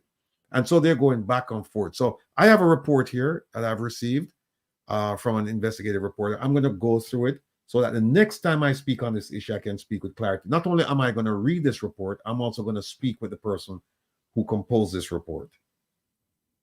I don't know, because I'm still looking at it from the thing that he does, even if he lives in the house, he does not own the house. The house is owned by the company, and he doesn't own the company. He owns shares in the company, which he has thing. But if he does not own the company, if his name is recorded there as an part owner of the company, then yes, he has to report it. Well, the question then would be, the question then would be, no, the question then would be, he doesn't own the company, he doesn't have to report it, even if he lives there, because he could be paying rent. No, here's the and thing. If you're paying rent for it, you know. Well, they sold it. Own it. But here's the thing. The company was established in the British Virgin Islands, and there are only two directors in the company, and that's Mr. Golden and his wife. They're the only two. And so now what they're saying, based on what I'm reading here, is that they had a beneficial interest in that company, and therefore whatever that company owned, by extension, they owned as well, because there are only two people in the company. Okay. So if they now have an interest in the company, separate and apart from the shares, if they have some other form of interest in the company, then yes, he would have to report it. But if he doesn't, if it's just the shares that he has, then he doesn't have to report it. I didn't know that he still has interest in the company. I thought it was his son. It has gone down to it's an interesting read, and I have the report here. But like I said, it looks like they were going back and forth with the Integrity Commission, and then the Integrity Commission at some point stopped giving information to the reporter. But it looks like let me see something here, because I saw something where they asked a couple of experts about whether or not it should have been declared, and they said yes, it should have been declared. And okay, well, maybe you know a little more than what I heard Mr. Golden said. But just from what he said, I didn't think it had to be reported. But if you have that information, well, I guess if he has that, still has some sort of interest separate and apart from the shares, then yes, he should have reported. Right. Like I said, I have the report here, but I haven't gone through it. And to be fair to him, that's why I stopped the questioning and moved on to something else, because I wasn't going to go down that road with him, not having the benefit of fully understanding, digesting the report. But I did see a section in here where they did ask him, they did ask a couple. Okay, here it is. It says, in various iterations, two legal minds recently consulted said they believe the statutory declaration form, as is, requires a declarant to disclose assets owned by a company if the declarant or the declarant's family owns and controls that company. And they did own and control that company. But children, if the children own it, I know if the wife and the husband. Yes. But it passes down to the children too? If No, the what they're children saying own here, it? no, what you're saying here is that because he purchased this house, I think, before he became involved in representational politics. Right. But it wasn't Right. passed on until just a few years ago. I think it was last 2 years ago or whatever. So what they're saying is that it should have been reported. Now, I don't know. I'm going to do my research on this before I pass judgment. But this is just one. But this is just one. and then again, let's assume that he did not report it. There is nothing wrong with him not reporting it per se. But if the Integrity Commission, because normally when you do an audit, right, and you get whatever information they're giving you, and when you go through and you find that something is lacking, you have the opportunity to request it from the person and say, well, this is supposed to be in it. And if the person then gets the opportunity to put it on, then you can't, say that he's this and he's that, right? Because you ask him for it and he has given it to you. You have the opportunity to make that adjustment. Well, let me ask you this. Let me ask you this question. Let's say that somebody intentionally provides false information to the Integrity Commission. Is it within the bill? How are you going to say that it's intentionally false? Because he could say as a person, let's look at it this way. What I heard him say. I'm not talking about Mr. Golding. I'm not talking about his. No, what I'm saying is that when I'm doing my return, there is something that I have that I might say, well, maybe this is not really because this doesn't have to go on, and there's some iffy, and you didn't put it on. But when the auditor does the report, and they find that there is something there that is missing, they can come back to you before they report and say, well, there are irregularities, right? They have the right to come back to you and say, well, this is missing because here so and so, and therefore this should be transferred over here, and we need to have this. So I can at that point say, okay, if you want it, here it is, and I give it to him. Right. So therefore you cannot say that I'm doing something wrong. No. Because they have the opportunity to make a correction. No, here's a point I'm making. And it has nothing to do with Mark Golding's situation. Nothing. I'm just giving you an example. Let's say that in their investigation, they've determined, the Integrity Commission, they've determined that a person intentionally provided false information. Let's say that they spoke to someone, they spoke to a witness who said, yeah, he told me that he knows he's supposed to file, but he's not going to file because he doesn't want to reveal his asset. No, at that point, is it incumbent upon the Integrity Commission to say to the person, listen, you didn't give us the correct information, so we're going to give you a chance to go back and amend your filing? Or should they say, based on the law, we can prove that you intentionally provided us bad information, and therefore we're going to prosecute you? Oh, I don't know about if you can prove that it was intentional. But I don't know how you're going to prove it just because somebody tells you All something. right, well, let me give an example. Because I couldn't come as an independent person come and say, well, you know, so and so should have did because he has this and that. I might believe that the person has that and it's supposed to be there. When, although the person has it, it doesn't have to be there, right? Or the person might just didn't think that it should be there. So I don't know, but we can't stay much longer. from what he said, anyway, you have the file. I would have to really read them to let me give an example. make a decision, but just from what he said, it didn't sound like it No, I'm needed not to be talking there. about Mark Gold, but let me give an example. The recent Speaker of the House, right? The Integrity Commission brought charges against her for intentionally filing a false claim, right? How do you think they got to that point? That is a different situation. No, but because she got the, you see what happened with that one? She got the motor car allowance. That is where everything traced from. Because she got the motor car allowance. But here's a question I'm asking you, though. Here's a question. The question I'm asking you. No, hold on, Rattigan. This case is different. She got the motor car allowance from the government. Which means she's supposed to own a car because she cannot get a motor car allowance for somebody else. And if you get a motor car allowance, right, you are supposed, as a responsible person, she's a lawyer, she is the Speaker of the House. When you do that, right, you're supposed to be buying a car. And you're supposed to know that all of those things have to go on your thing as an asset, that motor car. Therefore, you're supposed to have all that documentation together with all of your things that you have to file. You don't forget. It's not something you forget. Hold on a second. But you're making my...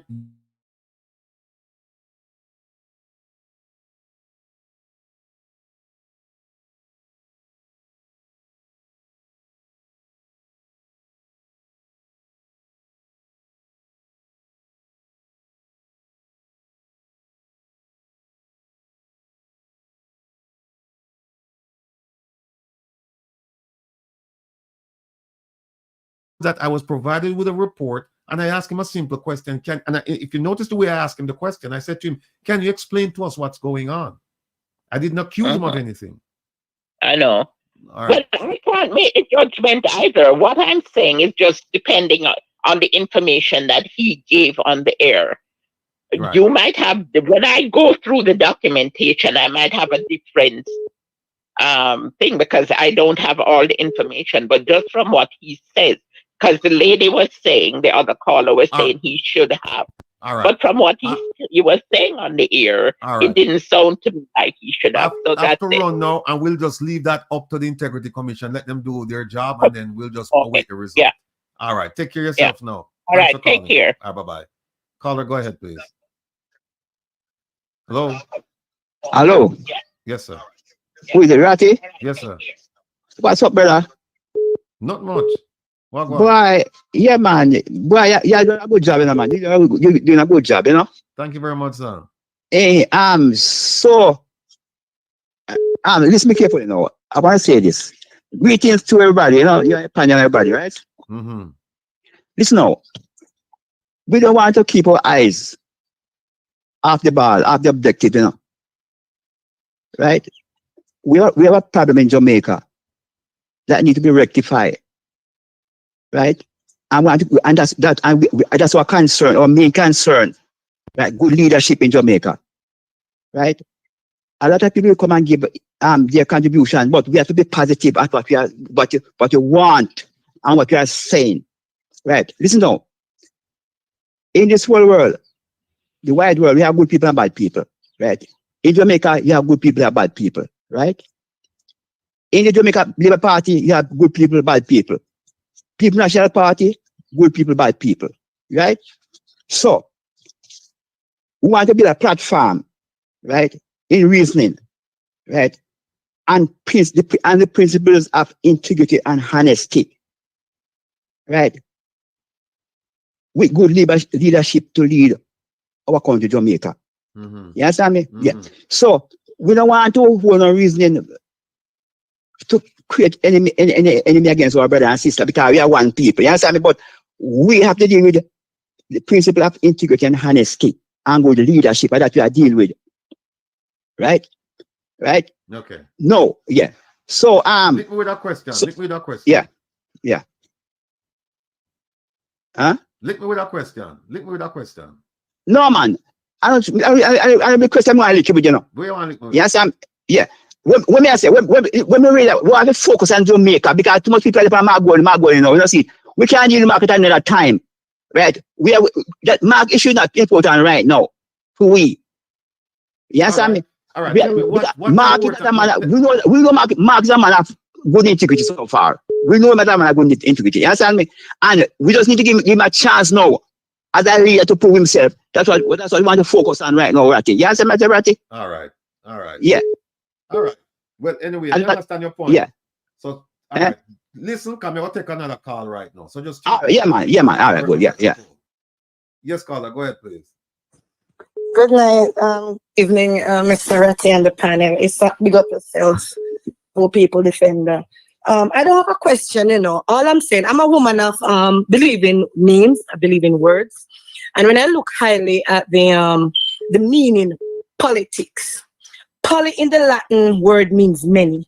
Ticks mean blood-sucking creatures. That's all we have it in the House of Parliament right now with the current government. They are a set of blood-sucking and creatures. Suck the economy dry, suck the blood dry, and suck the very life out of Jamaican people. It's full-time Jamaican people to wise up, wake up, get up, stand up, and fight for their right. Have a good evening. All right. Thank you. Ratty, we can say suck on this program. Eh? We can say suck on this program. In that context where she was saying. Oh, just asking for a friend. Oh, hold on a second. Starling, this segment was brought to you by Starling. Starling, yeah. Caller, go ahead, please. Evening, my brother. Yes, sir. How you do? Hello. Yes, sir. May I listen to you? Hey, listen to me, brother. I think a lot of men in Jamaica are scared of you, my brethren. Why would they be scared of me? Them scared of you because why would them no. I listened to the interview with Mr. Golden and I laugh, but give me a chance. By the way, everybody, this is the host of Waterhouse Vibes. Right? This is Mr. Michael Nita, so we can tune in tomorrow at but Virgin, listen to me. I'll give Mr. Golden 5. Turn on your red a little bit, Michael. You give him 5. Why you give Mr. Golden 5? Hold on, I'm getting them turned on this thing. Where I can't find it. I'm going to tell you why.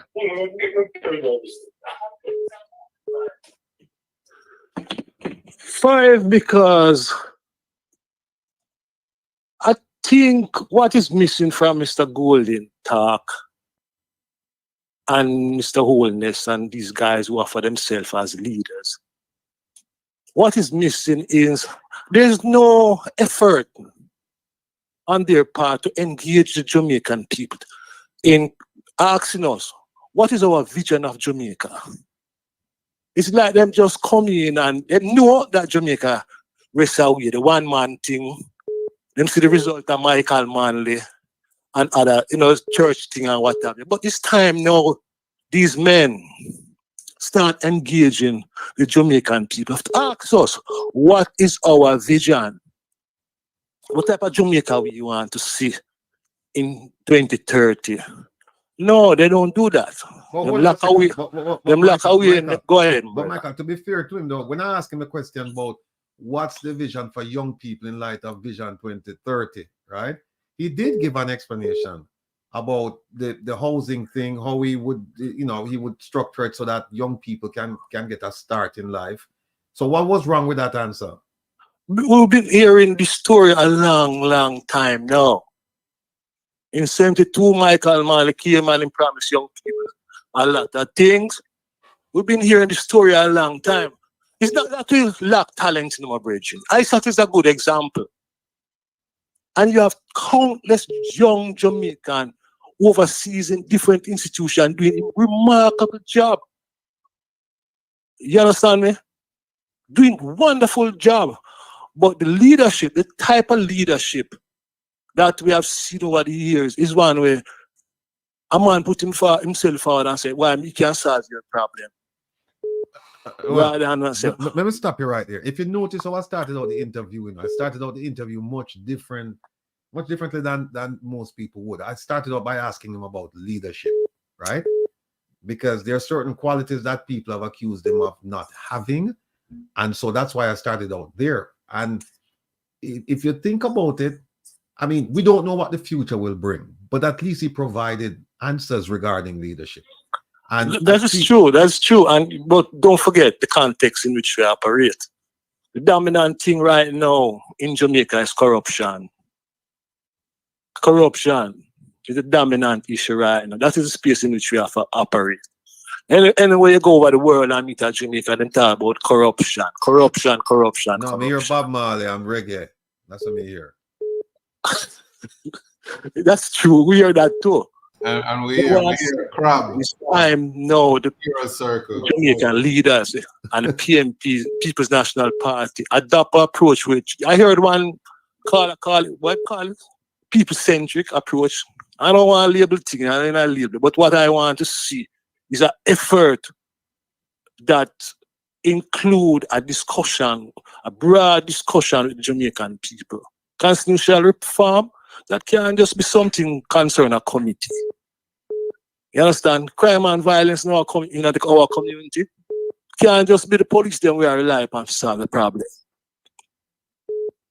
You understand me? It has to be an inclusive approach, and that is what is missing from speech. I'll tell you what, Nita. We could talk about that tomorrow. Yes, my brother. With reason. Cool. So we'll talk tomorrow. All right. Yes, caller from Jamaica. Go ahead, please. Caller, hang on. Here we go. Hello. Good evening. Hello. Good evening, Mr. Rattigan. How are you? I'm doing well. How are you guys? We're all doing well. Great, exceptionally great. I'm here and I'm listening to the meeting, and I have a question to ask both the ruling government and the next ruling government that would come into play. Because let's face it, we see that Jamaica is fed up with the JLP party, and we know which direction we're going into. Now, what I want to ask you, Mr. Rattigan, is how will the next party assist startup businesses, right? Because I am seeing where startup business have no sort of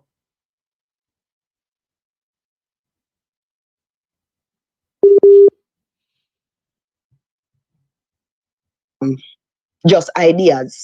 Yes. Right? Yes. I don't think that all ideas are to be neglected. What I think the government should do in terms of assisting startup businesses, and this could be let's say an income towards the government. I think that the government should organize an angel investment company for Jamaicans or Jamaica who has startup business ideas that are feasible and that will benefit Jamaica, and invest in that company, right? If the company doesn't have any assets, I think the company should be able to turn over a part.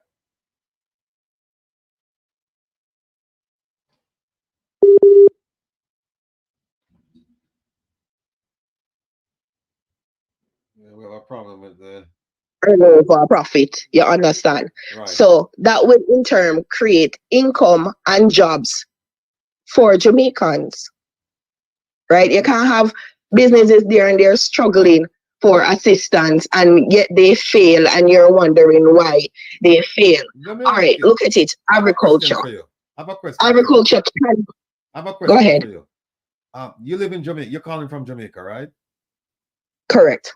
No, the ideas that you're presenting, have you presented them to people in Jamaica, people in positions of power, people in positions of authority? I have been shut down, Mr. Rattigan, many times. I recently have a discussion with Mr. Golden. I would not disclose most of that discussion, but basically, what I have been hearing is that if you have no name and you don't have no assets, basically you're nobody. So you have to start from scratch to make a name for yourself, for somebody to see you, to say, okay, I can invest in that company because that company has a name. No, hold on a second. Did Mr. Golding say that to you? No, I'm not saying that. No, I'm just asking. I am So who said saying that to you? Who said no. that? He didn't say. No, I'm trying to figure out. I'm trying to remove the stumbling block in your path. Hello? Yeah. Yeah. Your company is new in Jamaica. No bank will assist you. I am in the agriculture sector, right? And I have been to DBJ. I have presented my business plan. It was okay with them. Now, my next step was to go to the bank. Going to the bank, I have been shut down from all banks because basically they're saying that your company is new. You don't have any substantial cash flow for us to say, okay, you have you're educated enough to do this business. How can you know that? How do you know that? Isn't it wise enough for you to say, okay, I see that your company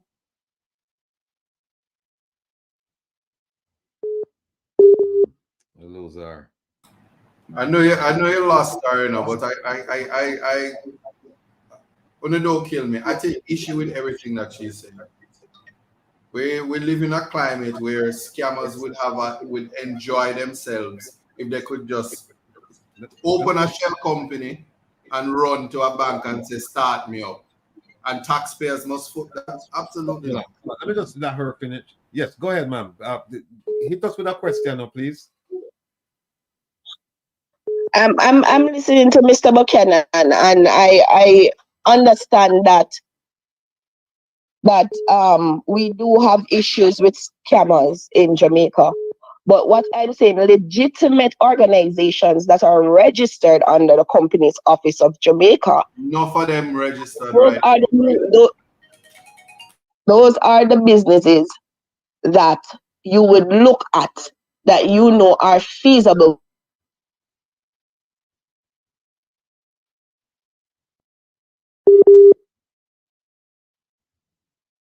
Never. Right?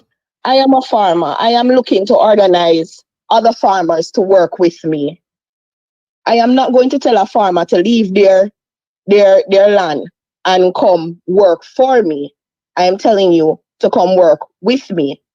If you are cultivating banana and that other farmer is cultivating plantain and that other farmer is cultivating coconut, the organization a set of people must can come together and say, okay, let us try to get our products out, and this business or this company has the means and ways to get our crops out. Because let's face it, not everybody can go to Jam Pro, not everybody can go to one of these hotels and say, I have 200 pounds of melon. Let me sell you this. No, they're going to turn you down if you don't have a contract with those companies. Let me ask you a simple question.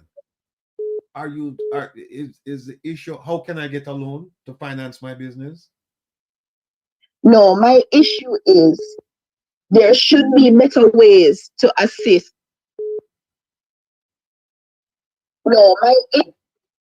There should be better ways to assist startup companies in terms of investment from the Jamaican government to invest in a company.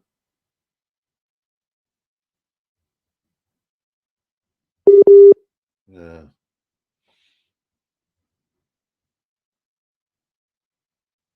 This is not working. Factory and put out 300 juices because we are producing that amount of crops.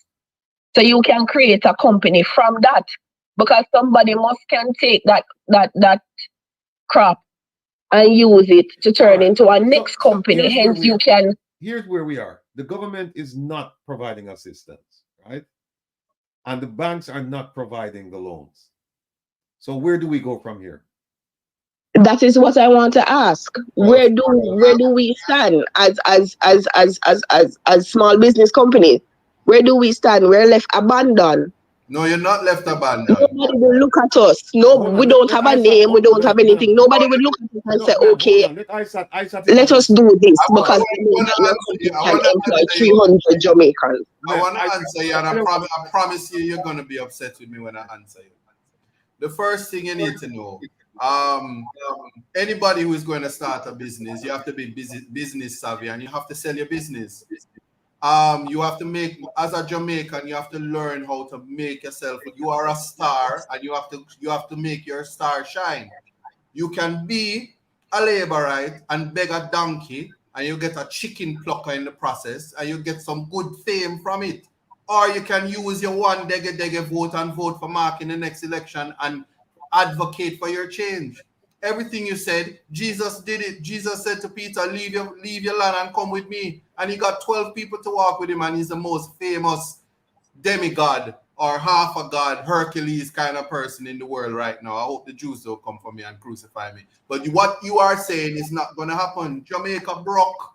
Your government is begging for money and traveling to the United States on taxpayers' dollar, getting money and not using it on the people, getting money from all first world countries. We are a broke country. Who has time for you and your liquor farming? Sell your goods, beg a donkey, forget about the other people who have them business and make your life work and make them bad mind you. Or get a bucket, sell some crab, don't have nowhere that you can relieve yourself and wipe yourself, and the government will come and shut down everybody's business, and we'll be happy tomorrow. No. While the murder rate is still high. No. I'm just telling you this. I hear your pain. Yes, that's the only way I can. We can be somebody notice us. So we have to make a name of ourselves, and then you see people running in. No, man, that is it. But that's everybody. Right now, if you was a runner, you wasn't going to get a track shoes until you go and win the race, and then you're the face of every PSOJ company in Jamaica. So you know that, so you know what you have to do. But your brothers and sisters that sell banana and sell this, you don't have to support each other, and you don't have to come together and form unions and form and do the advocacy for yourself. And don't rely on the government because the government is failing you. You said you had a conversation with Mark. You simply need to say that when I use my vote on you, do something for us. And he has 5 years to do it, and then to hell with him if he doesn't. But I guarantee you, don't look to the banks and don't look to the government. The government would like to take your money through taxes rather than give you so you can make your life better. Then you just have to know so that. So what's DBJ there for? So what's the purpose of DBJ then? What's the purpose of DBJ? I'm going to get in trouble. I'm going to tell you. Get my number, we talk. All right. I'm going to put this number up so you can give him a call. But I have to go run now. All right. But that question is still pending. It's still pending. What's the purpose of DBJ? All right. Yeah, because all of the grants are gone. All right. All the agricultural grants are gone. They're not there. That's exactly what ISAT is telling you. It's telling you that the government is broke. Congratulations. All right. Take care now. Yes, sir. Go ahead. Yes, sir. Go ahead. I have a couple of people have been called. Yes, sir. Go ahead, sir. Yes, sir. Yeah, good evening. Hello? Yes, yeah, good evening. Good evening. Yeah, I was listening to the program, and I think what the young lady was saying is interesting. And I would like to add to what she was saying. but from the top. And what I'm gonna say is based on a quote from Marcus Garvey. Marcus Garvey said that without commerce and industry, the people will perish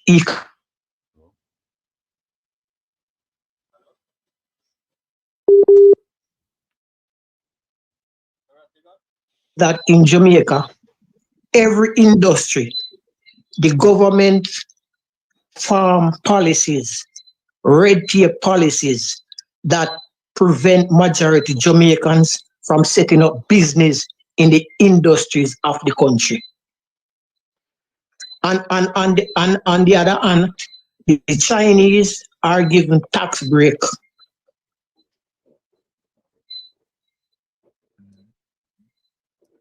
The Chinese, how come the Chinese come to Jamaica and strive and flourish?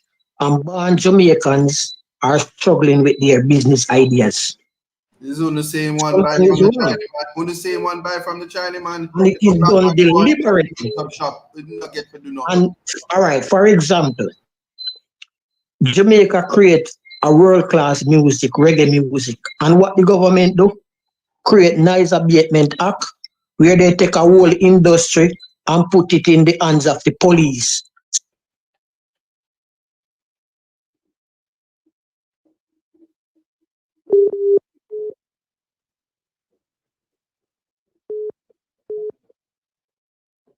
In the world know that Jamaica have one of the best ganja.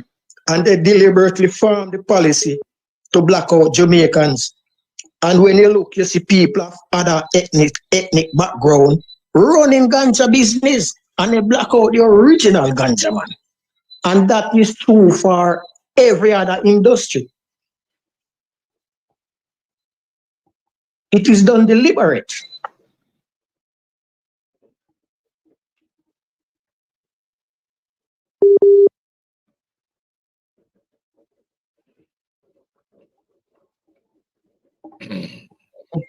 Use handout to have them under control. Tourism, the same thing.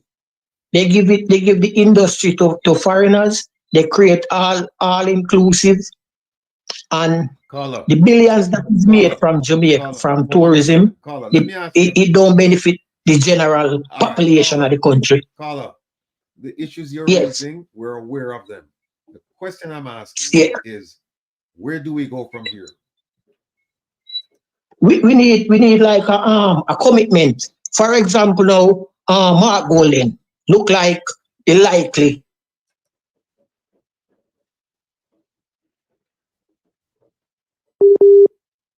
It's reconnecting.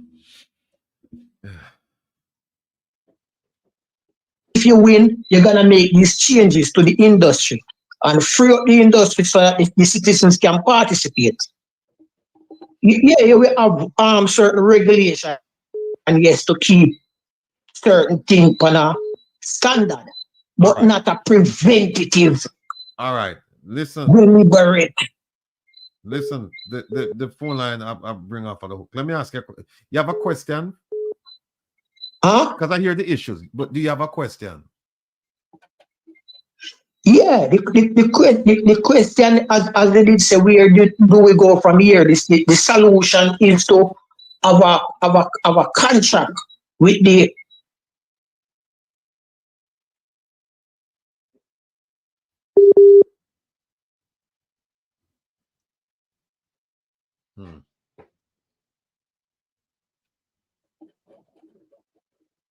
Hello?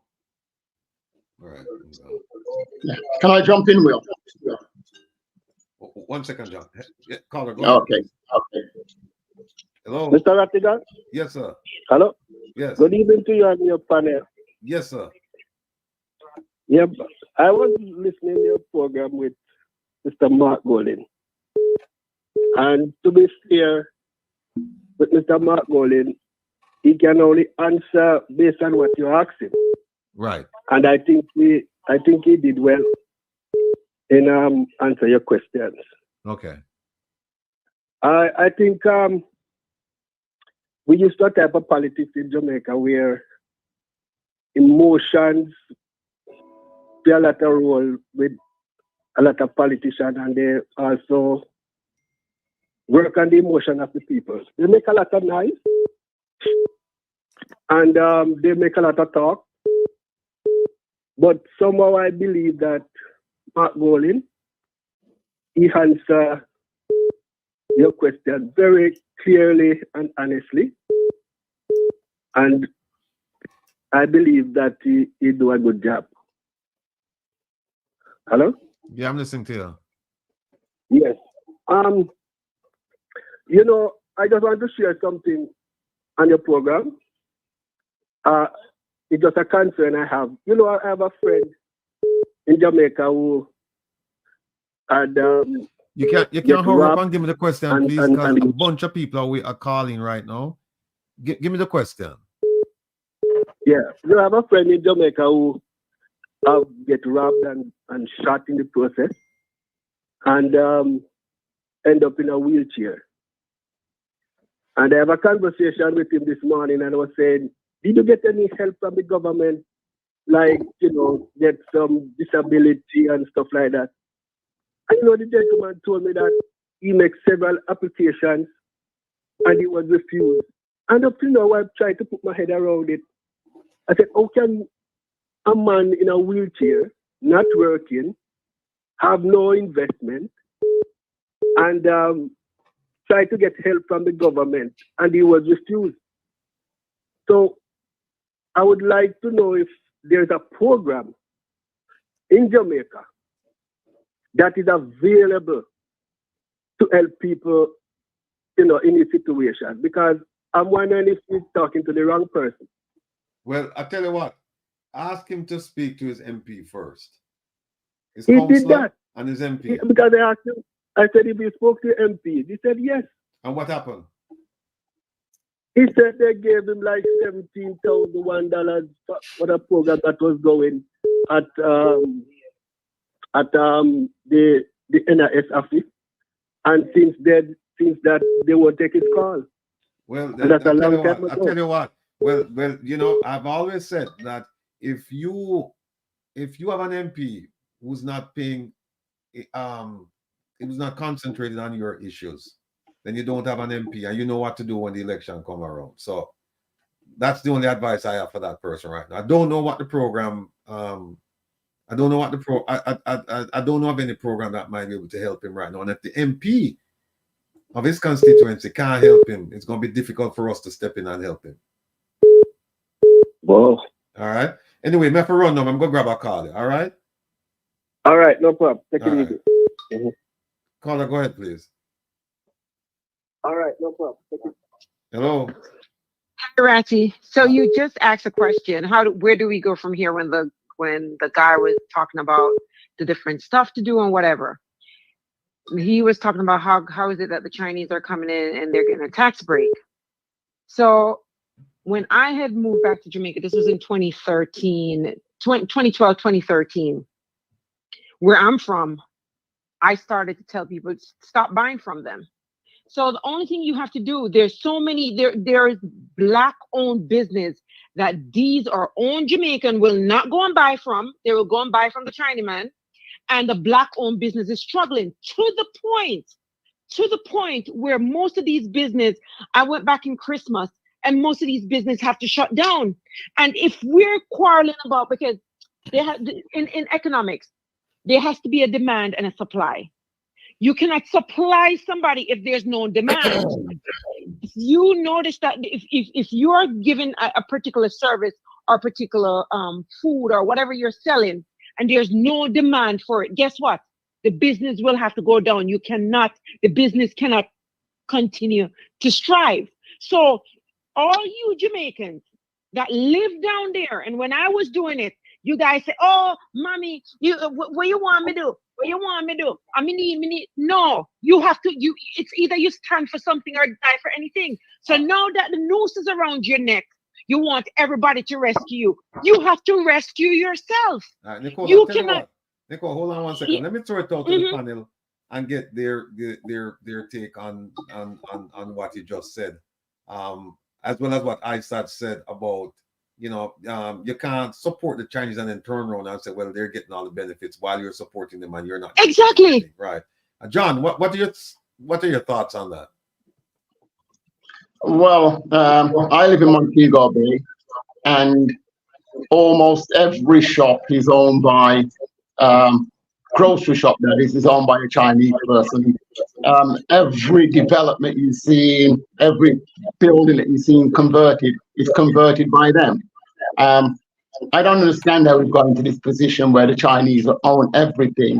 From what I've heard, and it's in foreign press, is that the Chinese government actually gives them a lot of loans to come out here. They more or less pay them to come out here, and so they have the money set up straight away to operate a business. Whether or not they gain tax breaks from the government, I do not know. They're like, I don't know, so I'm not going to say anything about that. How this situation was created, again, it's a case of, I believe that our governments would just don't, or our banks, sorry, do not lend to our people. Because first of all, they want them to have assets, and most of them don't have assets. We have people, they're squatting, don't they? So they don't have land, so they don't have any assets. So what do you put up with collateral? So that's a big problem. Me personally, when I shop, there are shops I have to go to because certain things I can only buy in a Chinese shop. But today I went to the market, and everything I can buy in the market I'll buy. Even down to my beans and stuff like that, what you can get in the Chinese stores, I will buy in the market. So I do my best to try and support Jamaican business. But it is it's a major issue. I don't really know the solution to that one. Telling the truth, You're in Mobile, right? Yeah. I'm in Mobile. I personally go and shop at Hilo. Although I know Hilo is a big whatever. I shop at Hilo because it goes back to health education. So they give scholarships. So there's means and ways about going up without buying from the Chinese. There's a lot of different ways how not to buy from them. And if you start hurting somebody in the pocket, they will have to leave, because guess what? They will not have that money coming in. 100% agree. I shop at Hilo as well. All right, Nicole, let me run now, but thanks for calling. I'm have her respond to that. Ratty. Okay, all righty. Yeah, go ahead, Herb. Okay, I'm taking a look at some of the programs that have been available for agricultural and other type startups in Jamaica. And I don't know, ISAT, is the Digital Foundation still in operation in Jamaica? I use Starlink. I don't know. The Digital Foundation is like an NGO that helps people and empower communities to start up projects. So when people are calling up and asking for help, say they go to the government. If the government doesn't have it, if the government is broke, as you say, who else are they looking at? Are they talking to like Digital Foundation? Are they looking at the different aid programs, whether it's UK, Canadian, or USAID? These are sources of funding, especially if they write up the project properly. And if the project is for underserved community, they should be able to, come November here, put in an application to the American Friends of Jamaica, who gives away millions of dollars each year for different projects. And they encourage people to apply for the funding, team up with the local CDC or some pastor or some farm association or whatever. It depends on what you're doing. But these are programs that will provide the funding that you need, because especially if you're from an underserved community where you're not getting help. So I don't know if you folks are aware of it or if anybody's putting in for these funds. But the biggest one I saw online was the Digital Foundation. And I'm well aware of these other places that will help you to fund the various projects that you want to do.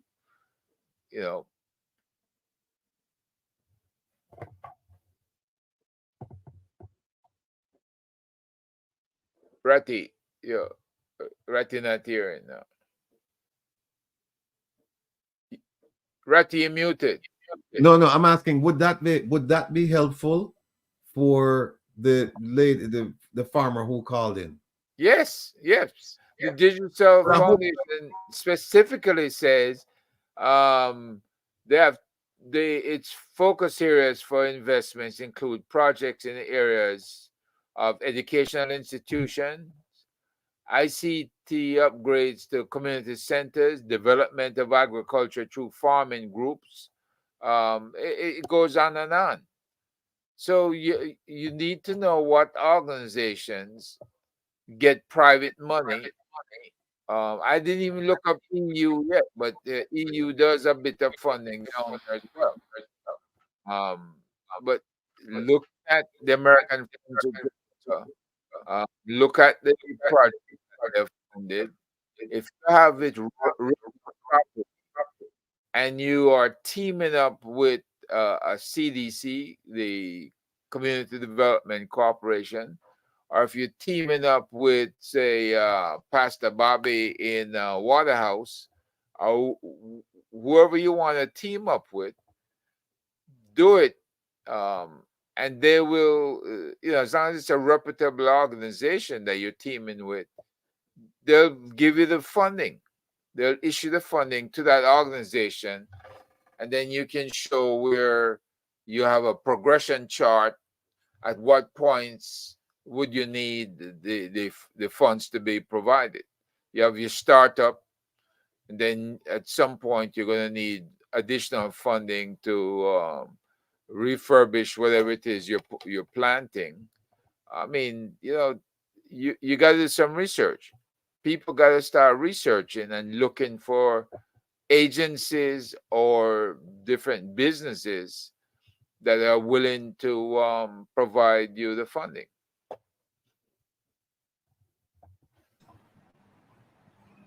The difficulty that she's going to come into, though, Herb, is that a lot like the Digital Foundation, she's going to need to be a part of a group or organization. She's not necessarily going to get private funding unless she does something extraordinary. As I said, become a star. That's usually the culture here. But what I would say, in being serious, is that people must remember, that every mickle make a muckle.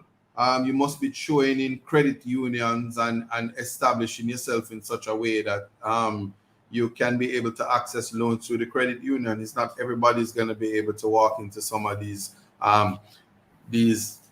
reputable banks that, to me, bank loans, and even how to get access to some of these banks, it's very discriminatory. But you have to do that, and then the good old partner draw. Shout out to Andre. That you use the partner draw and you use your systems and try to do that. But I'm saying, in this dispensation where scamming is so high, everybody's tricking people out of money because they want fast, free money. It's not that people don't want to help, it's just that the opportunity that you would want to give somebody, by the time you blink next week after you get business plan and everything, they run away with money. Every time you come across even young people that say, oh, I want 3 goats and I want cow and I want to do this, and you assist, and then that's it. They don't want to continue the work and go and build. And so even institutions that have accountability, they're not in a position to put out the money. But that should never deter you, because I guarantee you, Jamaica, in terms of becoming something, you're right to be the best version of yourself. Once you have the ambition and you don't make, while people closing doors, you make windows. So credit union is a place that you can go and show your partner, save your little money, build up your credit, and then access the loans there. That's the best I can say where that is concerned. And in relation to the whole Chinese man this and Chinese man that, listen, support your own. But then as a black person, open a business, them family, if you sell banana, all of your friends them want free. If you say you keep a party, everybody want free ticket. They don't support you. That's why I said I see it all the time. The Chinese man just set up shop. When I talk about Chinese where own the wharf and establish people. A Chinese man come from nowhere. You don't even know if he's rich or poor in China. And he just open up shop. Where them use zinc, where them use brick, where them rent, whatever them do. And everybody run up in the shop and everybody supports him. He don't even speak the language. And everybody supports him 100%. He don't even have to advertise. I've never seen a Chinese. I must say Fantana alone, me see them run ads for. I never see a Chinese man advertise. He does not even Chinese restaurant advertise. And we go there. So for me, I always support black businesses. The only time when you can't get, only time me I selling out of a KFC. Tired for telling you that, but that's my take on that. Your mic. One to the Moon Palace. Support the Moon Palace. Are Chinese people own that? I have shares, I have time shares in Moon Palace, so I go down there and I make use of that. But sometimes you need a little elegant. You can't expect me extravagance. Yeah, you have to go down there. Every now and then you see Juliet and friends walking up and down in the Moon Palace. You have to tell them if we can rub shoulder with the labor right them down at Moon Palace. What do you mean? Why not? Okay. All right. Listen. Will, can I just say that this thing about Jamaica being broke, I don't think Jamaica is broke as such. How Jamaica is broke is that we have poor governance, and the JLP and the PNP have made us broke. So we've got the second largest GDP in CARICOM. There's a reason for it: poor governance. And I'm not bashing Mark Golding. I've got nothing against Mark Golding, nothing whatsoever. But all I'm talking about is that we need policies to bring the country forward. As simple as that. I don't see about where else the argument can go. We haven't got the policies, and we know exactly what to do. We know the tourism doesn't work. We have the proof. We know the BPO doesn't work. We have the proof. We know manufacturing works because we see it in other countries. Why can't we manufacture? Because of our energy policy. We need to change our energy policy. Why can't we invest in simple things that our necessities that we need? Necessities, not luxuries I'm talking about. Necessities, roads we need. We can't invest in them because the IMF and the JLP and the PNP have decided to this ludicrous idea, this false voodoo economics, that we must save money, just save up 4.4 billion in the reserves. We don't need to. We could have a couple billion in the reserves and be using 2.4 billion right now to invest. That would create jobs at the same time and reduce our energy bill because we take all our infrastructure off the grid. We'd have more money for education because we must have education. But John, so I'm not backing Mark Golding. Can you hear me? All I'm asking for is policies. Can you hear me? Some of the things that you just mentioned, honestly, Mark Golding mentioned them. He mentioned them in his speech at the conference. He talked about the using, instead of paying off the debt, to use some of that money and to invest in industries and people. I've heard him talk about the tourism sector. So there's a distinct difference there between what the government is doing and what Mark is proposing. I think the question that a lot of people are trying to wrap their heads around is, yes, he's saying the right things, but can we trust him? Because he's a politician, and how politicians are. They get inside there. Once they want to get elected, their agenda is different, and once they get inside there, then it's something else. I think that's what people are really worried about. But I don't think they're worried about his policies versus what we're experiencing and what we're seeing right now, because it's different. And like I said, I've heard him talk about using instead of paying off the debt, as we're more paying off the debt conscious right now, and he's saying instead of doing that, let's use some of that money and invest in our people. I've heard him say that. So so I think what I think, again, what I'm reading, I think is people are saying, well, politicians, they all say, when they want to get in power, they say this and they say that. But I tell you what, though, Mark talked about, when I asked him about leadership, here's what he said. He said, ask him about his definition of political leadership. He said there must be a willingness to listen. there must be humility, there must be calm, there must be respect, there must be trust, there must be a caring heart, there must be integrity. You must be able to handle technical issues, and you must be able to communicate effectively. Now, Mark hasn't had a chance, and I'm not making an argument for Mark. I'm just saying he's never been prime minister, so we don't have a record that we can put up against him and say, well, you said this and you did that. The government right now, we have a record. We have a 7-year record that we can look at and say, look at how many promises you made and look how many promises you didn't keep. So, I mean, I'm not trying to make an argument for Mark. All I'm saying is that there's a distinct difference between what he's saying and what the government is doing. Now, we may argue that, okay, he's saying it because, his political father, and then once he gets in there, he'll change. That's up for debate. But what is not debatable is the fact that what he's saying, when you contrast and compare it to what the government is doing, they're chalk and cheese. They're worlds apart. Go ahead, my brother. But Will, you've got to remember that under the PNP, they signed up the IMF agreement, and they also were the ones who signed up with the World Bank and the IDB to bring in natural gas from America. They didn't decide to go down the route of solar. They didn't go down the route of having waste energy.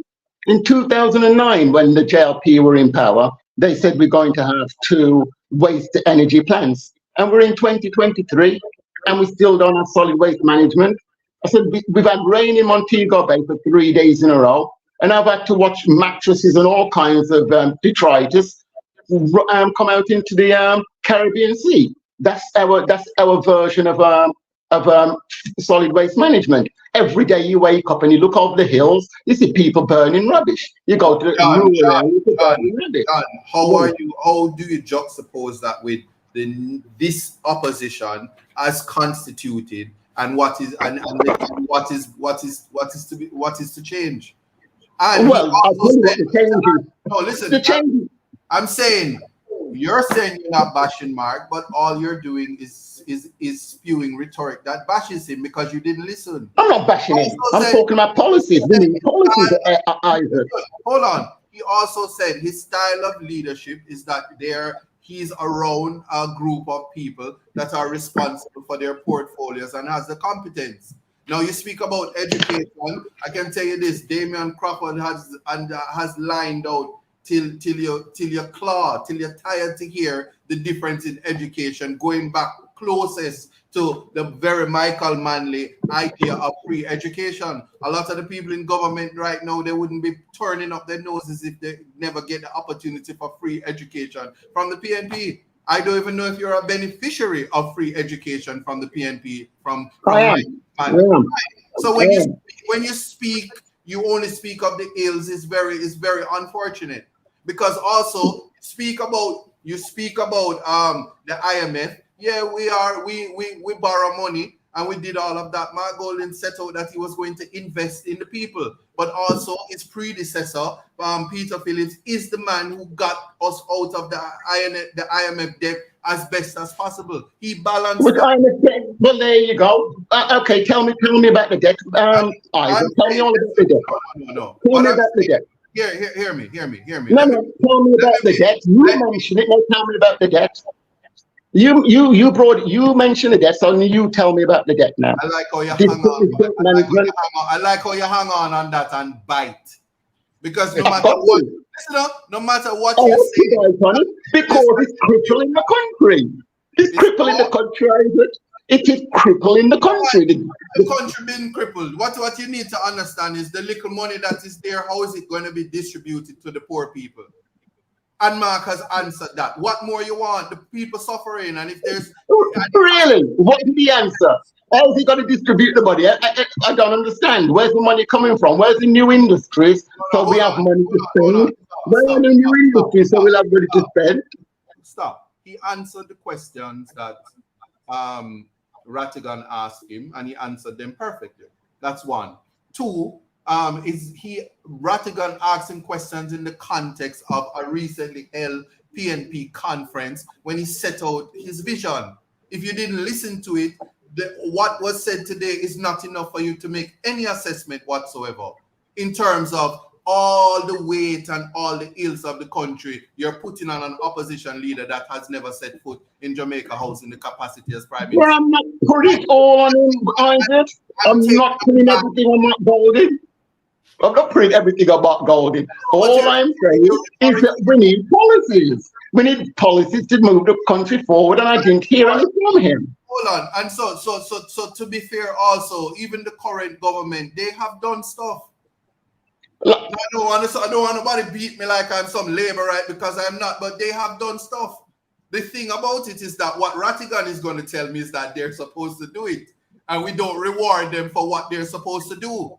But when you make the rhetoric like that, it's deceptive to the people in the column, because you make it look like as Jamaicans we sit and do nothing. The Andrew Holness administration has done a lot, whether you like it or not. It's just really a lot. Down to the people, and that is the complaint. So we have to be realistic, and I am a Jamaican and I have to defend Jamaica, because sometimes when people talk, you think that we're swinging on trees and building pockatuck and living in huts. We're not, and you know that. And so we have to be very realistic when we're speaking about our country right now. And so if they're not doing what you want them to do, you know how much renewable energy is in Jamaica right now? You know how much windmill and all of these things, and how much solar? It doesn't have, Rome wasn't built in a day, so why Jamaica have to build overnight? It is unfair. It's unfair to even leadership, even the ones that you don't like them because them nose big. It's unfair completely. The issue for the next election is two things. And I reject the comparison between Mark Golding and Andrew Holness, because it's not a realistic one. And Mark Golding answered tonight when he said you need a leader who is competent, that can deal with the issues, including lawmaking, including adjustments to the constitution, and including with dealing how to ensure that the people are involved with the country marching forward. Vision 2030 is not a vision, it's not going to happen. So when we're still talking about it in 2023, we must be retarded, each and every one of us. So I'm not attacking you, but you're coming strong, and you're coming strong and wrong when in the format that you're doing it. And I'm just gonna always speak my mind, and who want vex. But we're not down here playing.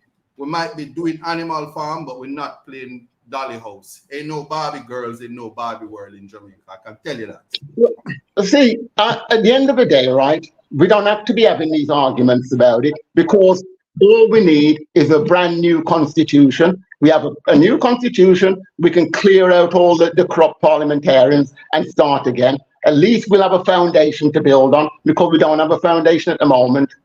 If I'm the PMP and the JLP, if I'm PMP and the song, we ain't. The JLP and the PMP haven't put in the foundation.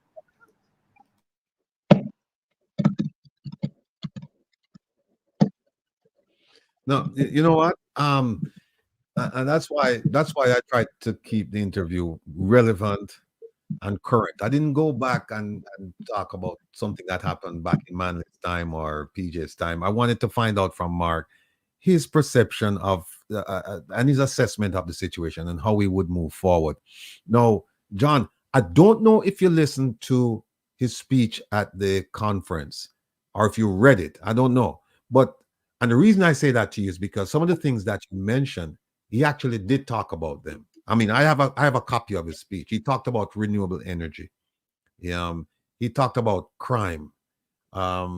He talked about I think he talked about housing. He talked about a whole bunch of issues. And so for me, the idea is not to make a comparison between Mark and Andrew.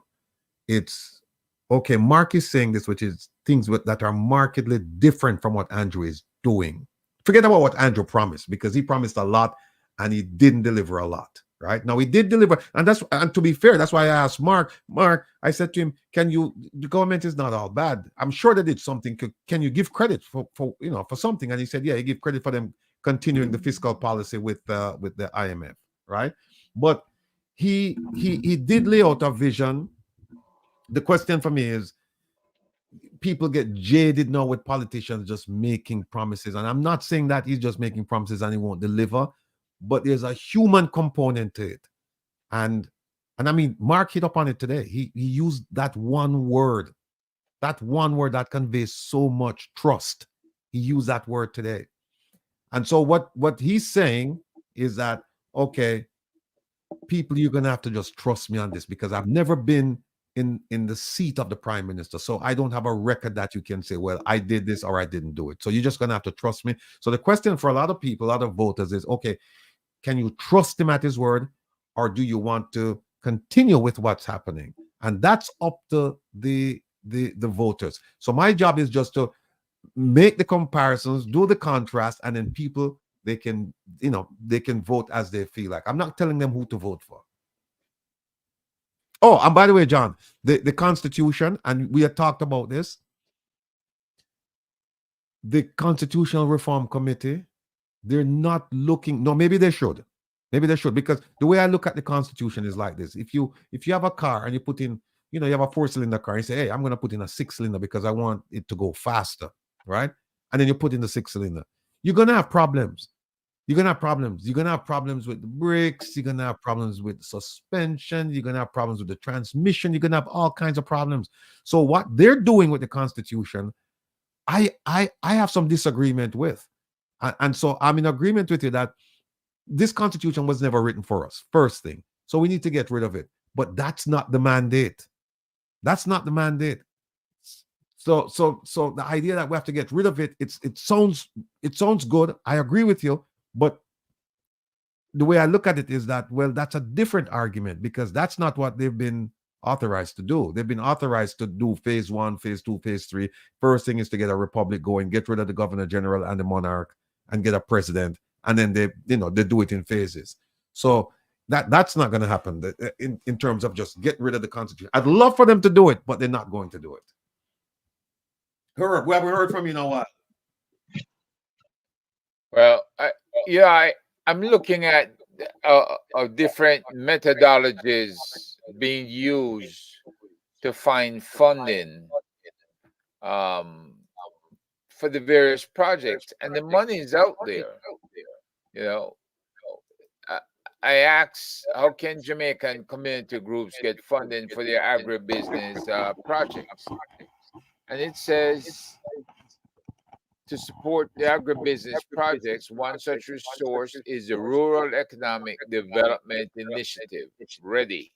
This is a project by the World Bank Group that aims to improve the livelihoods of people in rural areas by developing opportunities for micro and small-scale rural agricultural producers and tourism service providers. I guess that means you can supply the hotels with agricultural products. Project provides financial and technical support to small-scale agricultural and rural tourism enterprises, assists in developing critical market-oriented small-scale infrastructure, marketing and management, increases access to technical innovation and business support services. Right? So that's one program right there. Another option, apply for grants from Department of Cooperatives and Friendly Societies or the Companies Office of Jamaica. The grants are available for small and medium-sized tourism agricultural enterprises that are registered with either of these departments. So is it a matter that our folks don't know where to go? The last one they refer to is Digital Foundation. All right. Our people just don't know where to go, where to look. You guys did some research. Sit down and guess what? You use the Bing, and you use the chat GPT in Bing, and you get all your answers, right? You can ask the chat GPT anything and it will give you an answer, right? And it will even give you a format that you could use to apply. So people just need to know where to look and what to do. And I'm Well, telling you, well, I just hope that I, I just hope that the young lady who called in, the farmer, that she listened to what you just said, and then she'll just seek out assistance from those entities you mentioned. Let me just say this before I bring in ISAT. That people in the chat, there's some people are saying, well, we should be focused on the government and we shouldn't be focused on Mark and his policies. And I disagree. I respectfully disagree. And hear me out. Here's why I disagree. The opposition is, for all intents and purposes, a government in waiting. And so, as voters, we need to have information as to what their intentions are. Once they assume power, we can't wait for them to go in and then say, okay, this is what we're going to do. I mean, why would you even vote for somebody if they didn't tell you what they were going to do? Why would you vote for them? I mean, it makes no sense. I would vote. You want to vote for somebody who's going to say some things to you about policies, about the issues that are affecting you. And you say, you know what? And then it's belief because they don't have a record. So you, like in this case, so you're going to say, look at Mark and say, you know what? I believe that he's truly caring about poor people. I believe that he wants to get the environment back to where it should be. I believe that he has a plan for tourism. I believe that he has a plan. I like his plan for safety and security. I like his plan for housing. I like his plan for young people making a start in Jamaica. I like his plan for business. And then you vote for the person, but you shouldn't vote for somebody unless you know what they stand for, or at least what they tell you that they stand for. And so that's why we have to find out from Mark, okay, Mark, what is your plan to address some of these issues? And then you listen to the plan, and then you believe him or you don't believe him, and then come election time, you vote or you don't vote. But the idea that we shouldn't ask him, I disagree with that. Now, the government, we don't even need to ask them because we know what they're doing. We see it. We're witnesses to what's going on. So we don't need.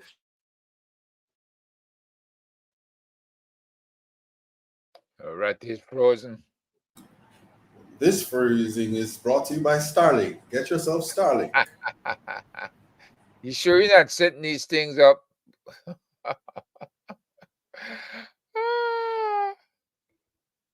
Well, any commentary, John? Go ahead and you can talk about.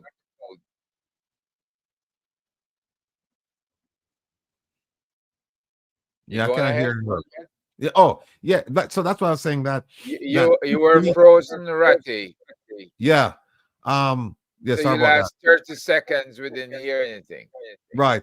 So the point I'm making is that, and I'm reinforcing it. I'm not just making it, I'm reinforcing it, that people, we need to have the opposition tell us what their plans are. We need, and so that we can look at it, we can examine it, we can criticize it, we can agree with it, we can do all kinds of things with it. In fact, we can even make it better for them when we criticize and say, no, this isn't right. It's better off if you do it that way. But the idea that we should only focus on the government, I mean, we are already focused on the government. Every week, that's what we do. And we don't need we would love for the government to come here and say, okay, this is what we've done, and here's why we did it. Or this is our plan, here's why we're going to do it. But they've chosen not to come.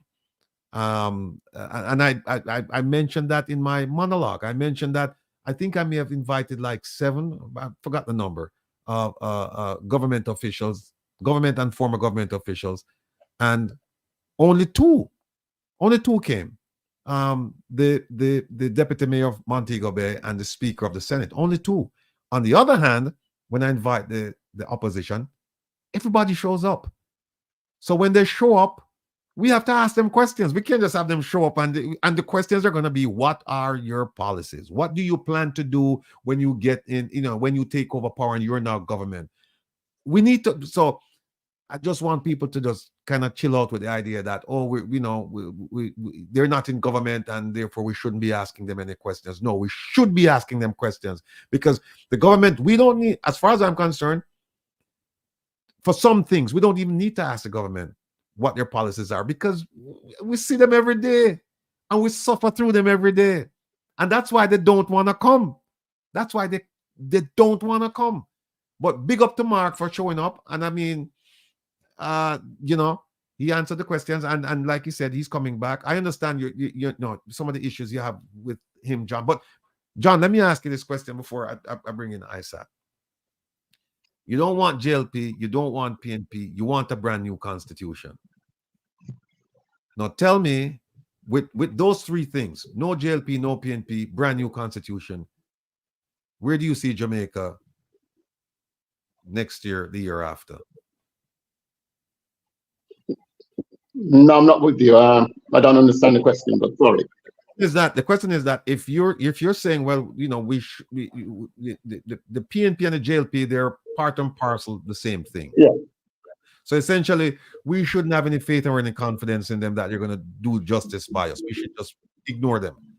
And accompanying that is that we need a new constitution. Well, the thing is, the new constitution is going to be created by these same two people. No, not the problem. Okay. Now that's the issue, Will, is that we reject what they're putting forward, and the people decide that they can't deliver. We know that they can't deliver. Look at Jamaica today. We know they can't deliver anything for us. So the people really do need to rise up and say, look, enough is enough. We don't want your constitution, because as you've heard, the Governor General, the new president under their constitution will more or less inherit all the powers of the Governor General. We'll have the same DPP issue. So like the likes of Andrew Holness will never go to prison.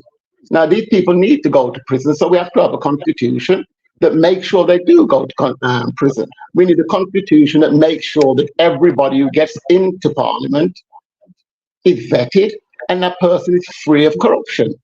The person will know the people are free of corruption because when they're in a community, I think Herb mentioned this, that when they're in the community and they want to stand, the people in the community will know what that person's like.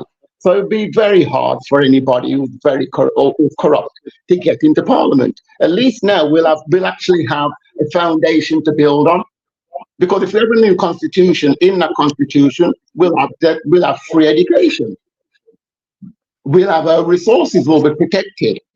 So we'll make sure. Let me ask you, who's going to write that constitution, if not the JLP and or the PNP? Who's going to write that constitution? We the people. We the people. Isaac can help. You can help. I can throw in my piece. But the people have to write it, and it will take years and years to do it. But it's the foundation for the future of Jamaica. So let's do it properly.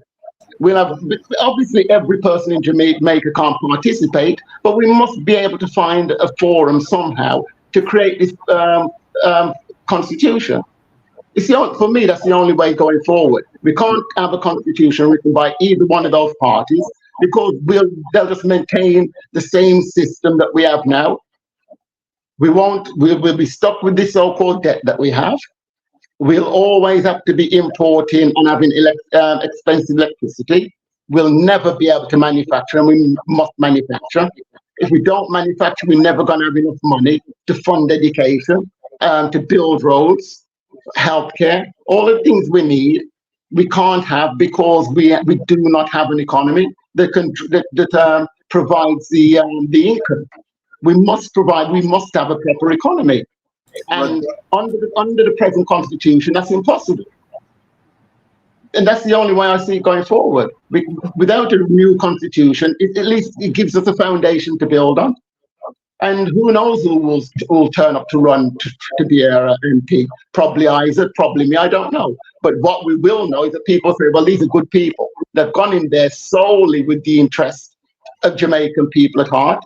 I can see people who will comment and say that, John's seems to be anti-PNP and pro-JLP. I'm not, as you know, Will, I think all three of you know, I'm not pro either party. I'm not pro either party. All I want is a better Jamaica, and I know we can deliver it if we have the correct policies.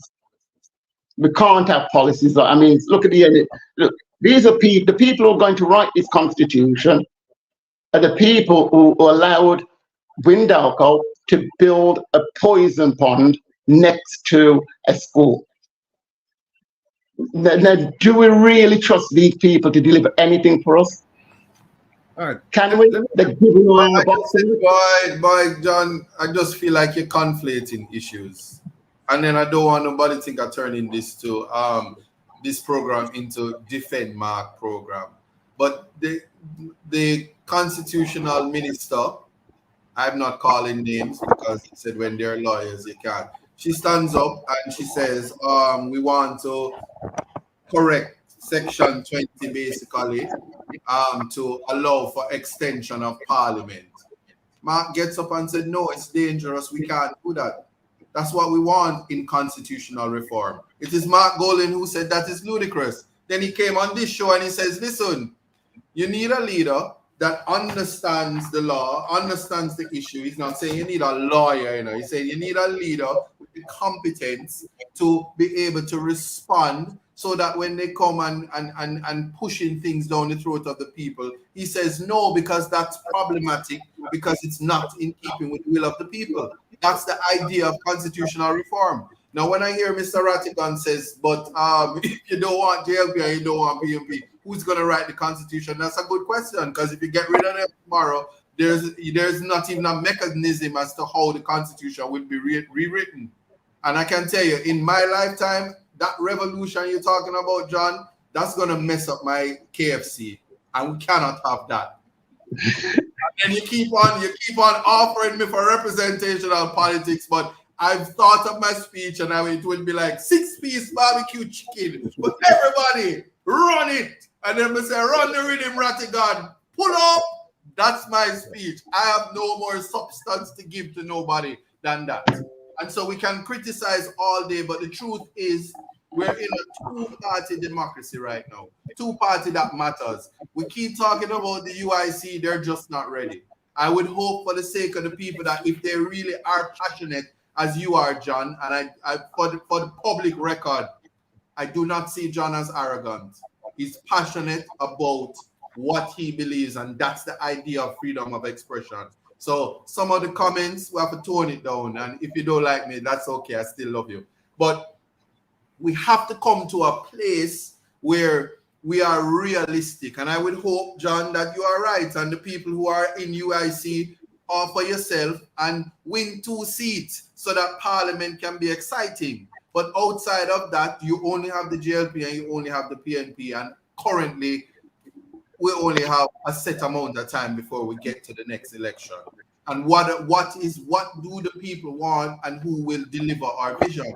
If it is education, it is the PNP. If it is security, it is the PNP. Fighting crime, it is the PNP. Human rights, it is the PNP. I don't know what else you can ask at this time. And in terms of everything else you're saying, even with the best constitution, you see that thing called corruption, you see that thing called self-interest. That's why we have this program. That's why every week I'm on here saying donate to the cause so we can be the watchdogs, so we can say, and I hear everybody saying, yeah, but the Integrity Commission passed Mark, what's he talking about? But when Will say, I'm going to check it out, we want him to check it out, because woe be unto who get passed when Rattigan check it out and something else happen. It's a different conversation, and we may have to change our tune, and that's what we want. That's all we can offer, and that's all we need. So if Kevin were here, he'd put up the bank account so people know what we're here for and what we're trying to do. But I digress on that. Safe to say that we need to, yes, ISAT is the color orange. There's no secret to that. I would be a done spot to be a laborer.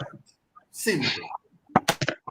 I said, let me input something that you and John can agree on.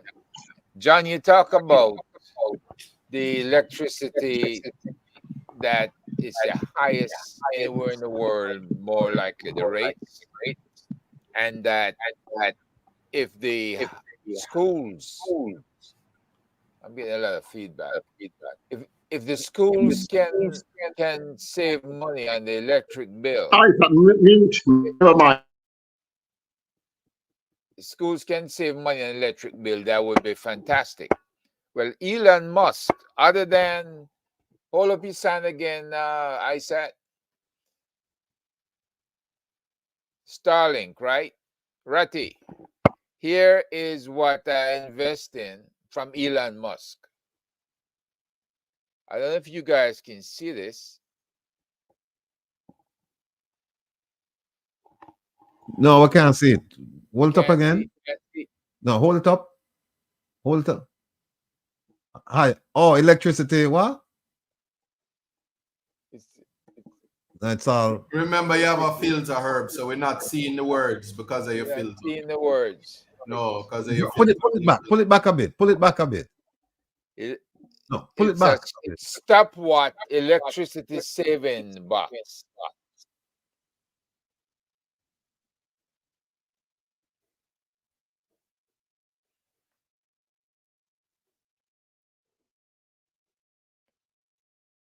Is that better?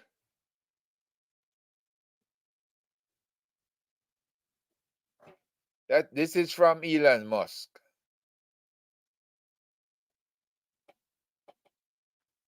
I don't know if I can ever get it focused. It don't look so. But it's called Stopwatt, STOPWATT. It's electricity saving box. And maybe if I just show you the simple side, just by plugging these things into the plugs at home, you can cut your electric bill down by about 50%.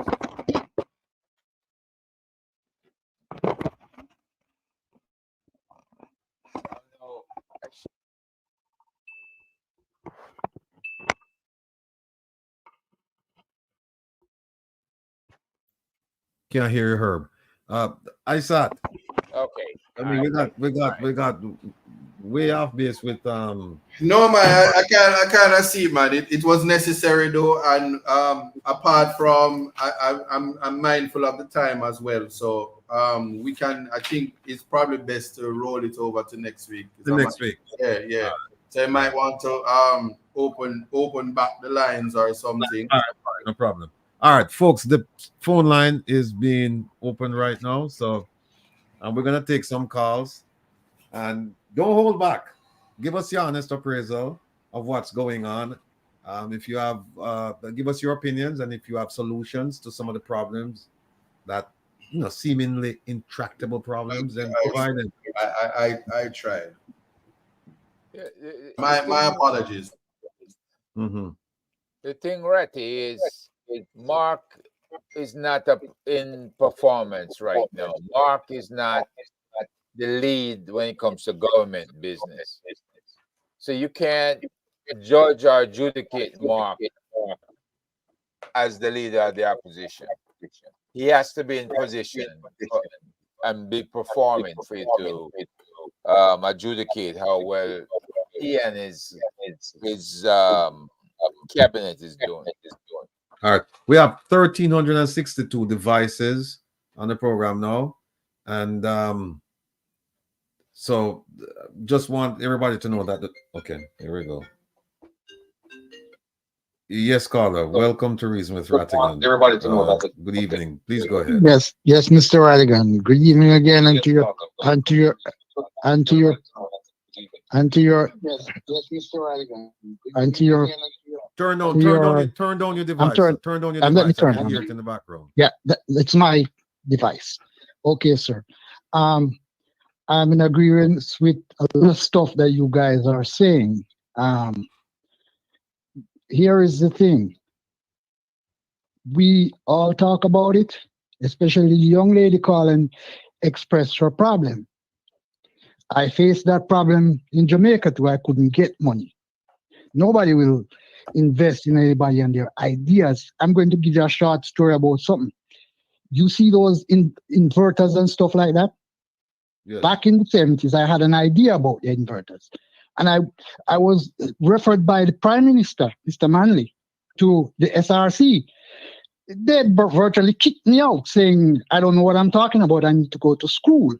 About 2 years after, I was watching a television program and seeing somebody doing the same thing. that I suggested. And I could not tell the guy my ideas. He wanted to know I did not do it. And here's the other thing. When these young people go to the bank and tell these banks their project, they shut them down and then go to another door and open up the same idea using their idea. It has happened many times. People will tell you about them. So here is the other part now. What I'm saying now is that I called you last week and mentioned John. I see he's gone again. That electrical program. And I see Herb is putting up Mr. the Starlink, Mr. Masting. I think some of us from Jamaica need to get together with Mr. Mas about those power stuff that we could make and give people. We need something to take the JPS out. Not until we start, just like how we use our vote, we can use our money to take down the government itself. You know, if we start let me stop you right device there. that Let me Herb stop is you. showing Hold you on a there. second. Let me stop you right there. I Yes. just said that we can use our money to take down the government. People, please do not forget to make your donation to the One Jamaica Legal Defense Foundation. Right? Kevin is And Kevin, share, and subscribe. Yeah, like, share, and subscribe. Kevin, where Yeah. put up the information for me there, Kevin.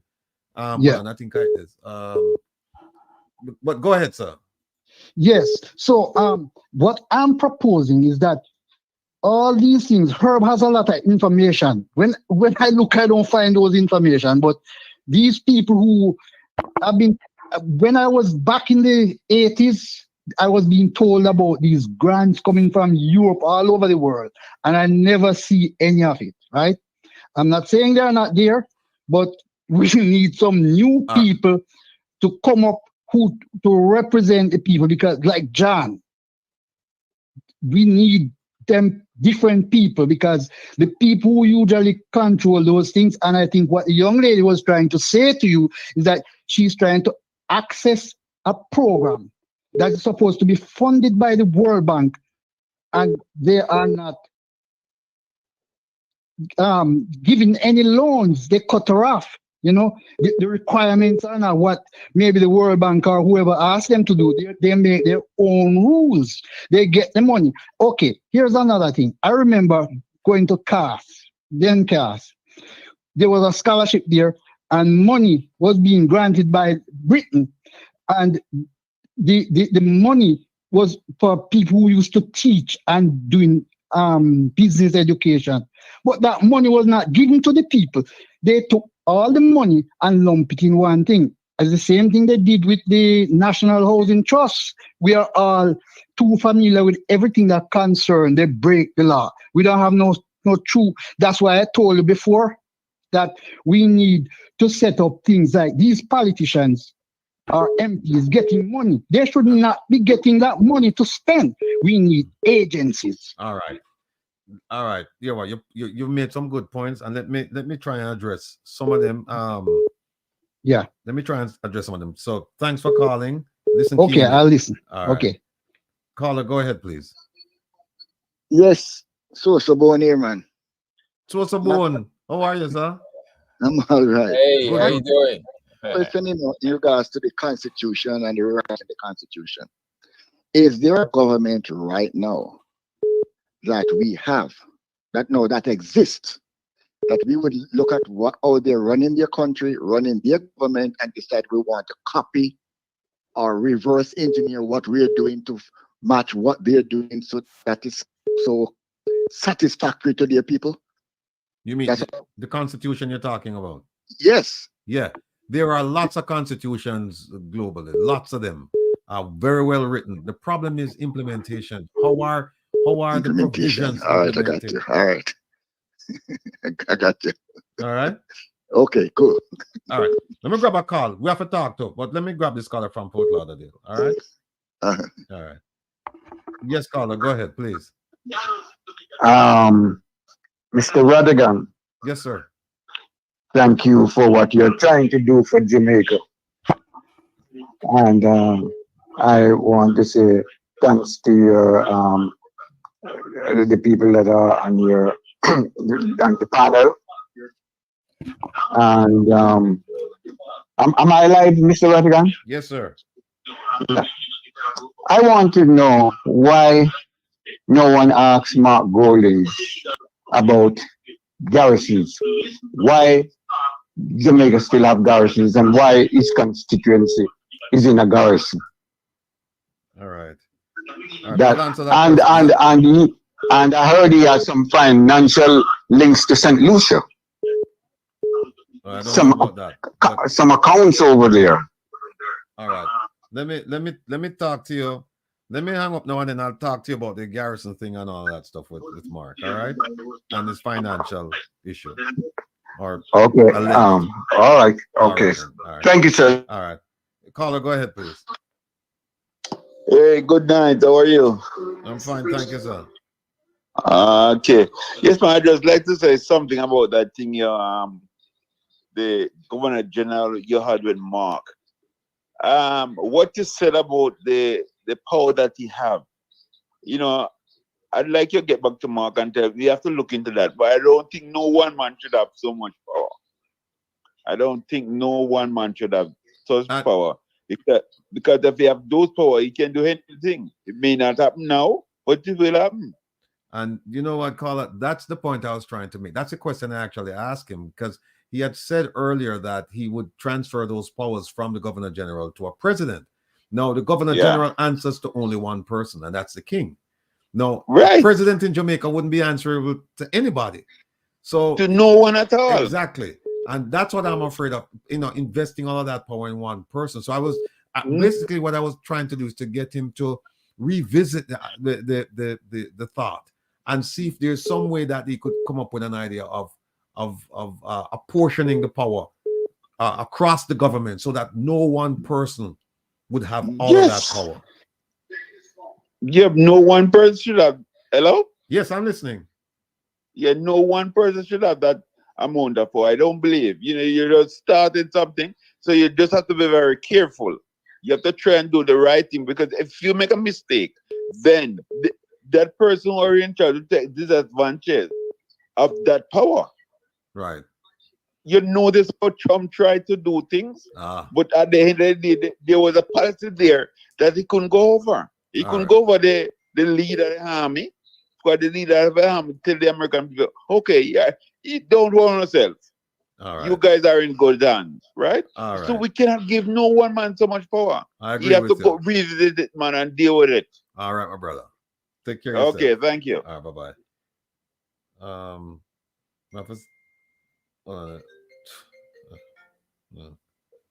Yes, Carla, good evening. Go ahead, please.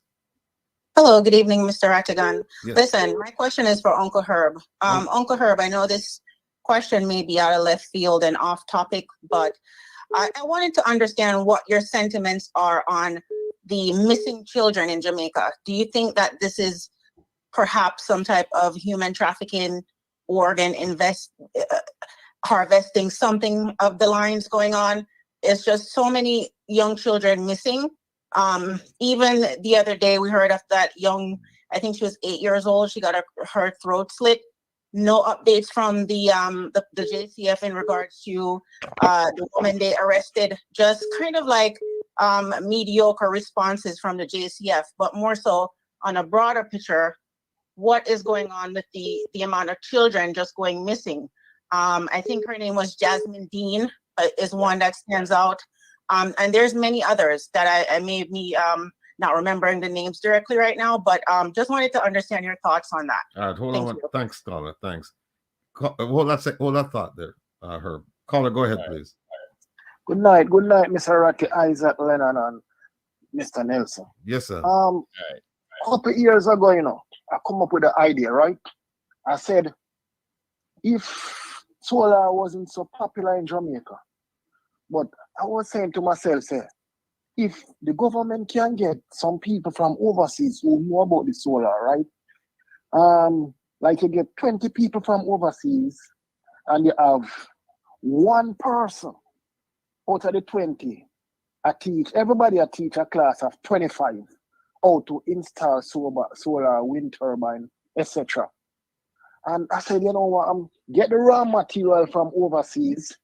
Like one time, you remember when Cable and Wireless did install house phone. All if you want your house phone out your outside toilet down there, get your house phone in there.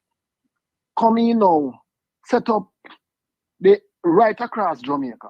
On the hillside them, you put some wind turbine, get the prisoner them, make them carry them up early in the morning, 6 o'clock. Get them, make them dig a trench, put the wind turbine them on the hill. You solar out all of the house them. So if Miss Mary runs her mass, Tubo runs her pay, like as an example, I pay $10 per month. The government will come in with a system and say, yeah, pay $10, I give you $8. When them go and the boy long Rocky, when the boy long and it reach that, them pay off half of them debt with them owe the money with them borrow for deal with solar and wind turbine. After it boil long, it go down more till them pay off the whole of them debt. All the government have to do is just collect like say, all right, $3,000 from the people them for maintenance fee. You understand? And we have a thing up and running no one because we not pay the sunlight nothing Ratty. We not pay the wind nothing. And if you mean the country to grow, you have to think for the people them, you know. But the Bible go back and tell us said where there is no vision, the people perish. Exactly. All right. And, you have a question and anybody for easy for rich is not innocent. God bless Mr. Ratty and I'll leave somebody else to come in. All right, God bless. All right, my brother. All right, cool. All right, let me turn off the phone so we can deal with some of them, and then we'll go back on. Let me just deal with some of the issues raised. Herb, you want to talk? You want to address the missing children issue? Yeah. Let me just I was trying to find. All right. While you're doing that, let me just remind everyone, if they're not looking at the screen, that the information for the foundation is on the screen right now. So you can write a check. The account number is there, the routing number is there, and if you want to Zelle, the email is there. While you're doing that, Herb, let me just touch on a couple of things. Go ahead. Somebody asked about the Chinese controlling the port. How did that happen? I believe the port was leased to a Dutch company, and they sold their interest in it to the Chinese company. It was perfectly legal. So that's how the Chinese ended up with it. That it wasn't the Jamaican government's involvement in that. It was a business transaction between the Dutch and the Chinese. If I'm wrong about that, somebody please correct me. But that's to the best of my recollection. Somebody also put in there that the GG must deal with essentially saying that the DG's powers are not absolute because he has to somehow work with the prime minister, or otherwise the prime minister can ask the king to remove him.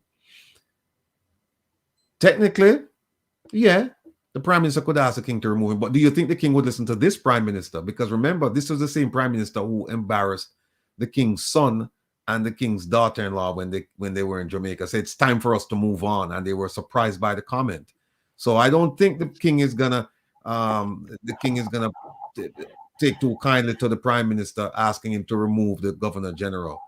Moreover, if you read the constitution carefully, the governor general has the power to remove the prime minister. He can dissolve parliament, and then once you dissolve parliament, then guess who gets to pick the prime minister? It's the GG. So he can play games with the constitution. He can play games with the prime minister and the constitution. He can just dissolve parliament based on, and it doesn't even say why. He can just dissolve it and then just say, all right, you know what? Minister Tufton, you're now the prime minister. That's perfectly legal in the context of the constitution. The other thing, someone mentioned something about, they touched on it a little bit, donor funds. Now, I have to tell you that is one area that there's a lot of corruption going on. And it's been going on for decades. It just didn't start within the last 7 years. The donor funds initiative is something we should really start, because monies are flowing into Jamaica to help at-risk, vulnerable people, businesses, and so on and so forth, and to do a whole range of things. And we don't believe the monies are spent in accordance with how it was disbursed. Like, for example, if it was disbursed to build a road, just for the sake of argument, and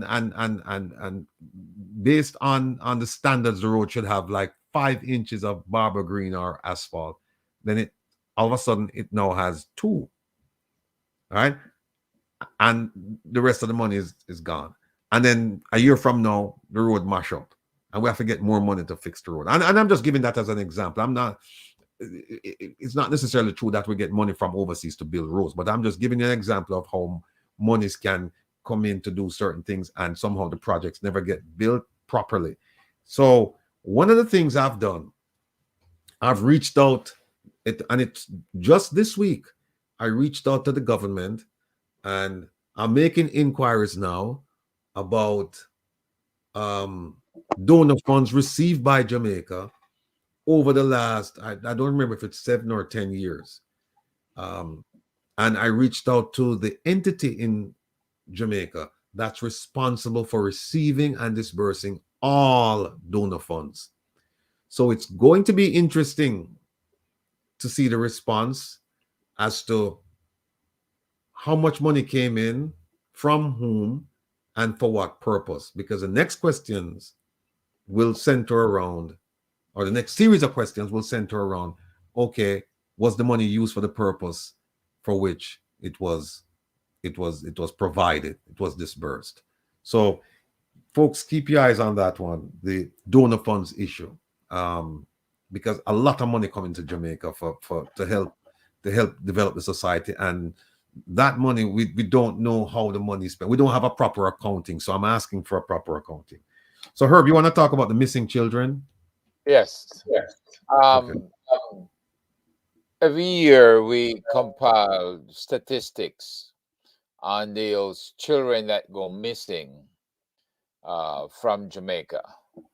The problem with the statistics is they can't figure out whether or not these are kids who ran away from home, or if they're missing, or if they're in fact dead.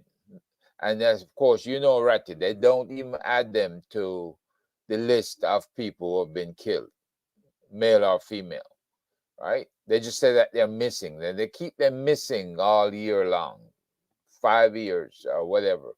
I don't know what the limitation is. I think you checked it out.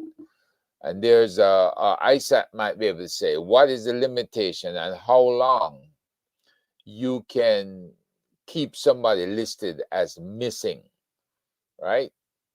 Because Jamaica has some serious issues with this missing business.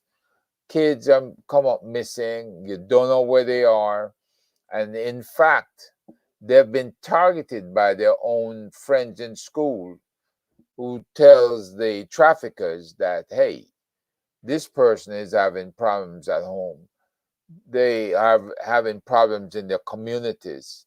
They might be victims of some pedophile in the community and they want to get away. Might be victim of incest inside their own homes and they want to get away. They have all kinds of reasons they want to leave town. And somebody points that out, and somebody cashes in with a recruiter who is recruiting folks to give them this great story that they're going to be going off to this land where they're going to be on easy street and they'll have a good time and they'll learn, they'll do whatever they want to do. And once they get that story, they become suckers, right? They succumb to all this fairy tale and they want to leave. Now, some of these traffickers are recruiters who actually do human organ harvesting. I'm talking about anywhere from a heart to kidneys to liver, and we know this is going on because the bodies show up someplace. They usually just put the body in the ocean after they cut it up, They let the blood bring the sharks in and finish the cadavers off, right? Jamaica has a lot of kids every year that go missing. They might say 600 kids were missing. At one point, mothers used to send their young females, now it's male and females, out of underserved communities to avoid the Dons getting a hold of them, right? So this is one of the ways that the kids get reported missing, right? That covers them with the Dons, so the Dons don't arrest them anymore. But once the kids come back, it starts all over again. Now, you have folks who want to come to the USA, and there's a lot of kids on the trail coming north up the Inter-American Highway that flew into Costa Rica or Colombia or some country from Jamaica. And you may have a situation with the 19-year-old bringing a 10-year-old and a 12-year-old up the Inter-American Highway with them. And they coming through the southern border. But there's a lot of things along the way, especially if that 19-year-old is a female. Because then the human traffickers use them in sex trafficking. And in using them in sex trafficking, it guarantees them a way across the border, right? Now, if they get caught on the other side and they lose their case in court, then they're coming right back home. And the 5,000 US or 3,000 US or whatever monies they paid to the trafficker, that's all wasted. They start all over again. So we know the numbers are in the hundreds, and a lot of those kids that don't return after, let's say, 6 months or 12 months, they probably will never return. They're probably dead. But the idea that people don't believe that human trafficking is real, if you have a youngster who is attractive and is female, or a young male who is effeminate, they might be what some person is ordering up on the internet. Right? There's a lot of trafficking in tourism, what we call sex trafficking in tourism. And so they're looking for a particular female. Could be they want a virgin, or they want a male who's a virgin. And this is the kind of orders that are being filled in the dark web on different islands throughout the Caribbean. And Jamaica happens to be one of them. So if you're thinking that human trafficking is not real, the other part of it is the work. If you get trafficked for work and you get a lot of things from your employer and you can't pay for it, in other words, you're required to pay for it at the end of the month, and you can't, well, you're going to work it off a different way. And it's usually doing extra work without pay, or giving up your body for sexual favors to work off the money that you're owing to your employer. So there's all kinds of trafficking that is occurring, and our kids are the ones that are mostly at risk. Now, the Jamaica has an organization that is supposed to take care of the kids, but they have run into problems recently on 2 different occasions with folks coming down to Jamaica representing themselves as pro-children, and it turns out that they are sex pedophiles. All right. And the problem is you have to check out every person that comes into contact with your kids. And Jamaica did not have the time to do exactly that. They did not run background checks on these people. And the people turned out to be folks who had problems here in the US, and a simple background check with Homeland Security investigations at the US Embassy in Jamaica would have shown this up. So we do have issues with trafficking. People want to leave the island and do better somewhere else. The grass looks greener on the other side. It's not that simple. We're losing a lot of folks, and the fact is, the government cannot even keep up on the numbers of transport operators getting killed, much less the number of kids missing or dead on the island. So we have a lot of issues, and you have to start doing what they do here in the US, is to have your kids fingerprinted, or babies that do their footprint at birth. Later on, when they get older, you can do the fingerprints, photos, and you can use a chip, a locator, something that can be tracked. Put it around their necks, like the military, U.S. military wear dog tags. And dog tags they have today, they have microchips in them that can be tracked. So pretty much, there are different ways, countermeasures that you can utilize. By the way, women and girls account for 71% of the vast majority of trafficking victims. They find them in massage parlors, escort services, bars and strip club, resort areas, hotels and nightclubs. Some homes, hair and nail salon.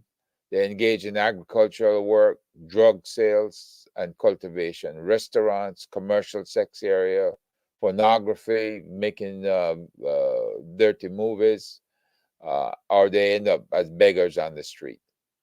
So when you take a look at the various kids that pass by you, please note whether or not the kid appears to be under duress or not, because that's the only way we're going to spot these kids. And the police, especially when they make stops or when they go to the various transit areas, they're staging areas, and they come through the transit areas. They take them to some low budget motel or some house in an upscale area, and they store the kids there, and they move them at night. So pretty much human trafficking has become maybe the second leading trafficking profitable situation in the world. Nobody wants to traffic drugs that much anymore. They don't even want to do weapons either. But human trafficking is very lucrative. It pays a lot. So that's my 10 cents worth.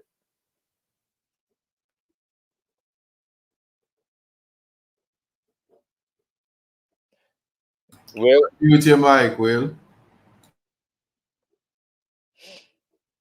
You unmute?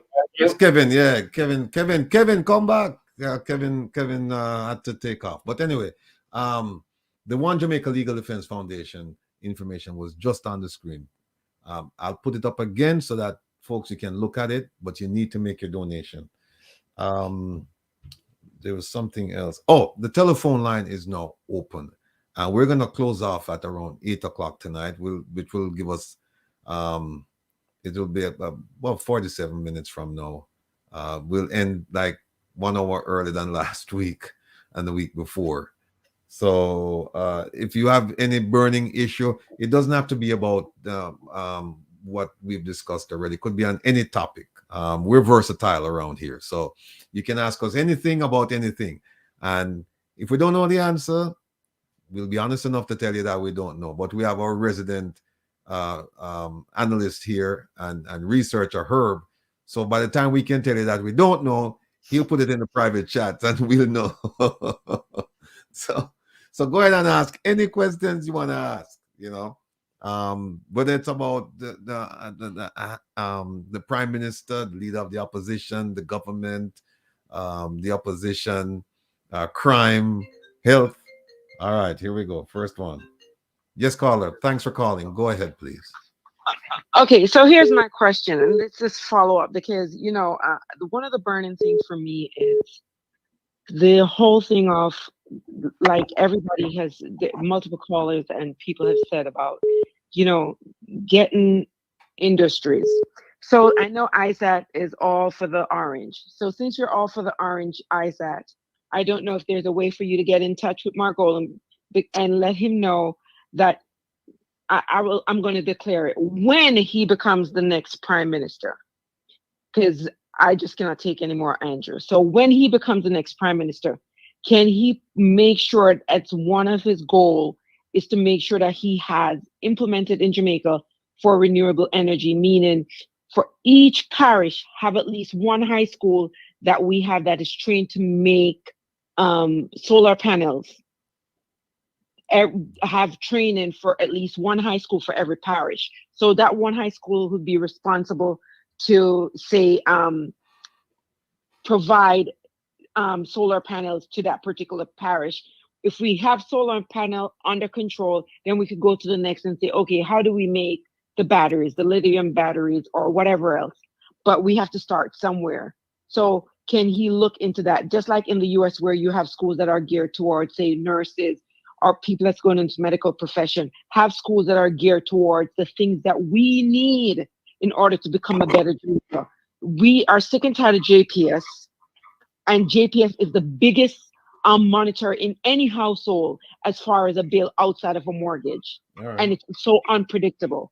So that is one of the things that I'm hoping that we can have. So the news that has been around the entire Jamaica for as far back from Wapikill full up can finally be released, and we can go ahead and say we have something under. We can't do everything, but at least we can get that. So that person that's paying $20,000 a month and can hardly afford food can now afford food because they don't have to pay that light bill. All right, Nicole. So get little stuff like that. ISAT is back. So let me have a man say, just listen to the answer. All right, and John can chime into as well with the clean energy. ISAT, Nicole was asking about the idea of the implementation of a solar mechanism where schools, I think it's one in every parish, you said, Nicole? Yes, one in every parish. So if we can start off with one in every parish until it gets bigger, one cocoa full basket, we have to start somewhere. All right, then. Thanks a lot. Okay. All right. Thanks. All right. John, you want to go? And I start follow up with that. I said it.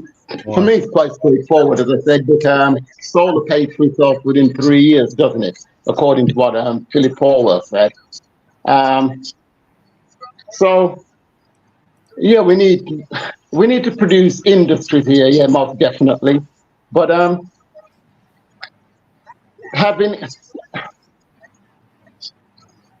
don't know if it's feasible for us to be thinking about building solar panels when we can actually import them so cheaply. So that's my issue. If we can import them cheaply, then we can then have renewable energy all over the country, and then we can build on that. And then we can have solar powered manufacturing, can't we? So I think that's the quickest way we can go forward to do it. They're cheap, so we'll import them. We're friends with the Chinese. We can cut a deal with them to get them even cheaper. And when we do import them, remember, we won't have any GCT or income tax, nothing like that. Sorry, custom tax on it. So the price will be reduced even more.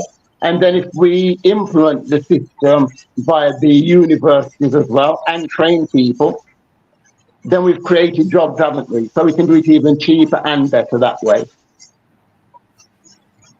So I'll leave it to Isaac now. Yeah, so I think it's a good idea. One of the things we always deal with is implementation without maintenance. And so the STEM schools, I know we have that we are trying. Well, certainly the Prime Minister spoke about opening a school like that. But in any situation, we do have heart and all of those things. It's about training people, and then even to tack on to what John said is the cheaper importation without lowering, especially the diaspora who love to donate. The diaspora, they love donate, you see, and give me a whole heap of computer for give away the other day. But yeah, you donate to the legal fund, then who knows, Rattigan might send whole heap of solar panels. The government doesn't tax the GCT. They need to waive all of that custom duty, the duty stuff, and then we get to the phase where the youths who are not doing nothing, rubbing out them hand middle, they learn how to install the solar panels, maintain the solar panels, and just like how they have Wi-Fi and they issue the Wi-Fi, they can put up the solar in those areas. Even bus sheds can have that, so electricity is everywhere almost free when it all said and done. And we need to get off the grid, and houses move to that as a general thing on a wider level. And that's how we need to be thinking. And so yeah, and then people can have more free watermelon because them have energy to grow and all of these things, and photosynthesis can take place. Rattigan wants me to shut up, but yeah, that is the idea. So I adopt what the young lady has said in terms of there's only 14 parishes, so we need to have those centers. So we get off the grid and get people access to renewable energy. Thank you.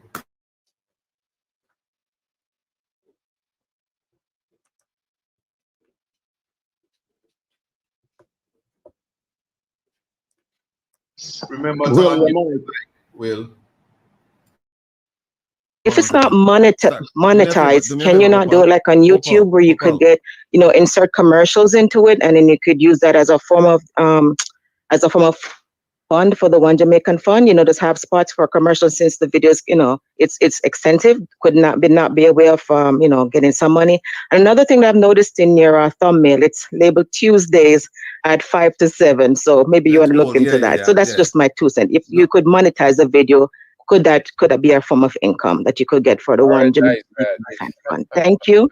All right, thanks so much. I'll talk to and that's why I need my family members out there in YouTube land to look at everything I'm doing, and then just call me when you see me veering off course, making a mistake, because I never pretended to know everything. In fact, I don't know a lot, and so I'm depending on you to keep me straight. The idea that the old date is there, we have to get rid of that. So I'm sure the radio station, actually the owner is listening. So Joanna Marie, you heard that the old Tuesday 5 to 7 Reason with Rattigan thing is still there in the thumbnail. So if we can remove that. And the young lady also asked about doing some kind of a commercial venture, video thing, so that we can raise some money for the One Jamaica Legal Defense Foundation. Good ideas and good observation. Thank you very much, caller. Yeah, we have a little more than half hour to go. I see ISAT is people are in the chat room. They're talking about your Starlink thing, and they're wondering if you're getting some kind of subsidies, or I don't know if you're getting. No, I'm just saying I put the Starlink up there because I really troubling Rattigan, but I'm hoping Elon Musk with billions of dollars will say, something. There's a lot of advert going on there and the promotion, and so he would donate to the legal fund. They see everything. Trust me. That's why I do that. All right. So I'm so famous, I know eventually, I'll be the spokesperson because it's been on the floor and digital thing. So yeah. Anyway. Yeah. Somebody said that it's too expensive. It's 8,000 plus a month. And what is the others? I don't get it. I don't understand. I'm lost. I don't know. I don't know. But John, if there's one thing that's troubling you right now, if there's one thing that you could say, hey, I want to talk about this, what's that one thing? The one thing. Oh, please don't say ISAT. Well, that's just obvious, yeah. Apart from him, right? I think the people want to hear about more solutions, don't they? We'll talk, but if we talk about solutions, at least then we can then put them to whoever gets into power. It looks like I was of the opinion that the PMP would walk it, but I changed my mind because after going up to Thompson Town and talking to people, I realized that vote buying is right, and so the JLP that's riddled with money will spend money, and so I think that's a big problem. I think that's a very, very big problem now for the PMP. And that's why. Go ahead. I'm sorry. No, go on. No, I'm so glad you raised that because there's a trick for that. People take the money and vote the right way, nonetheless. Right. Well, yeah, I agree with taking the money. Yeah, do whatever you want. You can I'll take your money and still vote for who I want. Yeah, but here's the thing. Here's the thing. I said the politicians have gotten, they've gotten wiser. What they're doing is that they don't give you the money and tell you to go vote. They'll give you the money and they have the ink so that you dip your finger in the ink right there. So they don't have to worry about you going to vote and change your mind and all that stuff. They have the ink. I don't know how they got the ink, but they have the ink. So my advice to all of these folks is, again, if you love your politician, he or she, they're doing wonderful work in your community and you have no issues or very little issues, then by all means, vote for that person, right? If the politician is somebody you haven't seen in a while and then they show up election time with money, then take the money, but vote your issues. Don't vote for their issues. Vote their issues. Their issue is is re-election. Your issue is a lot more complex and much more than that, right? So you're talking about your children's future, your present, jobs, education, the housing, medical, all that stuff you're talking about. So this person has been calling for a while. Caller, thank you for being so patient. I see the number, but every single time I try to get to you, somebody else somebody else is on the line. But anyway, go ahead, please. You know it's me. Hello? I didn't pick up, that's all. Hello? Anyway, Ratty. Yes, sir. You see, I just put in the chat that Isaac say him is a Rasta man, right? And the man's favorite food is Kentucky Fried Chicken. No one them talk so much. I don't understand it. You hear that, Mr. Buchanan? No, my favorite food. Yes, you're a member of the PNP, which I understand that from the beginning. You didn't have to say that. But what I want to say is we must listen to each other. And I remember that lady calling in about that farm thing. And I think the answer to her is, we have to find some ways to help the young people who have a vision. I know that there's a lot happening in Jamaica in regards to scamming, etc., and one has to be careful. And you have to have a track record to get people's money, and they have to have the confidence that it's going to grow and you're going to repay it, even in a partnership. So I see, but we must open our minds. Dr. Leonard, I mean, I understand he has this wealth of experience and he has his mind set up on the solar and so on. And I do agree that we should move towards these sustainable ideas in order to save money and to get the poorer people. What Herb said in regards to the saving money on electricity, I'm going to find out from him how we get that done, because even in the United States, we need to save money as well. But one last thing, we must believe in each other as people of one nation, call it. We have to decide and stop tearing each other down, stop tearing people down, and see ways in which we can build. I want to congratulate you, my brother, on what you have been doing. I've seen the efficacy of it, and the entire world is going to understand that we have people like you out there willing to fight for Jamaica, and all of you who are there, Mr. Herb, Mr. Buchanan, and of course yourself and Dr. Leonard. Thank you very much for the opportunity. All right, thank you, Doc. All right, take care. Be well. Yeah, the phone line is still open. We have a half hour to go, people. So you can call who bad minding me from a KFC. I just want to say to you.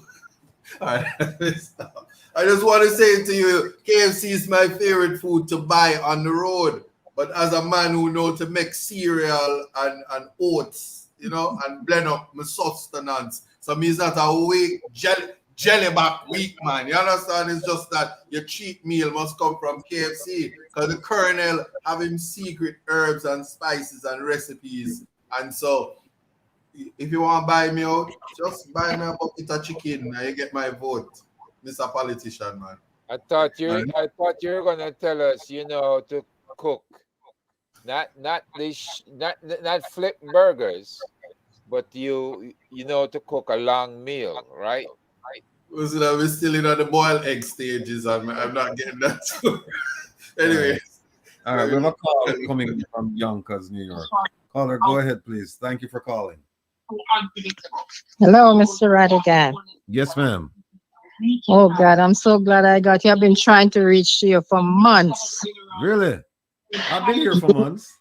I was listening to Wayne Lonesome and you one night about the land issue in Eastern St. Thomas. Yes.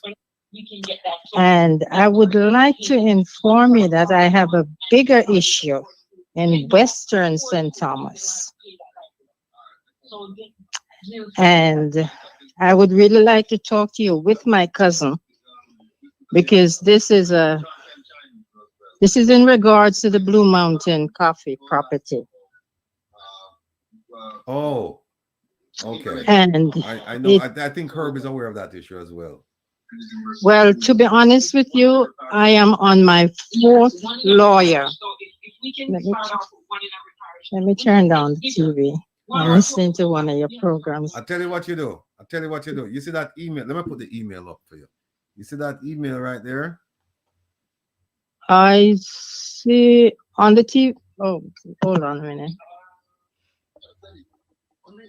On the program that is on now? Yes. You see the email? It's the last line. The one at Let's Build a Better Jamaica? No, I'm not seeing any. There it is. One jam leg deaf at proton.me. Let me write that down real fast. Could you repeat? Are you looking at the screen? No, I called you. I have you in my contact and I just called a number. Oh, she's not looking at the show. That's what happened. Okay. All right. The email address is ONEJAM. Could you repeat that? ONEJAM as in Michael. Okay. LEG. DEF. DEF. Yeah, F as in Frank. Yes. At Proton, P as in Paul, ROTON. .me. P as in Paul. ROTON. .me. ME. .me. Yeah. Let me repeat that. That's one jam leg DEF at PREON. No, PROTON.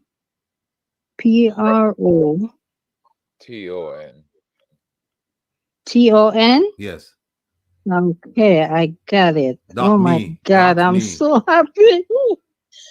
Oh, this is the blessing. I got you directly to speak to you. Oh. All right. So can I give you? All right. You want me to send my information send me the stuff to on your that email? email? Yes. Hello. Yes.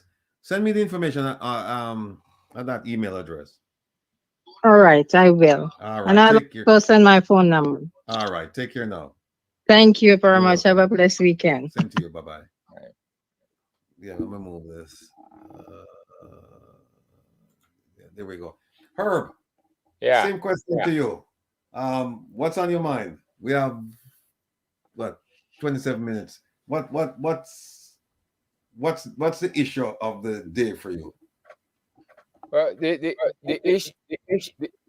issue of the day is Haiti. Believe it or not, when you start to examine what's going on with Haiti right now, you see likenesses of what's going on in Jamaica as well. Right? All you need in Jamaica is to have the oligarchs or the rich people to be behind the organization of gangs, certain gangs, and certain disruptions. And it's almost as if, like Haiti, they're making money. Make hay while the sun shines. In other words, they're making money based on what's going on, right? They're selling a lot of products. People are going to need products to defend themselves at home. They're going to want the more of the electronic gadgetry to protect them. And you have so many of these King Alarm, Hawkeye. You have a lot of small startups that's doing very well in Jamaica, doing real good business, right? And it's the same thing in Haiti. It's the same thing where you were in South Africa.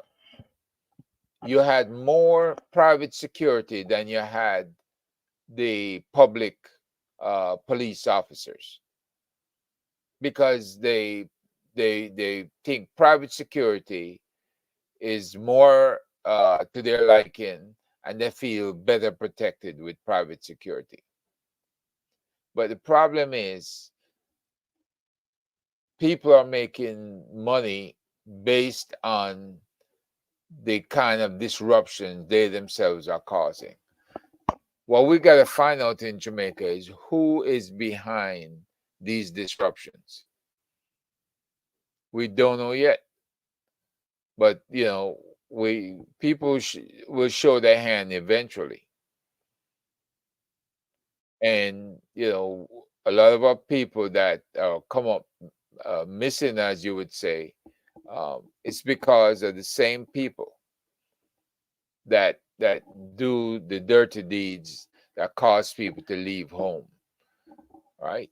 They're transporters that transport these folks, and they get paid handsomely for delivering different cargoes. So I can't even overemphasize that. I've got people on my team that go to court and that testify in court because they're the ones interviewing the human trafficking business, victims rather. I've got different folks that approach me. They want the U.S. Congress, the U.S. Senate rather, to have a Western Hemisphere database set up to collect all the perverts in the entire Western Hemisphere, put them in one database, and when they travel, then they'll search and find these jokers who are coming into their country for illicit purposes. I sent you guys in the private chat the different charges that the U.S. has created to charge these folks when they come overseas for the purposes of having relations with young kids and underage kids. Keep in mind now that Jamaica underage is 16, under 16. Jamaica is saying a 16-year-old can give permission. That don't happen here in the United States, right? So the United States laws is based on federal law, not local laws. So you've got to be wary of that. But these are some of the things that, as you know, the institute, we get asked about and we got to respond to it. The other thing is the educational programs that are happening. There are programs that I know NIA, National Integrity Action, and possibly JAMP will bring to the different schools and teach them about the trafficking program. Believe it or not, with the reward programs that they have now, if you turn in traffickers and you turn in crime breakers, there's a lot of money to be made, because the PSOJ, private sector organization, backs the Crime Stoppers. Crime Stoppers in Jamaica is paying out the highest amounts of money it's ever been paid out over the last 3 or so years. So, if nobody should be starving. Everybody should be a source of information. Sell that information to Crime Stoppers. Stop crime. A lot of crimes in Jamaica. So you stop crime and you get paid. It's that simple. What do you think, guys? At Mr. Nelson, Mr. Buchanan and Mr. John. Mr. Buchanan, you look a father for me. Good man. What may I say, Mr. Ratty, you see, when they come on a year earlier on, someone was talking about crime in Jamaica. And I said to a person, only way crime gonna solve in Jamaica, unless they cut out the Klansman and the one other gang. Because those two gang is with both parties. One with one. And if they cannot get rid of those gang, that won't solve crime will Jamaica at no time at all. All right. Soon. Because if you notice, the whole place is corrupt. Look, a pastor was involved where a person would look up to and say a pastor. So the system not going to get better. And more time we talk about education. If we talk the truth about education, from 1940. Hello?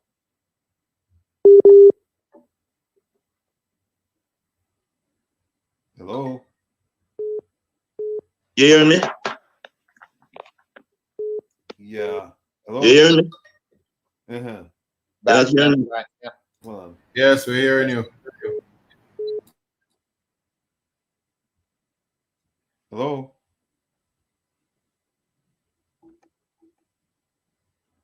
Wow.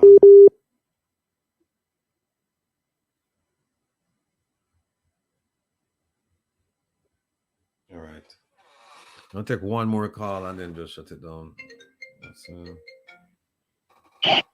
Caller, good night. Welcome to Reason. All right, with Mr. Rattigan. Go ahead, Rattigan and your guest or your panel. Yes, ma'am. I am sitting here and I'm really in shock. I hear the pain coming from my Jamaican brothers and sisters. It's hopeless. I hear Isa trying to answer, and what Isa is saying is true.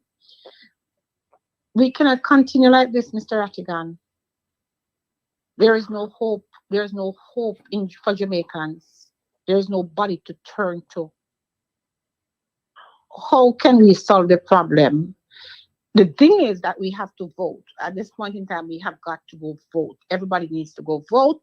If Mark Golden and his team does not deliver, we take them out. That is how we have to do it. Mr. Rattigan, Mr. Isaac, Mr. Herb, and is it Mr. Lennon? We are looking at you guys as the hope for Jamaica. We need help. I don't live in Jamaica, but when I hear the pain of my Jamaicans, I am in tears. how can you guys help Jamaicans? Look at the lady who is calling in, and I said you are correct, but how can we get the hopelessness, the desperation, the poverty out of the voices of these people? That's all I have to say. Thank you. All right, thank you. Caller, I just left the thing on the screen for the foundation. That's one of the answers to the question you just asked. How can we? How can we do this? How can we do that? How can we address the ills of Jamaica? The One Jamaica Legal Defense Foundation does not proclaim to be the panacea, the end-all, be-all of all of the things going on in Jamaica. But we believe that some of the things going on in Jamaica, that they can be avoided. And when I say avoided, prevented. And how do we do that? By going after the crooked politicians, because corruption is a killer in Jamaica. It's a killer. And at all levels, and all shapes, sizes, and forms. So that's one of the things that we need to look at. How do we stop the corruption in Jamaica? And that's what the One Jamaica Legal Defense Foundation is about. So caller, go ahead and make your donation, because we are going to make a difference in the lives of people in Jamaica.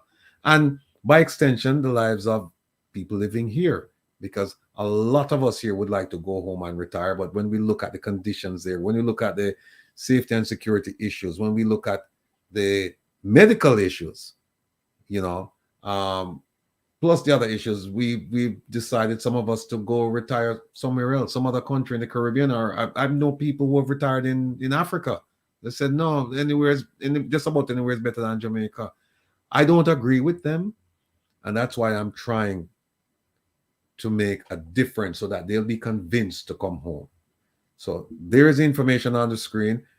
Please go ahead and make your donation. And I promise you, you will see a difference. Even right now, I'm hearing that there's a difference, because politicians now are kind of careful about some of the things that they're doing, because they say, oh, Rattigan and friend of my watch with, and so we have to be careful. So now we're forcing them to think and come up with new schemes, but we're one step ahead of them. So, and we have lots of people, lots of sources, lots of eyes, lots of boots on the ground. So things that they're doing, we know. Because the only way we don't know is if only one person knows. But if two people or more know about it, we are going to find out. It's that simple.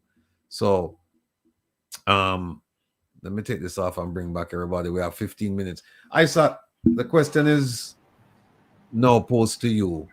What is the one issue you want to talk about today? No, to be honest with you, the issue for me is corruption and how we address it, and it's not just selectively. So we dealing with corruption in the Jamaican space on a party line, when we should be rejecting corruption everywhere, anywhere. And that is the issue that remains on my mind. And like I said, when we have, especially with our leaders, like the caller that just called a while ago, and he spoke about the one Don and the Klansman, and saying that's Jamaica's problem. It really isn't. The problem is that the fish is rotting from the top, and it has to be addressed, and it should be zero tolerance. And when any leader that says he wants to go in and be our leader and represent us must have zero tolerance, regardless who his friends and families are and how our parliamentary system works. We should be very uncomfortable that we still talking about naming the six. It's an embarrassing place to be. So that's an issue that's on my mind, because I know that to whom much is given, much is expected, and you cannot have that power wielding, as John would have said. They are the ones we need to trust to change the constitution, to impact our life, to help the caller who called. And there is something for everybody if people weren't coughing for themselves, and we call it corruption, but it's really criminality. So the same way we feel about the common criminal, the common thief, we're supposed to have that same attitude and feeling towards even the leaders in when they are doing when they're not doing what they ought to be doing. And this thing about protecting is in everything. Name them and shame them, and be very strict on that, a zero tolerance policy, and that's the only way Jamaica can be better. And then the next thing that's important for me is that even as I'm thinking of the next election, and I know that we need to march along, the starting point is educating the people. What that looks like has to be the conversation. If they're educated, they'll know what corruption looks like. They'll know that if there is vote buying, you have to participate as the purchaser and the vendor. So if the politicians are buying votes and you're selling your vote, you are also participating and facilitating the corruption. So all the power that remains with the people, we say we have zero tolerance for all of these things, and things will fall in line. But you have to give people opportunity, even in the face of everything that I just said. You have to give somebody else's child a chance to prove themselves, to walk into their greatness, and to ensure that they give us the opportunity as well to grow. And that's what's pressing on my mind. And until we deal with that, we are stagnant. The last thing I will speak on is someone had called about other constitutions. I keep telling you, the constitution that we have right now, notwithstanding how Will feels about the powers given to the Governor General, which as it is right now are just shadow powers in my mind. But I can see the danger in one person having so much power. But we have the most revolutionary, most progressive and prospective constitution. And I just want the people to know that that is why they want it to change more than anything. And especially how I feel passionate about chapter 3 and the charter is because the protection that it gives the people is of paramount importance. And mind you, once the people are educated enough and the people understand what their rights are and how to access the courts in giving effect to those rights, then I tell you, it is how we have a problem in terms of executing. So we have the laws on the books, but the laws aren't working because we don't have the people. You hear Rattigan speak about the police force. Mark Golden was saying earlier that the police complement has never been filled. But you hear we're talking about, we have this innovation, and your favorite commissioner like to say all this technology and the new uniform and all these things that we're doing, but the people aren't being trained that fast enough or higher, and we don't have the full complement. These are just things in terms of implementation is a big problem in the Jamaican space. That has nothing to do with the laws and stuff like that. And that's it. Let me just say that, you see, like a lot of politicians, first of all, they've never read the Constitution, right? And they've never read it the way I've read it, right? So when you tell them that, look, here are the powers of the Governor General. First of all, they're surprised, and then when you read them chapter and verse, they're even more surprised. And then they say, well, yeah, but I'm not doing that. And I'm saying to them, look, my argument is not whether or not he's exercising or has exercised the power. My argument is that he has the power. He has the power. And at any given moment, if he says, I'm going to exercise, what are you going to say? Oh, well, you never do it before, so why you do it now? He's going to say, here's a constitution. So that's one point. The second point is this. You just touched on the police. And, that's one of my favorite institutions in Jamaica, because I actually believe that there are some outstanding members of the JCF. A lot of them, most of them, at least the ones I've met. We can start with Chairman Rowan James, going all the way down. Outstanding public servants who put their lives on the line day in, day out. and they still cannot get their overtime pay. Still to this day, even after the court ruled that it should have been implemented by March 31st of this year, and they should have started getting paid April 1st, it still hasn't happened. So that's a disgrace. That's shameful. But here's something I want to bring to everybody's attention. The biggest compliment, PLE, in the JCF. Most people, and it was a seasoned politician who called me this week and explained all this to me. The biggest compliment in the JCF is not the criminal division, it's not the forensics, it's not the traffic. Social media. No, it's not social media. You know what it is? It is protective services. The officers who guard judges and politicians and diplomats.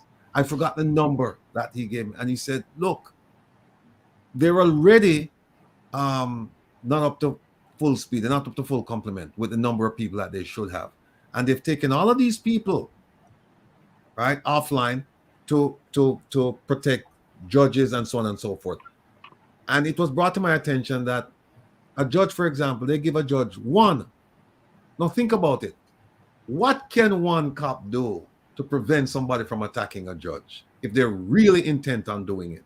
Because they said the judge goes to the supermarket and the person is carrying the basket or behind the judge or in front of the judge or whatever. If you really want to hurt that judge, what can one? That's not protection. That's not protection.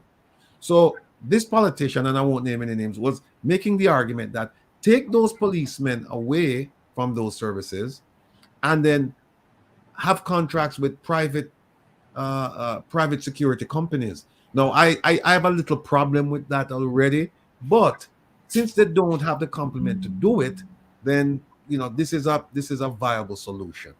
But I didn't know that the protective services, that they have the most police officers assigned to that group. And what are they doing? They're just going around and pretending. They're just glorified bodyguards. That's what they are. And they're not even at full strength because, like I said, he was saying one guard, you need about 4 to properly protect someone. You need about 4 to 5 guards. About 4 to 5. In fact, this person mentioned 6 because he said you need to have one who's just at home, just waiting at, one in reserve, just waiting to get that phone call. So you need about 5. The driver and this one and that one and that one. So that's what's on my mind. What is the police commissioner going to do about it? And another thing on my mind with this police commissioner is the fact that every year he sends, I'm hearing this from very credible source, and I'm going to go to the Ministry of Finance and get the information. They're sending money back to the consolidated funds, monies that should have been spent on the force, monies that should have gone for, I don't know, promotions, for example. He has the police commissioner has the power to promote someone on the spot up to the rank of sergeant. And they said there are lots of people in the JCF who are deserving of a promotion and they're not promoted. Look at Chairman Rowan James, right? It's a disgrace that they call him, they call him corporal. I mean, when you talk to this man, you realize that this man is